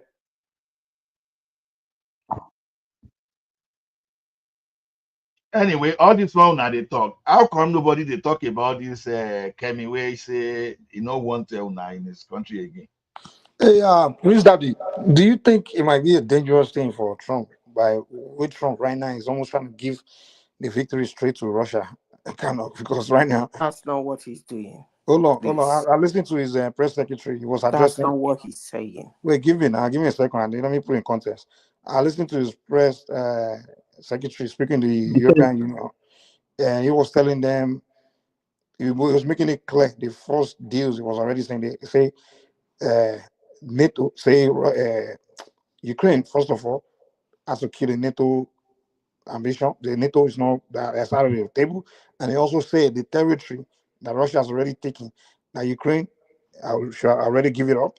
There's no way Ukraine is taking it back. So you already gave up those two. So now I'm like, okay, so what's on the table now? But so now the negotiation, before the negotiation begin, you already declined. So that's already a victory for Russia. Before he became the president, he actually had that position before to fast track the yeah, he did. But I didn't think it was that serious. I thought it was just politics. But he knows history. He's listening to an expert, kind of. And he knows that, look, that's the way to fast track to peace. And he knows that. Trump actually knows. But Prince Daddy, what I'm trying to ask you is the billions that the EU and the US, they've all pumped in there. Don't you think They lose that. they will go after Trump for their money? Like all the no. sacrifices, America give more. and a lot of them lost troops. They lost people too. Because the European Union, they all sent troops. Yeah, a lot of their troops died as well. That's why Trump called it a senseless war. It's serious about that. Because if you look at it, this war really is one of the most senseless wars in the world. There's no need for this war. Millions of people die in this place. What is the purpose? And look at it. Look at what is happening right now. At the end of the day, this shows how demonic these Democrats are and this Biden administration. They led Ukraine to war. We all know clearly that Zelensky did not really have the interest to fight in the war. He didn't have the capacity nor the wherewithal to do so. He didn't want to. But Nuland and Biden administration, Blinken, they pushed him to war. But at the end of the day, look at what it's people would ever forgive him. At the end of the day, look at how many people have died. And Trump is saying that this is a senseless war. He said it from the beginning. Now tell me, Mike, what is the benefit of this war at the end of the day? Nothing, man. In fact, the Ukrainian people never forgive Zelensky and even the West, because many Europeans lost their children, man. Because there was a time people are even young boys trying to flee the country and they were capturing them on the road because they are forcing them, conscripting them into the military, and they're just dying. They've lost a lot of people, man. And at the end of the day, what did they get? Of the West. This war was really one of the evil of the West, because if you, just like I kind of predicted, at the end of the day, Russia is going to kind of have its way. Now they gain more territory. Now Ukraine is not joining NATO. What have they gained apart from the wickedness of the State Department of America? What have they gained? Nothing. Yeah, I feel bad for Ukraine. Stop, Daddy. You didn't add that the most viable part of Ukraine was what was lost. People don't actually know. The eastern Ukraine the Donbass region and the Crimea. It's a cesspool. No, I'm talking about eastern Ukraine, Luhansk, and the other one. About two of them like that. The eastern Ukraine is the cesspool of mineral resources in Ukraine. Gas deposits, rare earth metals that will control the future. And that is what Russia got in that war. People don't understand, and that's why you can see. Even when the Ukrainians made an incursion in court, the guy continued to defend eastern Ukraine. Russia continued to defend eastern Ukraine that we will die here. You can take Kursk. There's nothing much in Kursk, but in eastern Ukraine, we have the gas, we have the steel, we have everything, all the minerals, the rare earth metals that will be used for the semiconductors. So and all you're saying at the end of the day, you saying Russia actually gained from the war? Is that what you're saying? Technically, they still gain something. They gain something now. They lost, but they gain something. At least Is there any part of Russia, Ukraine that has been annexed officially? Yes, now. No, even forget about Crimea. Crimea was not. It was not. And It was not. Did you not listen to me, Simba? What Trump press secretary just said? He said the territory Russia has gained, the Ukraine will not get it back. The territory Russia has taken, Ukraine is not getting it back. Where did you get that one from? Do you want me? Let me even put it on place. Literally acquiesced to Russia taking those lands. He didn't want to fight for it. It's not even part of the negotiation. It's not part of it because they said it just like Mike said. They can have it, I guess, at the end of the day. And this is the mentality. You go to war, if you lose, whatever you lose it. Good morning, everyone. Good morning. The thing is, I think Madam Zita is right to some extent, because this war, we should all know that Ukraine never started this war. It's just like a super, maybe for example, Ghana is bigger than Nigeria in the strength of maybe for example, size, population, weaponry, and everything. And you cannot allow a country, being your neighbor or from any other region, to just encourage into your country. We all should know that Crimea was annexed by Putin built a bridge all the way from Russia. Build a bridge that you can travel through to Ukraine. Crimea is a Ukraine territory, but he annexed it, I think, from 2013 to 2014. He was already planning that. He annexed it under Obama, but the rest of the country did not recognize Crimea as as a part of Russia, but he has already annexed it. Why Ukraine never fought back? They didn't because they think they don't have the strength to fight him. Okay, it was embodied. Okay, you are accusing Ukraine of joining NATO. Ukraine has never penned a paper writing to take to NATO that we want to be your member. They have not even the only thing that they are doing is to be a member of NATO. They're on their way. They're on their way. I understand, Mike. But the thing here, what they only interested in is being a member of European Union, which you still have to make an application through, and it took you years before that. But Putin was, don't let us forget that Poland is a member of NATO. Okay, you are saying that you cannot allow Ukraine to be in NATO because you don't want NATO to any country to border you as a NATO member. You cannot have a border with any country as a NATO member. But you are fighting this senseless war. Behind you, Finland, that has a border with you, has already through this war. Finland and Sweden swore never to be a NATO member. You have to pick a battle. You have to pick a battle. You have to pick a battle. You can't fight Ukraine. I know. I'm just telling you why this war. I look at it as a senseless war, and I never knew that Putin was this dumb. You are fighting that. NATO, you don't need any NATO member as to border you, but you are fighting Ukraine senselessly. Let me ask you a question. Let me ask you a quick Finland question. is already a member. It is not the same. It is not the same. Please, Daddy, give me a second. Are you aware of the agreement they made when the fall of the Berlin Wall about NATO expansion? The agreement between Russia and the West.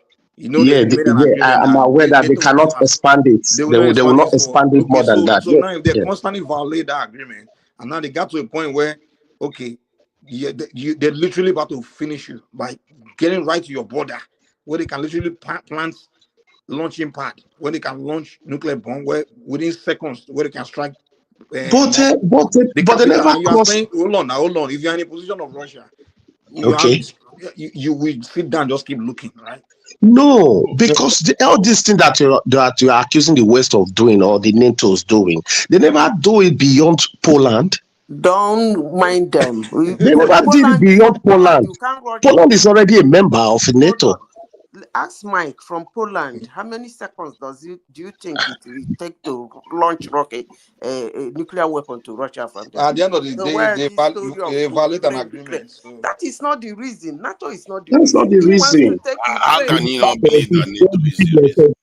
See, don't deceive yourself now. Why are you deceiving yourself? Let me add to this.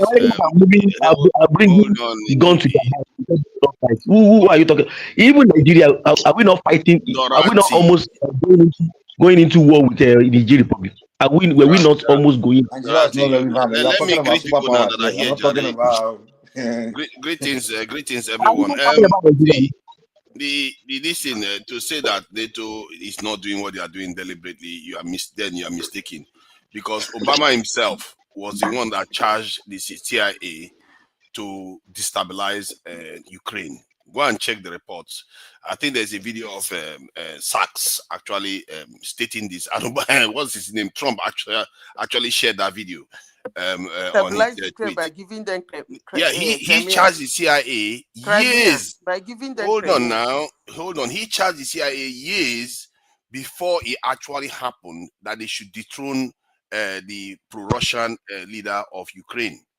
And historically, they were not supposed to be moving closer and closer to Russia.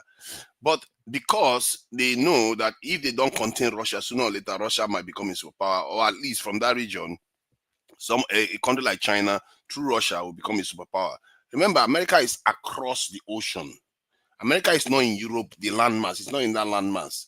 So imagine if Russia was getting along with European countries. Its power will be diluted heavily. This is the key behind why they want to this in a kind of chain Russia in that region, and they keep moving closer and closer to Russia. Would America accept Russia going close to its border? Have you put no bother to ask that one? Is it only America that can travel with ships? If Russia takes its ship now, imagine Mexico. Tonight, imagine Mexico agreeing to the Union of Russia. Imagine that. America will go ballistic, and they almost did. when Russia put a missile in Cuba, America almost went to nuclear war. Just in Cuba, they almost went to nuclear war. But Poland is already a member of NATO. Should we get that clear? They were Kaliningrad. That's the problem. But they keep moving further east. They keep moving. And what you are saying, you are making the point. America keeps moving eastwards towards Russia when they shouldn't be doing that. They are creating a security challenge because they want to eventually neutralize Russia completely. Okay, what would Ukraine would have done when did you know how many tanks that lined up from Russia to Ukraine? They should just fall down and let one country with tanks just lining up come to your capital and do whatever they want to do without fighting back. A sovereign nation. They should not fight back now. No one a is sovereign nation. No one is a sovereign nation. All they needed to say was that they were not going to take sides. That's all they needed to say. Sometimes your fate is what your fate is. If you are between two massive powers, really, these are unique powers that have the power to destroy the world over. And then you are in between them and you are there. And your job is not supposed to say, okay, I should be neutral here. I should be the one causing too much trouble. But instead, Zelensky decided that, I'm not going to make it clear that I'm going to be neutral. I'm going to just make it vague so I don't that I might join NATO. Then you trigger this war. What do you think was going to happen? You're going to beat Russia to submission, a nuclear power. But who started the war to start with? Who started it? Was it Ukraine? They triggered the war when Russia demanded. They triggered the war when Russia demanded that Ukraine should be neutral, that they should not look to join NATO. All they needed to say was, no, they are not joining NATO. That's all. So I think what holistic is trying to place this moral, who has moral, whatever moral, but that's not the way the world works. The superpowers go to war for their interests, not because I'm not. Look at what they lost. Look at what they lost. Look at what they lost. Putin lost so much as well. Yeah, but you're willing to give that. You have to sacrifice to get something. He's willing to sacrifice what that loss is to get that. Putin would have lost far more if he had let Americans to his border. He's willing to sacrifice that to risk and annihilation. I mean, because but do you know that America can still achieve everything? Okay, what Putin was avoiding, that he doesn't want maybe more incursion to his border through proxy countries, like even I think Georgia is even a member of NATO. I know they keep expanding it though. Georgia is not a member. No. They cross Georgia for this same reason. For this same reason, they cross Georgia. And their life, they will never try it. Yeah, but that's what superpowers. But America does the same now. Anyone that's trying to go against, hold on, wait, you can't deny this one. Anyone out there trying to go against their interests, they invade you or they do something or they assassinate you. They invaded Iraq, Afghanistan. They will, if you go against their interests, that's why they spend billions on their military, is to secure their interests in the world. They're not spending billions in their military to see somebody going against stumbling their interests, and they'll be looking at you. That's why they spend billions a year, no, even trillions on their military. So are you saying Russia spent all those billions on it to develop his military for him to sit back and be looking at somebody? No, that's why they build their military, my friend. So what moral argument are you presenting here? It's not moral. I'm not saying the world works, my friend. No, I understand. I'm not saying the superpower is so that way they can be strong and defend their interests across the globe to their capacity. But maybe they allow Poland to be NATO because they didn't have the means to really go and challenge the West in that area, that far away. But now Ukraine, where they know that okay, now we can challenge you, they are doing it. So, my friend, I'm sorry, man. That people have to secure their interest. Mike, maybe the other thing I want to ask. Let us forget about this. I think it's already overflow. I heard Trump saying that he wants to take over Gaza. And you want to rebuild Gaza by moving all the people in Gaza away to Egypt and Jordan. You don't know that's always been a plan. That's the plan. That is looking for ways to eliminate those populations. Is that not ethnic cleansing? Gaza. Simba, this is what you need to do. Simba, go and look at the map of Israel when it first got there. So what is wrong with that? He just put it out there to Madam see Zita, how why are you the world will supporting react to it. this But crop of a man? Why are you that's true. supporting this man? Simba, I don't think it has to do with Trump. I'm sorry. If just every time the Palestinian and Israel, every time they engage in conflict, Israel gain more territory. Everybody knew it. I don't think if America decides that they want to take Gaza, I think many of those Arab leaders, they know they are in danger of being removed from office. And I don't think they'll go for it. What they did, they released a statement just yesterday. What would they do? They will fight? You see, if you notice, this conflict that is occurring, it wouldn't have gotten this far if Arab leaders didn't support it. And people, and I really regret that most Western leaders, newspapers, and even commentators are not putting pressure on Arab leaders. They are the ones causing this problem. Tunanja, have you heard about the Israel-Arab war? No. You have to understand where I'm coming from here, because I've observed this conflict for decades. My brother, the Arab countries have not their blessing. Let me just make the point I was making. See, the Arab countries, what they are bargaining on is that they hate Iran more than they care for the Palestinians. Yes. Their target is that they want Israel and America to knock Iran down on their behalf, so that they don't have to do any of the dirty work. Then later on they go back to the Palestinian issue. Because normally, if the Palestinians were being attacked, what they normally do is they are the ones that stop it. They go to America, they say, if you don't stop this, we are going to do this, we are going to do this, we are going to do this. Tell me when they ever stopped it, Tunanja. They have been the ones stopping it all this while. Don't you get it? Whenever there is a conflict in Palestine, because remember before, when 10 people were killed in Palestinian territory, you will see them, they will start making statements. Even 10 get killed. Now they watch over 6,000 get slaughtered, and they didn't say anything. No, now they don't. Now they're tired talking. That's what it is. Okay. No, I think it's because they are focusing on Iran. That's the mistake most people are making. They are focusing too much on Iran. Let me say this. All this one are the talk. To Niger, I say your prime minister. No, your party leader. What she call it? She said she don't want to make Niger they come. He's not like Tunanja is the only British man here. Tunanja, they go flog you today. Yeah.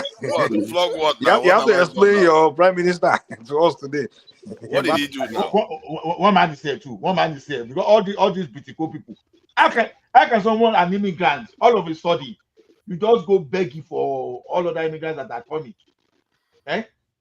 That thing is as if the thing was never heard of anywhere in the world. That guy is just like that lady is just like another Donald Trump. Immigrants want to block other immigrants. That's not true. No, it's the politics of the United Kingdom. That's not true. You can't blame her for doing politics. No, that's not true. Obama was the son of an immigrant. He deported the highest number of immigrants in the history of the United States. So why are you having problem with Kenny? A deported is the statement you made. A deported is the statement you made. The thing Obama was trying to make immigrants' life easier in America in the process of doing that. He wanted to naturalize all the ones that were in America already. Okay, but and he was deporting them. But when he finished deporting them, he will naturalize them. No, I said proposed of that. That's the difference between him and Badenoch. Badenoch one is trying to help them by deporting them. No. He was deporting them, hoping that he was going to get an immigration bill through. That was his. At least that's what they presented to be. But Badenoch was coming out openly and saying that 15 years minimum before he gets citizenship in America, in the UK. I mean, see, that is the politics of the Conservative Party. Personally, I'm not going to blame her for that. The only thing I normally blame her for was the fact that she keep picking on Nigeria all the time. Politics of the Conservative know that, but once you have a British man ruling, whether Labour or conservative leader being a prime minister, they always leave some loopholes for immigrants because they know immigrant is their strength. But whenever you give it to these sons of immigrants, because they know all the loopholes, they will begin to tie. Look at what started happening from under Rishi Sunak. They always try to tight it because once you are an immigrant or your father or your generation, so you know all the loopholes. That's why they don't even they won't make that mistake again, mind you, letting another person like Imo Badenoch being a prime minister. It cannot work. They will not allow any non-English person again be their prime minister. Just watch. because sort of immigrants have a way of disrupting the whole system. Okay, don't you know that before Cameron, or when Gondos Brown was prime minister, they know all this. They know how to tighten their immigration system, but they will leave it a bit, because through that immigrant, there comes a time they benefit from it. They benefit from a time. There used to be a time the UK would just go to places like India and Pakistan and other Afghanistan to just use flights to bring people in to work. But I know that they are overwhelmed this time. But it's also of immigrant like Badenoch or whatever. I always have a way of doing Oversabi and doing all this stuff.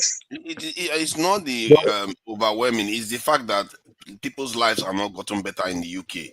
Because even if the a lot of people are coming to the UK and their lives are getting better in the UK, the people of the country will associate that arrival to progress. When people see things getting worse for them and foreigners are showing up at the same time, they will associate it to the foreigners. That's the nature of things. And the Western governments, what they've done is that they've filtered wealth from the bottom classes to the upper classes continuously since the 1970s. It hasn't changed. The trajectory hasn't changed. This is why now you see Elon Musk in the White House, and they are controlling everything. These rich people are controlling everything now. So that is what the people are feeling, and they are responding to it, and they feel like, okay, it's one thing to make our lives worse in terms of poverty. It's another thing to have our even country taken over by foreigners. So they have to push back on one, and sooner or later, all this whole game that they are all playing is going to come to this thing ahead, because somebody is talking about all these Europeans now. They don't mind dictatorship anymore. They want to go back to the stage where they can just be calling the shot and telling everybody what to do. That is what they are going back to, because they are afraid now that foreigners are beginning to take over everything. But I don't think they can do much about that. Personally, I don't think so. This is why I say Americans should go for war counseling and make their peace with the fact that they are not going to be superpowers for a very, very long time to come. A long time. Sunaja, I'm hearing about the rates Nigerian boys are impregnating all these British white girls, right? Yeah, I mean, maybe. That's if that is new. So if they are not, who do you expect to be? Hold on. Maybe that's what if they are not. Who do you expect will be superpower over America? The way they look at it is that there's going to be multipolar world where you have like China. Who and who now? No, there's the Chinese, the Russians, the Americans will always remain. The Europeans will form their own block of power too. And Africa is emerging in terms of population. We are going to be everywhere, just like the Indians are. After you go check whether you get malaria. What is that now? Why? Because that is what they call cerebral malaria. So that can make you to be. You guys, I guess your medical degree has gone quack now. America will never allow that. I didn't say America will fall. I said America has. I don't talk by own, as they don't lose and meet up with Biden, he go hard. Everything Trump is doing is weakening America. Almost every single thing he's doing. Okay, now no wahala. Because he's driving people towards China and Russia now. Tariffs is driving them. That's the point there. I agree with you on that. So what are you? So what are you still doing in Britain? Why are you not going to China? Did I tell you that they are going to fall and die? I didn't say anything about they were going to fall and die. Superpowers will remain superpowers. Leave this one at China. You're wrong. You're totally wrong in that. Allow me, please. If anything, no. Someone else can even talk. I don't know this. A British man is talking about America that before. You maybe say now other people words will not depend upon. Without other people's words, without some kind of stony words, how are you going to survive? See, now only small. You will not take different from France, because we know that France is living on West African sub-Saharan African weights. So you accept those people that they steal money from their country, you put them. You get from those people that whether they're ritualists too, you put them. So without foreigners' money, without doing some kind of baby like one man will say, nothing will happen, because See the way you take do graduate for all those students. You ask them now to carry all their life savings. They sold their houses. They came to your country. You collect their money finish. And say, they come, they go home. And to make it worse now, your mama, your youngest mama, that is sleeping there. Is it a conservative? Waiting they there. So she Oh, now you they want to look for disown him, another. eh? You want to disown her now, eh? You want to disown bad dog now. She's your sister No, now. Why are you now from one man's Ola, to be really honest with you, man. Okay, Ola, to be can I really honest explain with you, my I question always now? find UK and European countries as countries where I don't think anyone should be considered as a place you want to migrate to go and become a citizen, because these countries, they are, first of all, they are small, they are no immigrants. I don't even know why someone would friendly. go. They are not immigrant friendly. Say it as it It's is. not about immigrant friendly or not. They are not. They are land of indigenous people. They are not new world. You understand what I mean by new world? It's like places like Yeah, they are homogeneous. yeah, exactly. Places like Canada and US and Australia is kind of like place where it's new people that came to start the country and they are starting new country. But UK, these are UK European country, a country have existed for thousands of years, and I don't. We should just leave them as indigenous society. I don't. Even why would I want to be a citizen of a country where the indigenous will look at me and say, "You are not an indigenous." It's like Kenya trying to become Nigerian. A Luo, a Zulu man or a Luo from Kenya. We say now I'm in Nigeria. Yoruba person, Igbo person, say, come, you are not one of our ethnic groups. You are not one of us. No matter how you claim to be a Nigerian. As the same way I see Europe, like you can't be a black Nigerian calling yourself Italian or a British. A real British man will look at you and say, no, you are not British. You are just a Negro from Africa that was born here, whatever. So to me, I don't know why everybody is tracking to become British and European. Yeah, I can understand America, Canada, and places like that, so Australia. Yeah, but not all these British and even England. I don't even know what's in our place there, man. I don't know. Yeah, maybe go there, maybe get their money, whatever. But I don't really see why anyone would to become citizen there. You know why people go there is because they've stolen so many people from Africa.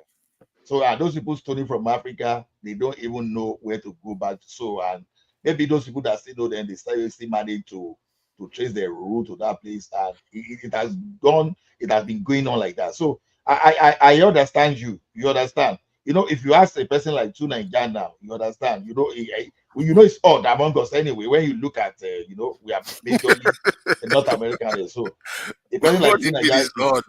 is very odd. The UK people, they are the ones that created America. Yeah, going on.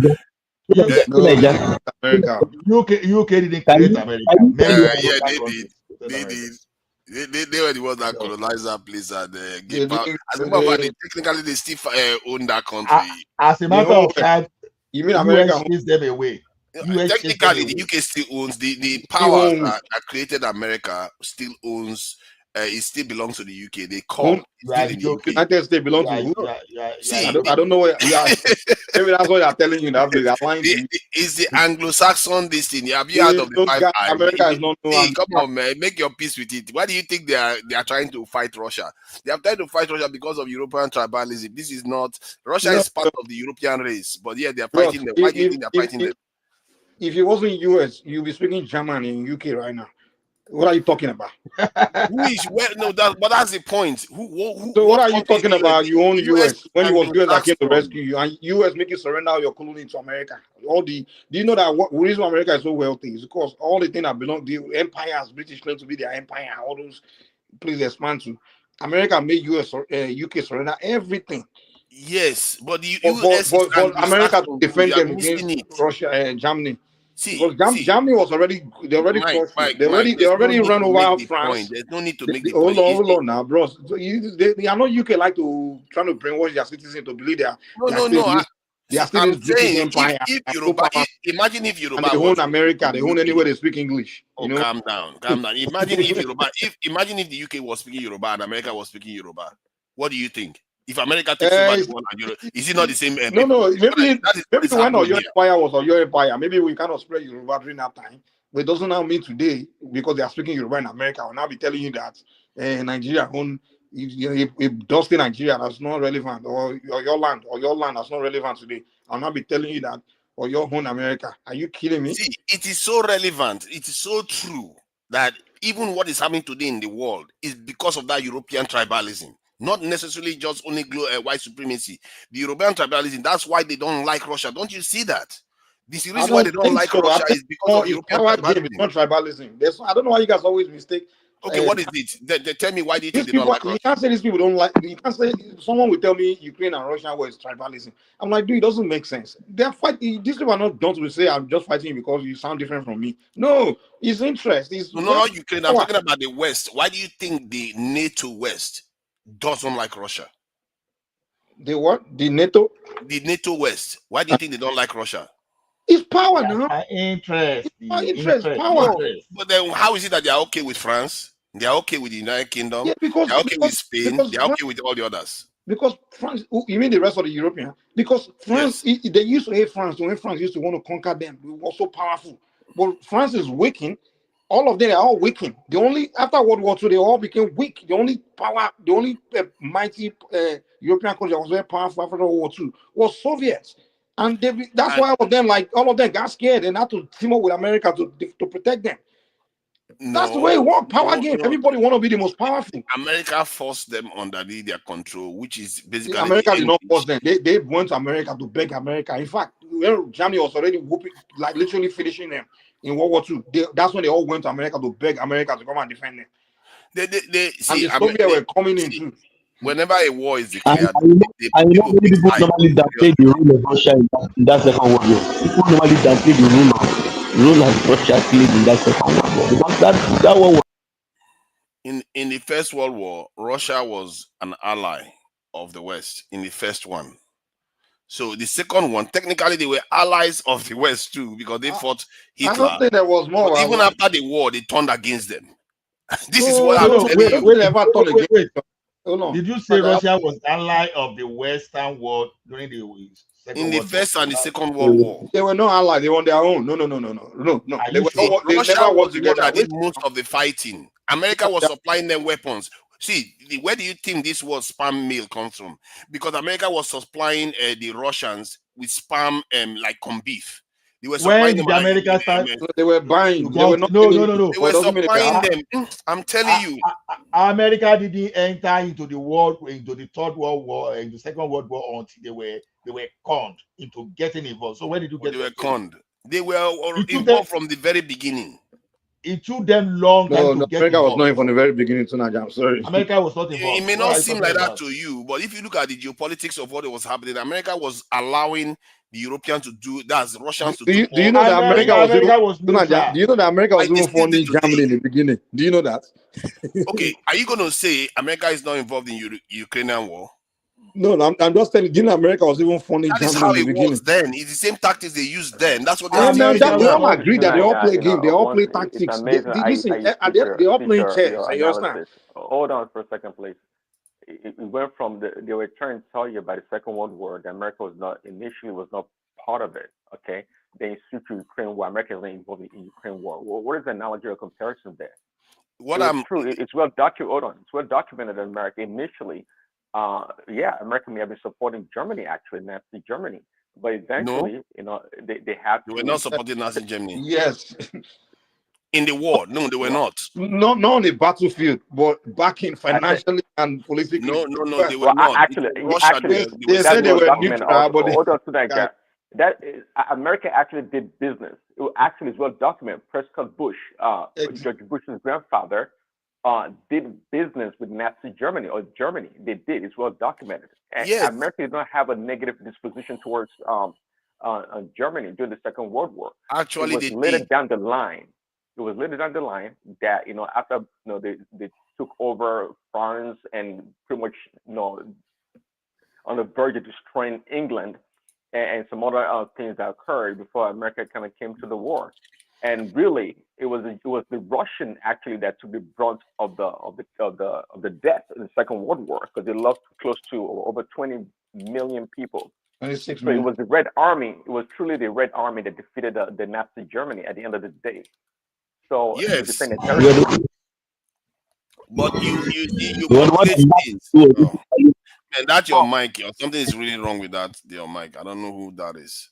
Yeah, the mic is sounding like it's flying aircraft. Yeah, you are conflating quite a lot of different facts. One minute you say America is not involved in the war. Technically, they were not physically involved, like the war in the Ukraine No, now. They were. They are, Senator, can you you have a let me way of finish? Can you talking. let me Hold finish the on, hold on. point? I Can said you let me finish the point? initially they were not. Don't you They understand? were always involved in backing the Okay. Russians against the Germans. All right. The Russian Forefather, America never got involved. They discussed it in the Congress that some people were lobbying America. You know, okay, Wama. So that they were even debating the thing in the Congress. So how will you be involved in something that you'll be debating again? So you are not say forefather. Just America was not involved initially in that. And Tunaja, by the way, this is okay, something. now let me get the facts now. Let me get the facts. Let me get the Tunaja, facts. before you go, by the way, this already is know. something we learn in school in America. So before you start arguing with me on Peter Saturday, I know. This British guy talking. It's something they teach us in class. You know, you need to watch it before you start calling me British. We are not streets just argument. This is The United States started supporting Russia during that war on June 1941 when Germany invaded Russia. They started from there. They even have the Lend-Lease Act expansion, program that they started. So they were supplying them. They even have that. Like I said, they even have words that we are using today that came from that support. Okay, hold on. Let me explain it to you. War, they turned it to enemies. So now, let me explain something to you. No, in the beginning, America was playing neutral. They call it isolation, whatever, right? They were playing neutral. So any one of them that came to them and said they want to buy something or they need something, hey, America will offer it to them. In the beginning, they were playing neutral. It was then later, right, when England became weakened, France weakened, the West, and then they now visited US to convince them. In fact, they did series of visits, they did a lot of negotiation before America now finally said, okay, we'll now support you. So in the beginning, they were neutral.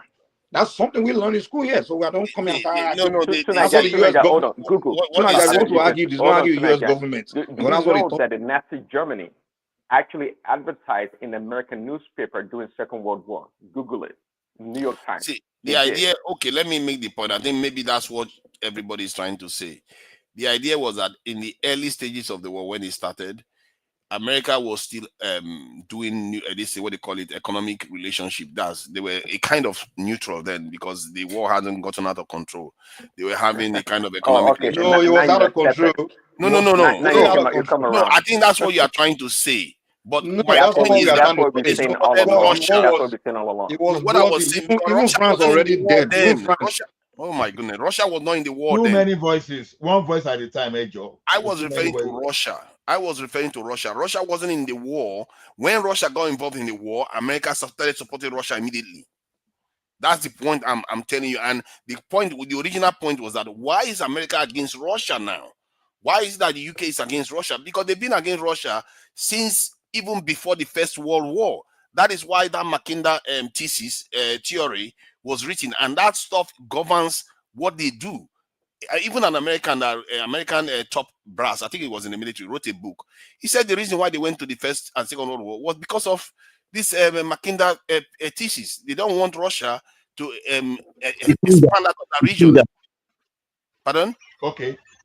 Forefather, let's say that your microphone is still giving some kind of voice. Background noise. Now, does Mike or Prince Daddy want to respond to Forefather? Because Forefather I can say quickly.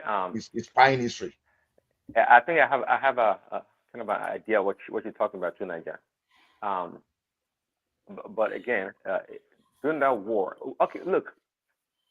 The Russians, the USSR was back then was the one that was kind of in the forefront fighting the kinetic war against Nazi Germany because again they run over France and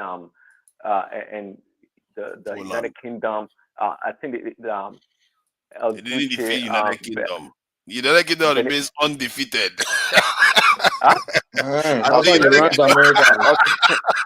Okay, no worries. United Kingdom remains undefeated in France. Thanks to the Americans, quite frankly, like the country or the empire known as the United Kingdom would have been way gone a long time ago. But anyway, the Russians are the ones at the forefront of the war, losing their men. I'm telling you, without the Russian, imagine if America would have had to fight that war or one-on-one with the Russians. It would have been devastating. Or rather, with the Nazi Germany because of the distance and whatnot. But it was the Russians that put their lives on the line, the USSR. And again, over 20 million of Russians were killed. They were the ones that actually resisted the Nazi Germany. And yes, maybe the US supported them because they were doing the bidding of the Western world. They were.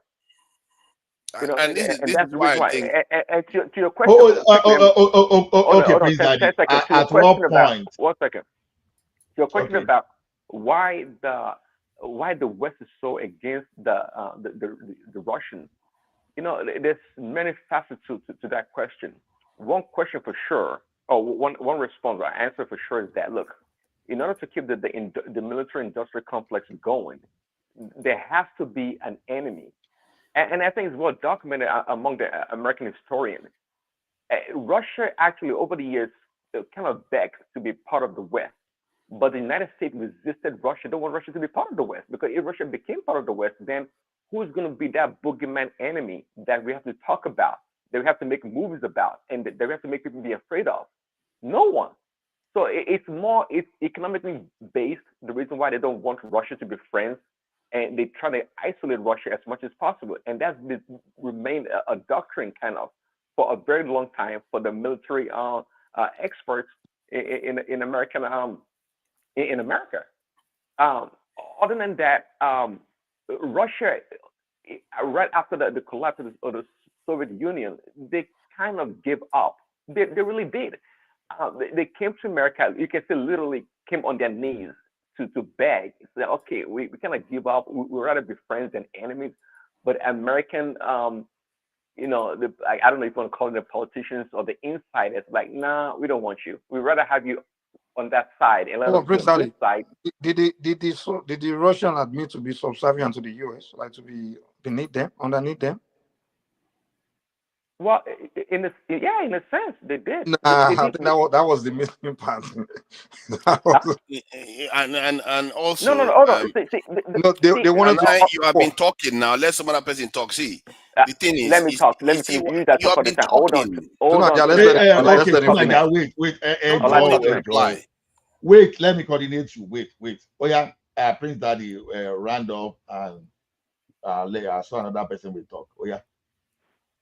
Oh, I thought you wanted to say what talk. you want to say. Let them that person. Right. What was that saying? Shouldn't I just like cutting people off? But anyways, yeah. Well, I was gonna say, yeah, America needs an enemy, and Russia is the perfect enemy. Russia was devastated. We all know was devastated after the collapse of the Soviet Union. They had nothing. It was all discombobulated. No doubt about that. Ukraine left, and all these other countries left. Russia was pretty much economically they couldn't fight America. They couldn't do anything. Well, they had the nuclear weapons and whatnot. But if America wanted to go in on them back then, they probably would have succeeded much better than now. But they didn't do that. Again, it's always nice to have that boogeyman out there, you know, to call an enemy. Okay, go ahead, Niger. Yeah, you see why his voice has been cracking, trying to explain the unexplainable, saying it's for economic reasons why America needed a boogeyman. You can argue that to an extent it's an economic reason because power, leads to economic power. But if you look at the Mackinder thesis, this is basically European power struggle between two groups that are not necessarily the same tribes in Europe. You have the Anglo-Saxon power in Europe. Remember, by the time after Napoleon, when Duke Wellington of the UK defeated Napoleon, UK was supreme by and large in Europe. They were the most powerful nation. And then their only threat, they had an empire there, their only threat was Russia. They knew if Russia had access to the oceans and they started expanding out and have alliances with Eastern Europe, they would dominate the world because they are in the middle of everything. They are in the middle of between China and Western Europe. And America is all the way across the ocean, which technically belongs to the British Empire during that time, at least in the minds, because they were all Anglo-Saxons. So they had to belongs find to a British strategy. Empire. Don't stop it, man. Yeah. Okay, fine. Technically, you can say they are not, but they are the same tribe. So point is that they had to find a strategy to contain Russia. The strategy is surround all the nations around Russia, surround all of them and keep Russia hemmed in. And that is the strategy that they followed. It led to the First World War. And when Stalin saw what was happening, Stalin said, these people are trying to make us their slaves. And Lenin too, all of them, they saw the danger of what was coming. And they said they have to do everything to push against this. And that's why they went towards rapid industrialization that led to millions of deaths. And these people, by the end of the war, they were manufacturing more weapons than Germany could even churn out. And what they did was they said, okay, we are going to fight back against these people that want to oppress us because of whom we are. We are on Russian land and the land is massive and we are between Asia and this European nation. So they felt they needed to fight back. They have a right to defend themselves. But Europeans, because they are the ones that own the empire, they are the seafaring powers. They are like, just because these people are what they are, we can't let them. Not the general Europeans. So I'm talking about Anglo-Saxons. The bigger European group don't have any dog in this fight. They can work with Russia just as much as they can work with this in America. They don't have any serious gripe with Russia. So it was the Anglo-Saxons that were the superpowers that went on first. They won the First World War because of their strategy that they followed by containing Russia and containing any other power that challenges their power. Then the Second World War happened again. They used the Russians as cannon fodder. That's why I said in this world, if you underestimate these Anglo-Saxons, you are going to so regret it because they know strategy. They use the Russians sorry, to hold on now. Russia was hold on. You're talking about Russia was an actual enemy to the West. We're talking about what's the animosity right now between two of them. And by the way, you're wrong. I'm getting Germany to the point. Actually, hold on. Germany actually invaded Russia. It's not because we're using it as fodder. No, they actually invaded Russia. I'm talking about what the West did. The West, what they did was, because remember, I think it makes sense that Germany invaded Russia when you think about it. Even if they had a pact at that time, Germany shouldn't have invaded Russia. They actually did. It made sense. Can I finish what I'm saying? Because the First World War, Russia was on the side of the West. It's the First World War. So Germany cannot take the chance that they go the West and Russia turns on them again. So what they did was they went towards this thing in Russia. Americans funded the Russians to fight. Basically, the Russians were the main battlefront, really. They did most fighting against the Germans. And basically, they are the ones that actually defeated the Germans. But Americans, as efficient as they are, you can also say they won the war because they funded Russia, they supported Russia throughout while Russia is grinding its power down and everything. And they came and claimed victory too. And when the spoils of war happened, they divided Germany and all the rest. Then they turned against Russia again. They're like, suddenly Russia is the boogeyman again. That should tell you that something is not right. Why should they just turn against Russia? 1 minute, you are just fighting with them to defeat a common enemy. The next, within a couple of years, you are enemies again. Why? Let me ask you a question. What do you think the reason is? Can I give a partial explanation based on a military industrial complex, but you dismiss all of it. Now you tell us what they can always have enemies to fight. They didn't before they started fighting Russia. They were fighting the rest of the world. They will always have enemies to fight. So now I can ask you a question. Yeah, go ahead. So why at the end of the war, why did they, if they were allies and whatever, why at the end of the war, why did they now divide Germany and they won't allow each other to cross into the other side? Like the Americans and the West will not allow the Russians to cross into Western Germany, and the Soviets, will not allow the Americans to cross into Eastern Germany. Because you're saying at the end of the war, they just turned against Russia, but immediately after the war, they pretty much occupied the territory that they conquered, and then they won't allow each other. So who turned against who? Because America was at the core of it. America, let's put it this way, the Anglo-Saxons were at the core of it. Why do you think they did that? Because how can you just win a war? Like, can you imagine America with the coalition forces going and beat Germany and they started fighting the coalition forces? They started becoming enemies with the coalition forces. It doesn't make sense.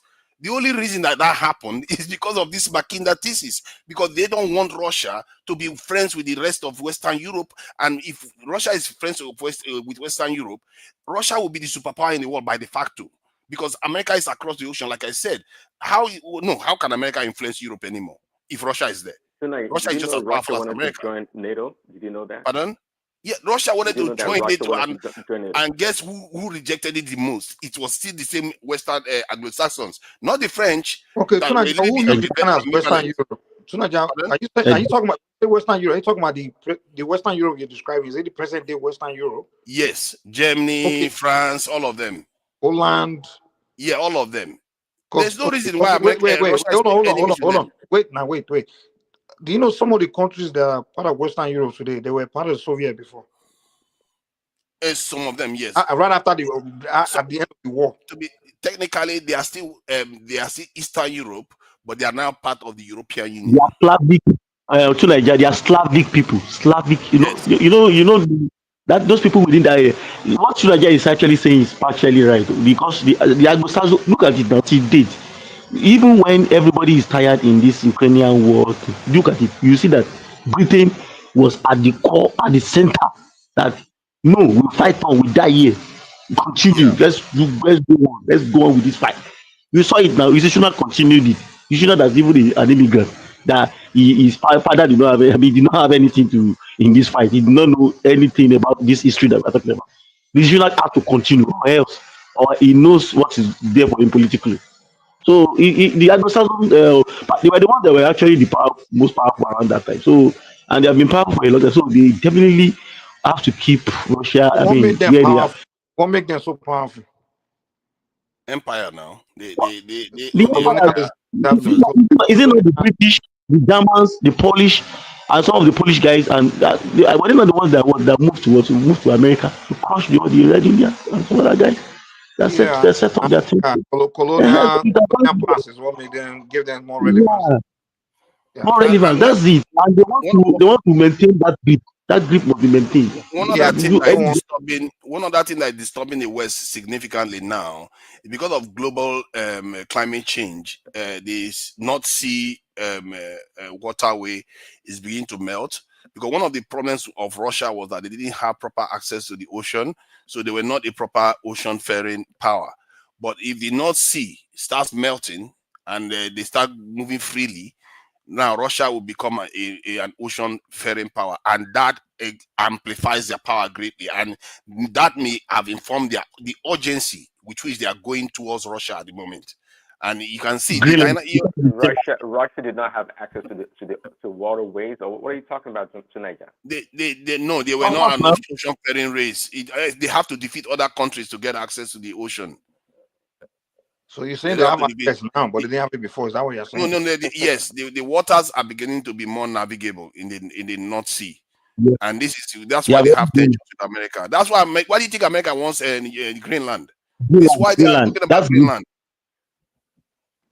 All this is you have to understand what's going on globally to see that's when you can predict the way they are behaving. You can see that this is why they are moving this way.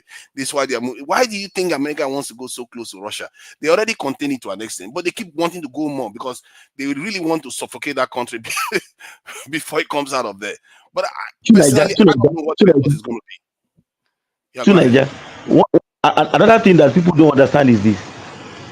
Another takeaway from that war, before that war and after that war, Russia has been able to create an alternative pathway to move goods from the north to the south. They call it the INST, where you can pick goods from Eastern Europe, from Russia, and you go through the Caspian Sea, through the Black Sea.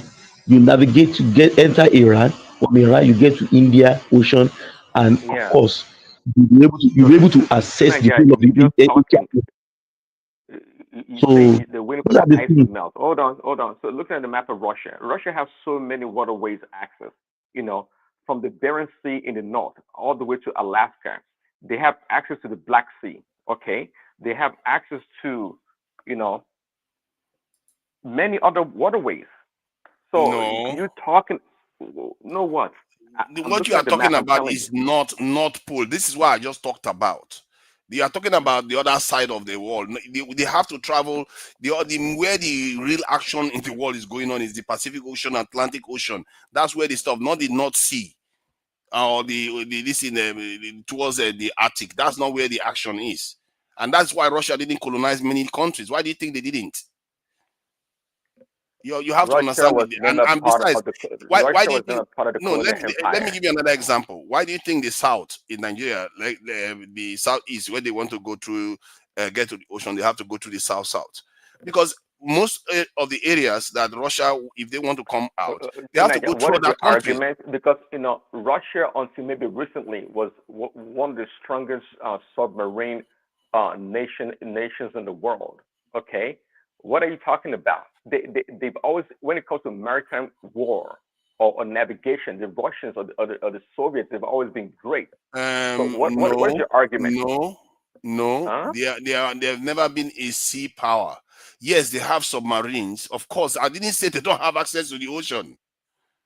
But they are in the areas that they have access to. I just mentioned that those areas are beginning to thaw. It's more So easy to how did they get navigate to now. Cuba then? But How what is did the the point Russians of get that? to? What How is the did they point get to about I that? didn't say they don't have access to the ocean. How many times do I need to repeat that again? That's what you They do said. have Yes, access to it, I got but they are you. not. But when But they are not a the seafaring area that power are like the way others are that have access to the ocean in almost every direction. That's what I'm Senegal, saying. when in order to show your prowess, hold on. In order to show your prowess in history, you always come up with this what do you call it? Uh, Facts. I don't know how to put it, but But it's you a learn about fact. some certain things, No, you and tell me if you are correct. Tell me why did Russia not colonize other nations the way others did? Tell me what I don't limited think them. it was ever part of Russia's Oh strategic my God! If policy. you believe Is that, you it? believe anything. I don't know.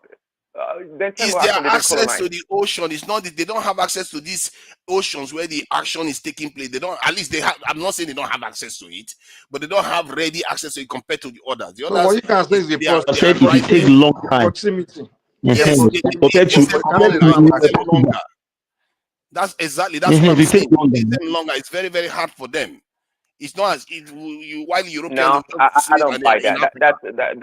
No, That's Prince almost Daddy, a lazy I don't think he's saying that they don't have reason. access. They can't get nowhere. But what he's saying is that That they are further doesn't away. make any Their sense. proximity is That is the why they advantage. are trying to contain them and keep them there so that they don't come out.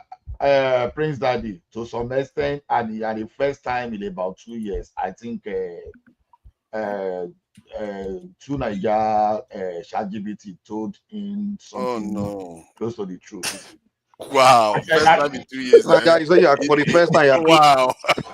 First time in 2 years. Oh wow!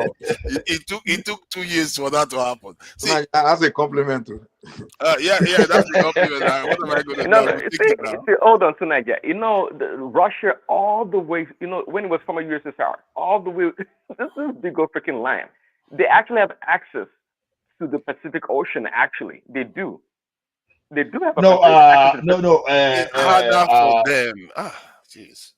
I don't know Prince how much Daddy, I need to tell you. I think they have some frozen area in their that they don't Exactly. access. So They that's the have what? problem. Frozen, is one Most thing of is Russia is frozen, very extremely cold. But frozen. that has never been a barrier. See, when it comes to this It is kind a of It barrier. waterways, has. Prince Daddy, it It is a barrier. has. It's a How barrier. can you not know that? Look at Egypt today. Egypt, almost 80% of Egypt or 90% of Egypt no, is not soon I habitable got because they you're all talking like gather a in one typical area. This is African. no. For I'm a trying to British give you an guy, hold example on. how nations are. Wait, Prince Daddy, Russia what? might be See, big, Wait, wait. but the place you where people talking like a reside Naja, are what typical did you is say African. about very Egypt? small. 1 second, guys. Soon I get talking like a typical African with like in a box or in a cage. Look at all the limitations you put in on Russia because maybe they don't have access to water or this kind I of didn't water. put That's the why they don't want to. limitation.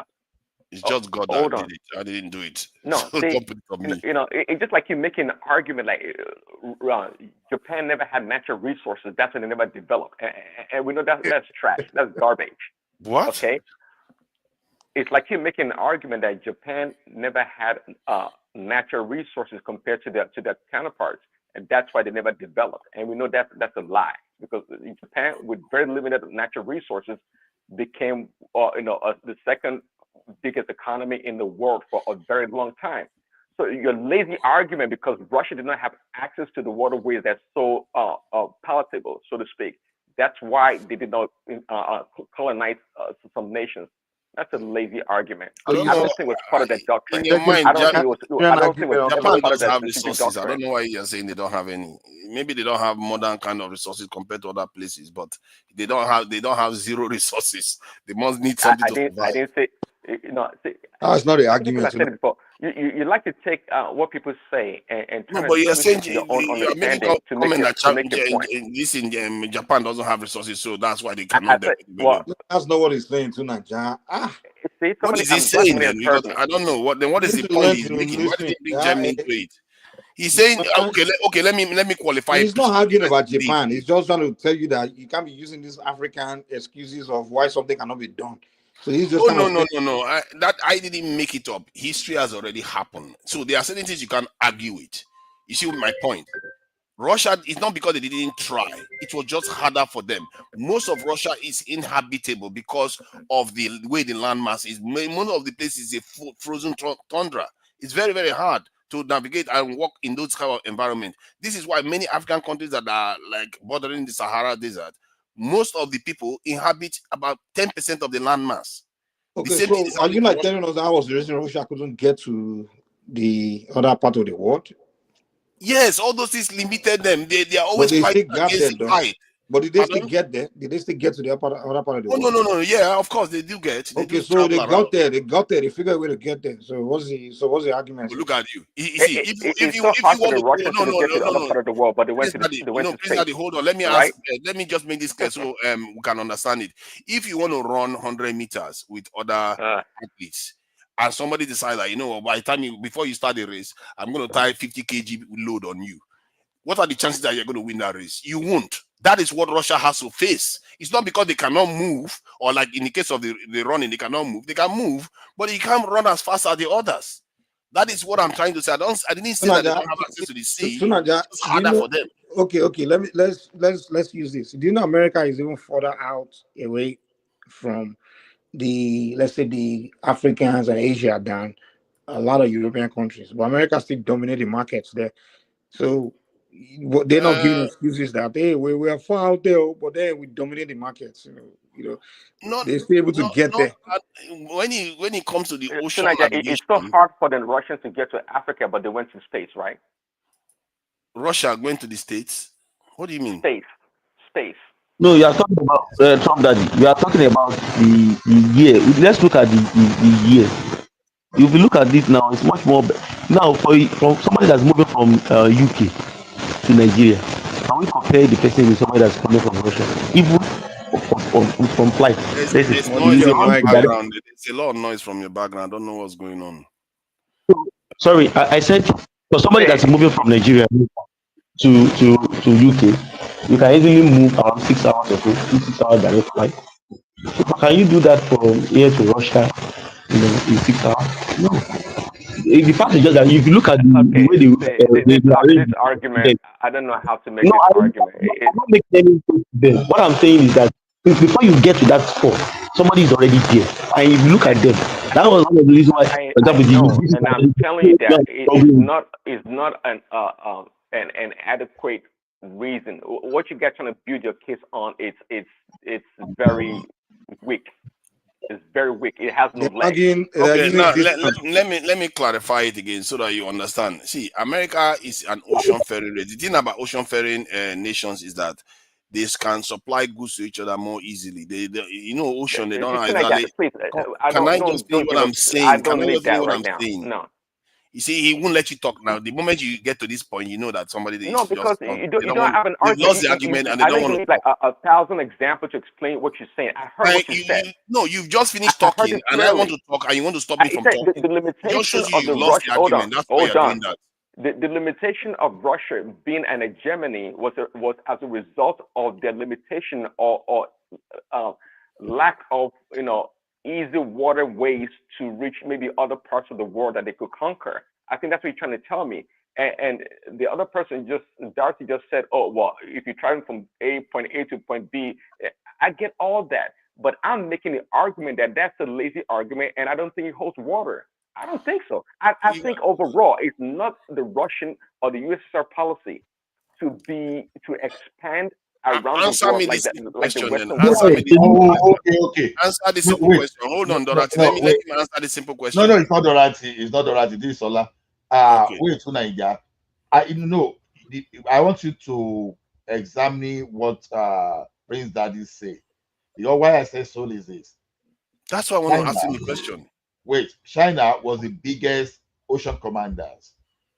As a country, was the biggest ocean commander as far back as 9th century, even when others were still sleeping. But this guy never made it part of their policy to expand and start colonizing people. Only for the UK to just wake up 600 years, but 600 years after, to go after, even more than 600 years after, to go after China that have been there for a very long time. So, are you not seeing it from the angle that Russia even had it as part of their policy, or they were not interested in colonizing people? Yeah, well done. Are you using DeepSeek or Google ChatGPT? I can see. No, because what I keep saying the same thing over and over again. I don't understand how many languages I need to speak. So now let me make this clear. When I said if you are doing a 100-meter race with somebody and somebody ties 140, a 50 kg load on you, does that mean you cannot run? It means you can run, but you can't win. And I don't understand how that is difficult to understand. Nobody is saying that Russia cannot have access to this thing. And Prince Daddy is saying that that's a lazy argument. If it's a lazy argument, then you go and try your luck. Let somebody tie 50 kg on you and you run against Usain Bolt or some other person that is not restricted like that. And let's see whether that is a lazy Can you argument. which I race are don't you talking about? A race to is it a race to like conquer, the 100 race to colonize? 100-meter race. Like 100 No, no, meter no. race now. We get that. We understand your primary school and all that. We can run fast. We are saying the race that you are referring to between the Russia and the other ones. Is it the race for what? Is it a race for conquest, for colonialism, for what? Yes. The Okay. race to colonize the world. Okay, so you're saying the reason why those ones were able to colonize and Russia wasn't able is because they have closer distance to Yes, they those have places. Okay, ready now let me ask access. you this. Let me ask you this. Between Spain and let's say UK and even France, who's closer to the continent of Africa? They are closer than Russia. Spain is close. No, no, no. Between Yes. Spain and France, I'm not talking about Russia. Spain is closer to the continent. In fact, Spain even I can even say they even have some kind of connection to the North Africa. But now, yet France has more colony, and British was able to get more colony than Spain and Yeah, but Portugal in Africa. which ones moved in first? Have you noticed Well, that okay, the whoever ones that okay, were he closer to even Africa are kills the ones it. that No, moved I in think first? Spain even got there first. And that's Portugal. my point. Hold on, Portuguese. Hold on, wait. The argument they are making with you is that it's not really who's closer. It's a matter of policy, because even Portuguese were and the Spaniards were first engaging the Africans even before the British and the French and the Germans. But yet the British and the French happen to end up with more colonies and conquest on the continent than Spain and Portugal. So it place the argument that I'm presenting to you there. Sometimes it's not really who's closer to where. It's a matter of it's Mindset. more of a matter of a policy. See, what you are And they describing also is told you that these Chinese were already going everywhere, trading with everybody, going there before even all these people. But it never occurred to them that they have to conquer and colonize and things like that, because it's just sometimes a matter of policy. I hear that argument in terms of policy in the case of the Chinese.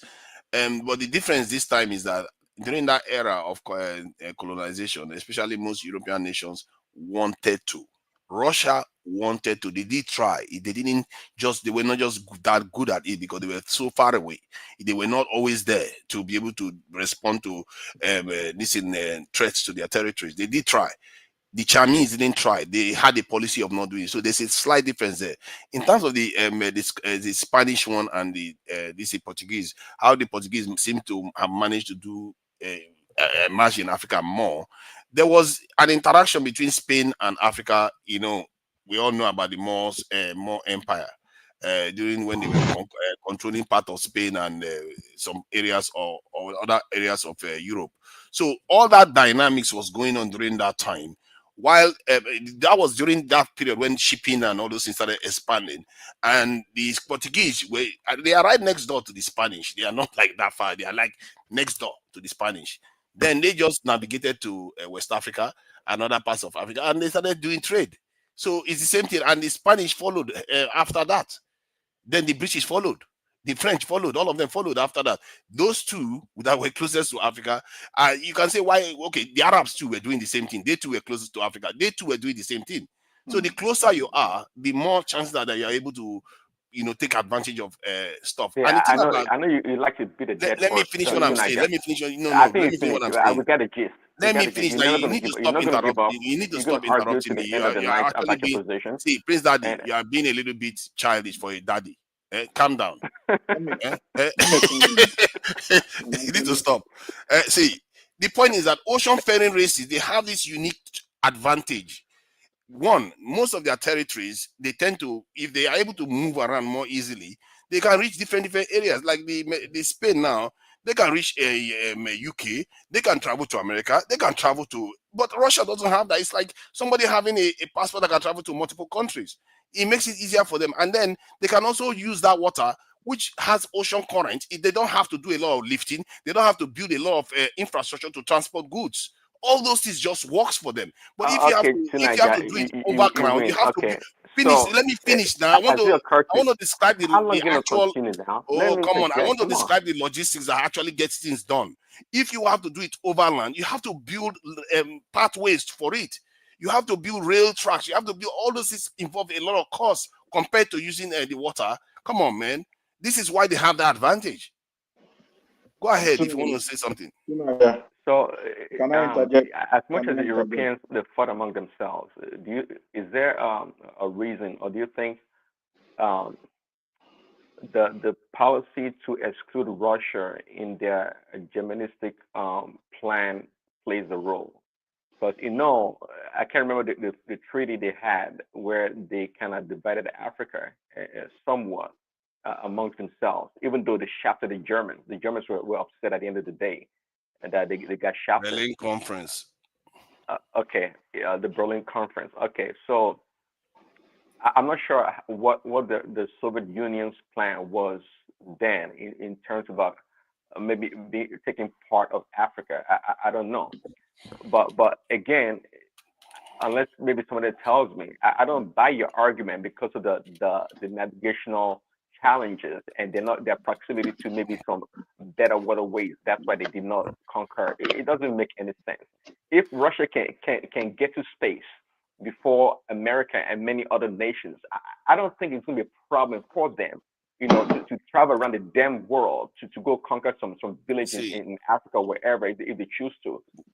Again, to me, I think it comes down. Let me interject to Nigeria. They had industrialized when they went to space. During the colonization period, they had not industrialized. Russia was a serfdom kind of kingdom. This is one of the problems that Lenin and Stalin was trying to change. They were not that industrialized. That's one of the biggest problems they had. The argument it's not because they didn't have waterways; it's because they were serfdom. They were like backwards. No, to industrialize, you tend to need wealth to industrialize. But carry on if you want to believe. Let me interject. Let me interject. Prince Daddy. Hello, can you hear me? Yeah, yes, we can hear you loud and clear. Okay. Good evening. Good evening, everybody. It's almost morning. Right quick, please. Because this is taking another twist. Now, do we think about technology? Many of this technology we have now, back in the days, we don't have them. Now, when you're talking about Russia was able to go to the space, we're talking about how many centuries after that those technology was developed. We're talking about the Soviet time when there is nothing. Everybody had to do everything manually, locomotive-wise. Prince Daddy, you need to understand one thing. When we're talking about Russia is a peculiar environment. It's not open. And sometimes our argument, sometimes it doesn't take us much. We have Google. Google's our friend.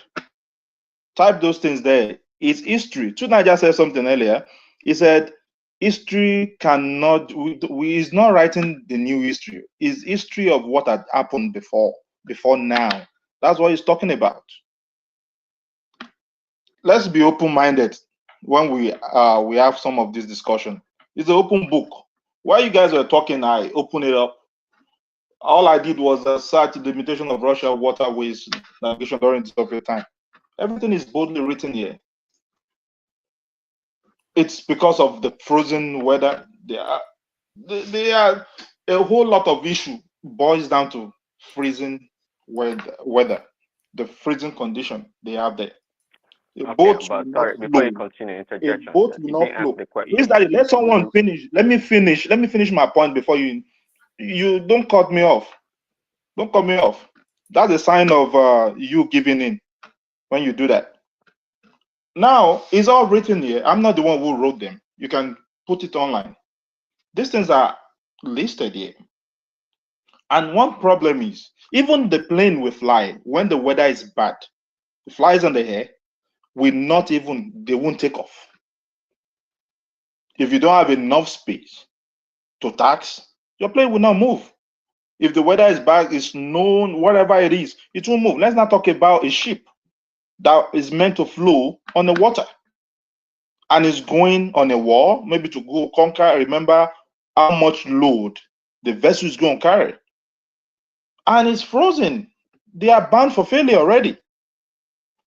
It's a logical discussion here. Is there? They still have the problem to today. Now, what Tunaya was trying to illustrate earlier is simple. Let's not take it too far.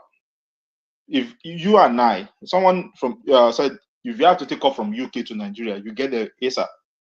If I have to take off from here, you will be there when I arrive. It doesn't stop me from moving, but you must have conquered your whole space before I get there. Then you will renegotiate, you strategize on something else. So, talking about till today, Russia is still having that peculiar issue. There are times people don't even want to go in there. There are times when it's open. You still have that limitation. Let's be open-minded when it comes to all these. When you're talking about capturing or go on slave, whatever everybody conquering and others or other European country, the fact remains that everybody knows the condition of their home. They want to do with that. If they had gone, what if they know or they've said to themselves, if we have gone, we will not make it. No spoil, even whatever spoil they get, might not even make it back up. Whatever gain. Exactly. So I want us to be civil when we make all this. Russia, we may have law for Russia, we have whatever for them. Every battle you have to strategize. If you fail to strategize, you become the bait. So they have their limitation. Everybody has their own limitation. Just like the state also. Just like Europe also. Many of them had advantage, but they have their own disadvantage also. So it's written out here. When we want to make points, when we want to talk about some stuff, we can read. History is there. It's for us to read from. I submit at this time. Thank you. You know, Let me respond, please. Hold on a second. Okay, go ahead. Only fair. So I think it was Ola, Sam Ola, you talked about just like you were saying tonight, limitation to waterways and flying airplanes. But still didn't answer the question. I mean, they answered the question why they did not colonize other countries. But I guess his point was, well, because maybe the British or the French got there quicker, therefore the Russians were late and could not colonize other countries. Okay, that's fine. At the end of the day, if you satisfy you guys' position, I guess that's fine. But to me, it doesn't make any sense. This is the way a black man would think or an African would think. Have you noticed that the further north you go inside Europe, the less people that colonize other countries, the further north you go into Europe. Never put. Let me talk. How many countries did Sweden colonize? They never put limitation on themselves. I mean, people that can go to space and build one of the best submarines in the world and navigate all the way from the Bering Sea to the Pacific Ocean and around, and somehow, some way, going to a damn place to go colonize is a big problem. But I still remain with my position on the matter. that it was never. I don't think it was ever part of their that strategic policy, to dominate or go to places to conquer. I don't think it was. They did. They tried to. It's not that they didn't do it. They did. I don't know why you are saying they didn't. They did. They were. I think they were in Africa too. Do you know Why? one thing there? Can I drop this? We're talking about space. At what year to what year? Russia went to space 1957. That was why they launched their first satellite. Now, what year are we talking about invasion? What year are we talking about colonization? It's way apart. And that's why I said something earlier. I said technology, it's the transition, the length is different. The first airplane we had was not the same time we were carrying, people were traveling on the ship to go and get slaves or go and take territories. And I said something earlier, if that's why this kind of forum, we need to follow each other keenly. I said something earlier. What if they have decided to channel their energy somewhere else? Or they re-strategize? They knew fully well this will not be a journey with gain. It's as simple as that. So if you, Prince Daddy, you are to embark on a journey, you want to get the cost. You want to look at it, this is what it's going to cost me. Same as everybody who want to embark on a journey. You can't just put everybody because you want to go, other people are going. Before you know it, you crash. Well, you're right, because it was never part of their policy. You're right. I'm not there, you're not there. You are not there. Well, okay, let's see right here. I'm reading something right here. So the Soviet pursued internal colonialism in Central Asia from the 1930s through the 1950s. Joseph Stalin ordered populations transfer in the Soviet Union, deporting people. See, just like I thought, I don't think it was ever part of Russia's, policy, the imperial policy, if you want to put it that way, to like the British did or the French, to go conquer other countries. Russia was big enough. As the Soviet Union, they were quite large, very still the largest nation in the world, if I'm not mistaken, bigger than China in terms of land mass. They have other priorities. You get assuming that because they were a big country and maybe superpower, even back then maybe they were not. But even back in Stalin time, 1930s, they were formidable opponent to the West. They've always been, actually. So, but again, you guys can claim your victory based on the challenges of navigating the waterways. That's why they didn't colonize other countries. That is fine. And you know one thing? Maybe they should have done that earlier in their days instead of doing that now, because now they want to take land. So they're going back on the horse race. What they've missed earlier in their life, that's what they're going for now at this time of modern day. Ukraine was part of the greater Russia. If anything that people have talked about, they would like to take back their former USSR colonies. But in terms of expansion beyond that, I don't think was ever their policy. I would say it might not be part of their policy or whatever it is, but I think this discussion started talking about what their limitation was about logistics wise. They have challenges. That's what we got down to. Hey, can I ask this question? I don't know if you still there.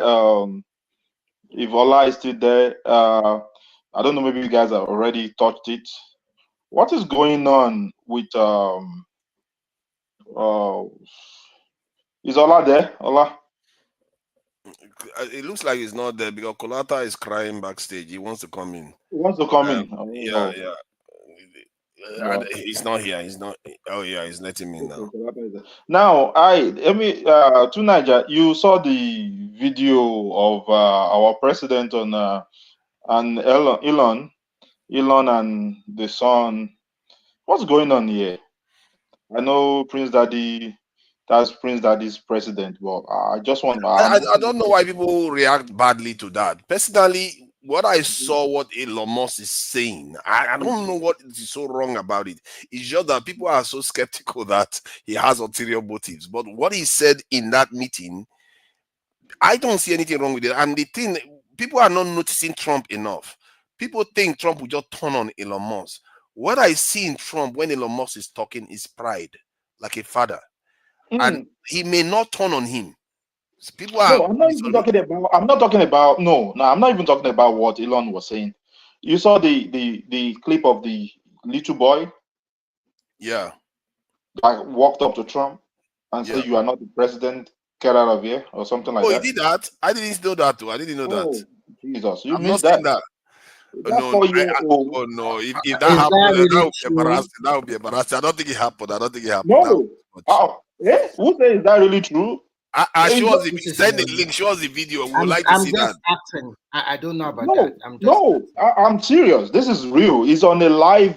Even Samuela, I think I understand you. Even apart from the boy saying that you are having a press interview and your son is running around like that. He's running around the The Oval standard is very low. I think, come on, man. You are talking to your country and to the rest of the world. I don't understand why. Remy, No. you actually have a negative view of Trump. Daddy, There was nothing wrong with that. I There was think nothing I wrong with don't that. think you are mistaken. They don't care. They just care Sorry, about guys. One voice. family, please. One voice. Hold on, guys. Before I board my flight, because there's a lot of noise, I'm in the airport. This Russia argument, all of you are actually right. None of you were wrong. You guys were just elaborating on one point. Prince Daddy is right. From a policy perspective, Russia decided to go land-wise. That's why they expanded through the Siberia to Finland and all. And Tunaja is right. Maybe the reason they started that policy was because the terrain was not exactly nice from a sea perspective, but not for lack of trying. They did try Alaska and some other areas and they failed. So nobody is wrong. So let me catch my flight. I just wanted to say you guys were just arguing. Okay, well, thanks, Uncle Lata. But on that point, let's be clear. Russia actually owned Alaska. Russia actually owned Alaska, for the record. They sold it to the United States. Okay. Anyway, I'm reading again. Russia pursued an internal colonialism, if you know what that is. It was not because of their challenges of navigating the waterways. Even though Chocolata said Tunaja is right. Tunaja is never right. Okay. Trump Daddy, I also want to ask you. Oh my God. Sorry, Tunaja. Trump Daddy, Russia also colonized Finland too. If you want to know, they colonized Finland before. What they did was that they spread into Central Asia and Central Europe. And they became so extremely large. It's not easy to govern that space. Do you know how many countries carve out of old Soviet Union?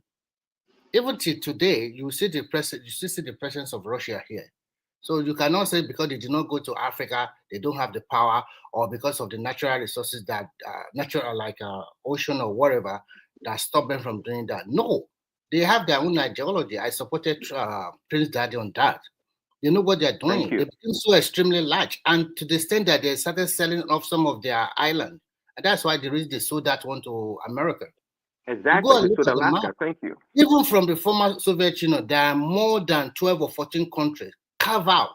All the Kazakhstan, Tajikistan, Uzbekistan, all of them like that. They were from those places. Yeah. You don't know, You know, Russia sent some exploratory forces into Madagascar. There was a time they even had their map. This thing, but the French pressured them and caused so much trouble. They got out of there very fast. They did try, not for lack of trying. They did try to own territories, but they couldn't. It's because the supply line is too difficult. And I can list all the stuff that was listed that limited Russia. Geographical distance is one of them. Internal focus is one of them. This is the argument that I think President is trying to make. Naval limitation is a big one because remember, so during some times of the year, the entire ocean is frozen around that area. So They how don't come have. America? How come America, that's very far away from Africa, go and colonize Liberia and stay alone? What are you talking here? America is British. I don't know why people keep confusing it all the time. No, they have. It's like you have your hand full, and if you went out and do something like that, you don't have that internal cohesion. So they don't know what they are doing. They concentrate their effort on space technology. Yeah, See, Space. think about it. that, See, And sorry, let aeronautic me, this last engineering. point. This last point. one voice at a time. This One is the voice at a last time. point. This is the last one I'm going to make about this. If you look at European countries, the further north you go, where it is frozen, the less they colonize anybody, because they didn't have access, not because of ideology. I'll leave it like that. I tend to, well, two Nigeria may not be wrong. That might not be wrong, because let's have No, I think I disagree with you, Niger. You have to know the culture. I see you may, it might not be wrong. You understand? And I totally disagree that because it's a geographical position. Or if we have evidence of some little colonialism that Russia did. Russia, if they colonize some areas, but were unable to expand. Do you know that all those Belarus, Finland that I'm here, they partially colonized us. They have a bitter war with Sweden too. Did they colonize them, or they conquer? They conquer Finland. They rule Finland. I'm telling you, I'm repeating it again. Belarus and the rest, they are the one that conquer all of them. They are the colonization. Then if you are saying that, you are still supporting to Nigeria, because if they actually took over those people, that means that they could have expanded if they had better access to the ocean. No, their policy. You have to understand their policy. See, up to today, Russia is always concerned about its contiguous line, meaning the countries that border Russia. Never really beyond that. It was never their interest really to go way beyond their territory, because they have a very big landmass, and they still do up to today. Just like Remy said, Finland and all these other countries, Belarus and Tajikistan, all these countries were next to Russia, and they had dominance over these countries. They did. So let me add this. Oh, okay. Go ahead, son. Ola, we've been looking for you for a while. Away. Good evening. Bro. This whole thing, like Russia, whatever, they've done what they want to do. They have their own ideology. Till today, Russia is still Russia. And like Remy said, it could be other state of the nation that they've taken, they let go. They don't have a strong will when it comes to that. And they are who they are today. And all they're trying to do, all they're trying to achieve now, just to get the world power back. And the guy is really, really on a mission to get the world power back. I tell you, he's really, really on a mission. More especially to silence United States. And that's what took me back to that question I asked earlier. I heard that should be Prince Daddy. No other person would do. But now, this is it. I asked a question about Elon Musk earlier, and his card, the card they are playing. The issue of this war brought us this far and stuff like that. What do you think is really going on? I want concrete explanation to, like, someone who can bring the puzzles together. What is going on? We have United States. Before Trump States. Let others speak, because at the end of the day, we know you are a non-supporter of him. You will defend him very well.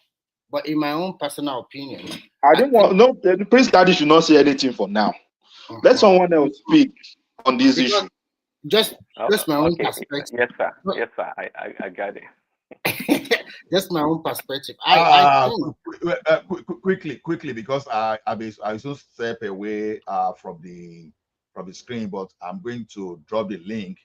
Anybody that want to join, because I know people still want to continue, but I'm just limited. I'm limited, so I will put everybody in the background. the after hour we continue there. But I put the link there. So if anybody want to join, you can use this opportunity to join so that I can add you before I step away. So, but after saying that, I want to thank everyone for sharing this moment of learning with us, and we look forward to see you tomorrow. Thank you, everyone. See you later. Okay, you can continue. Okay.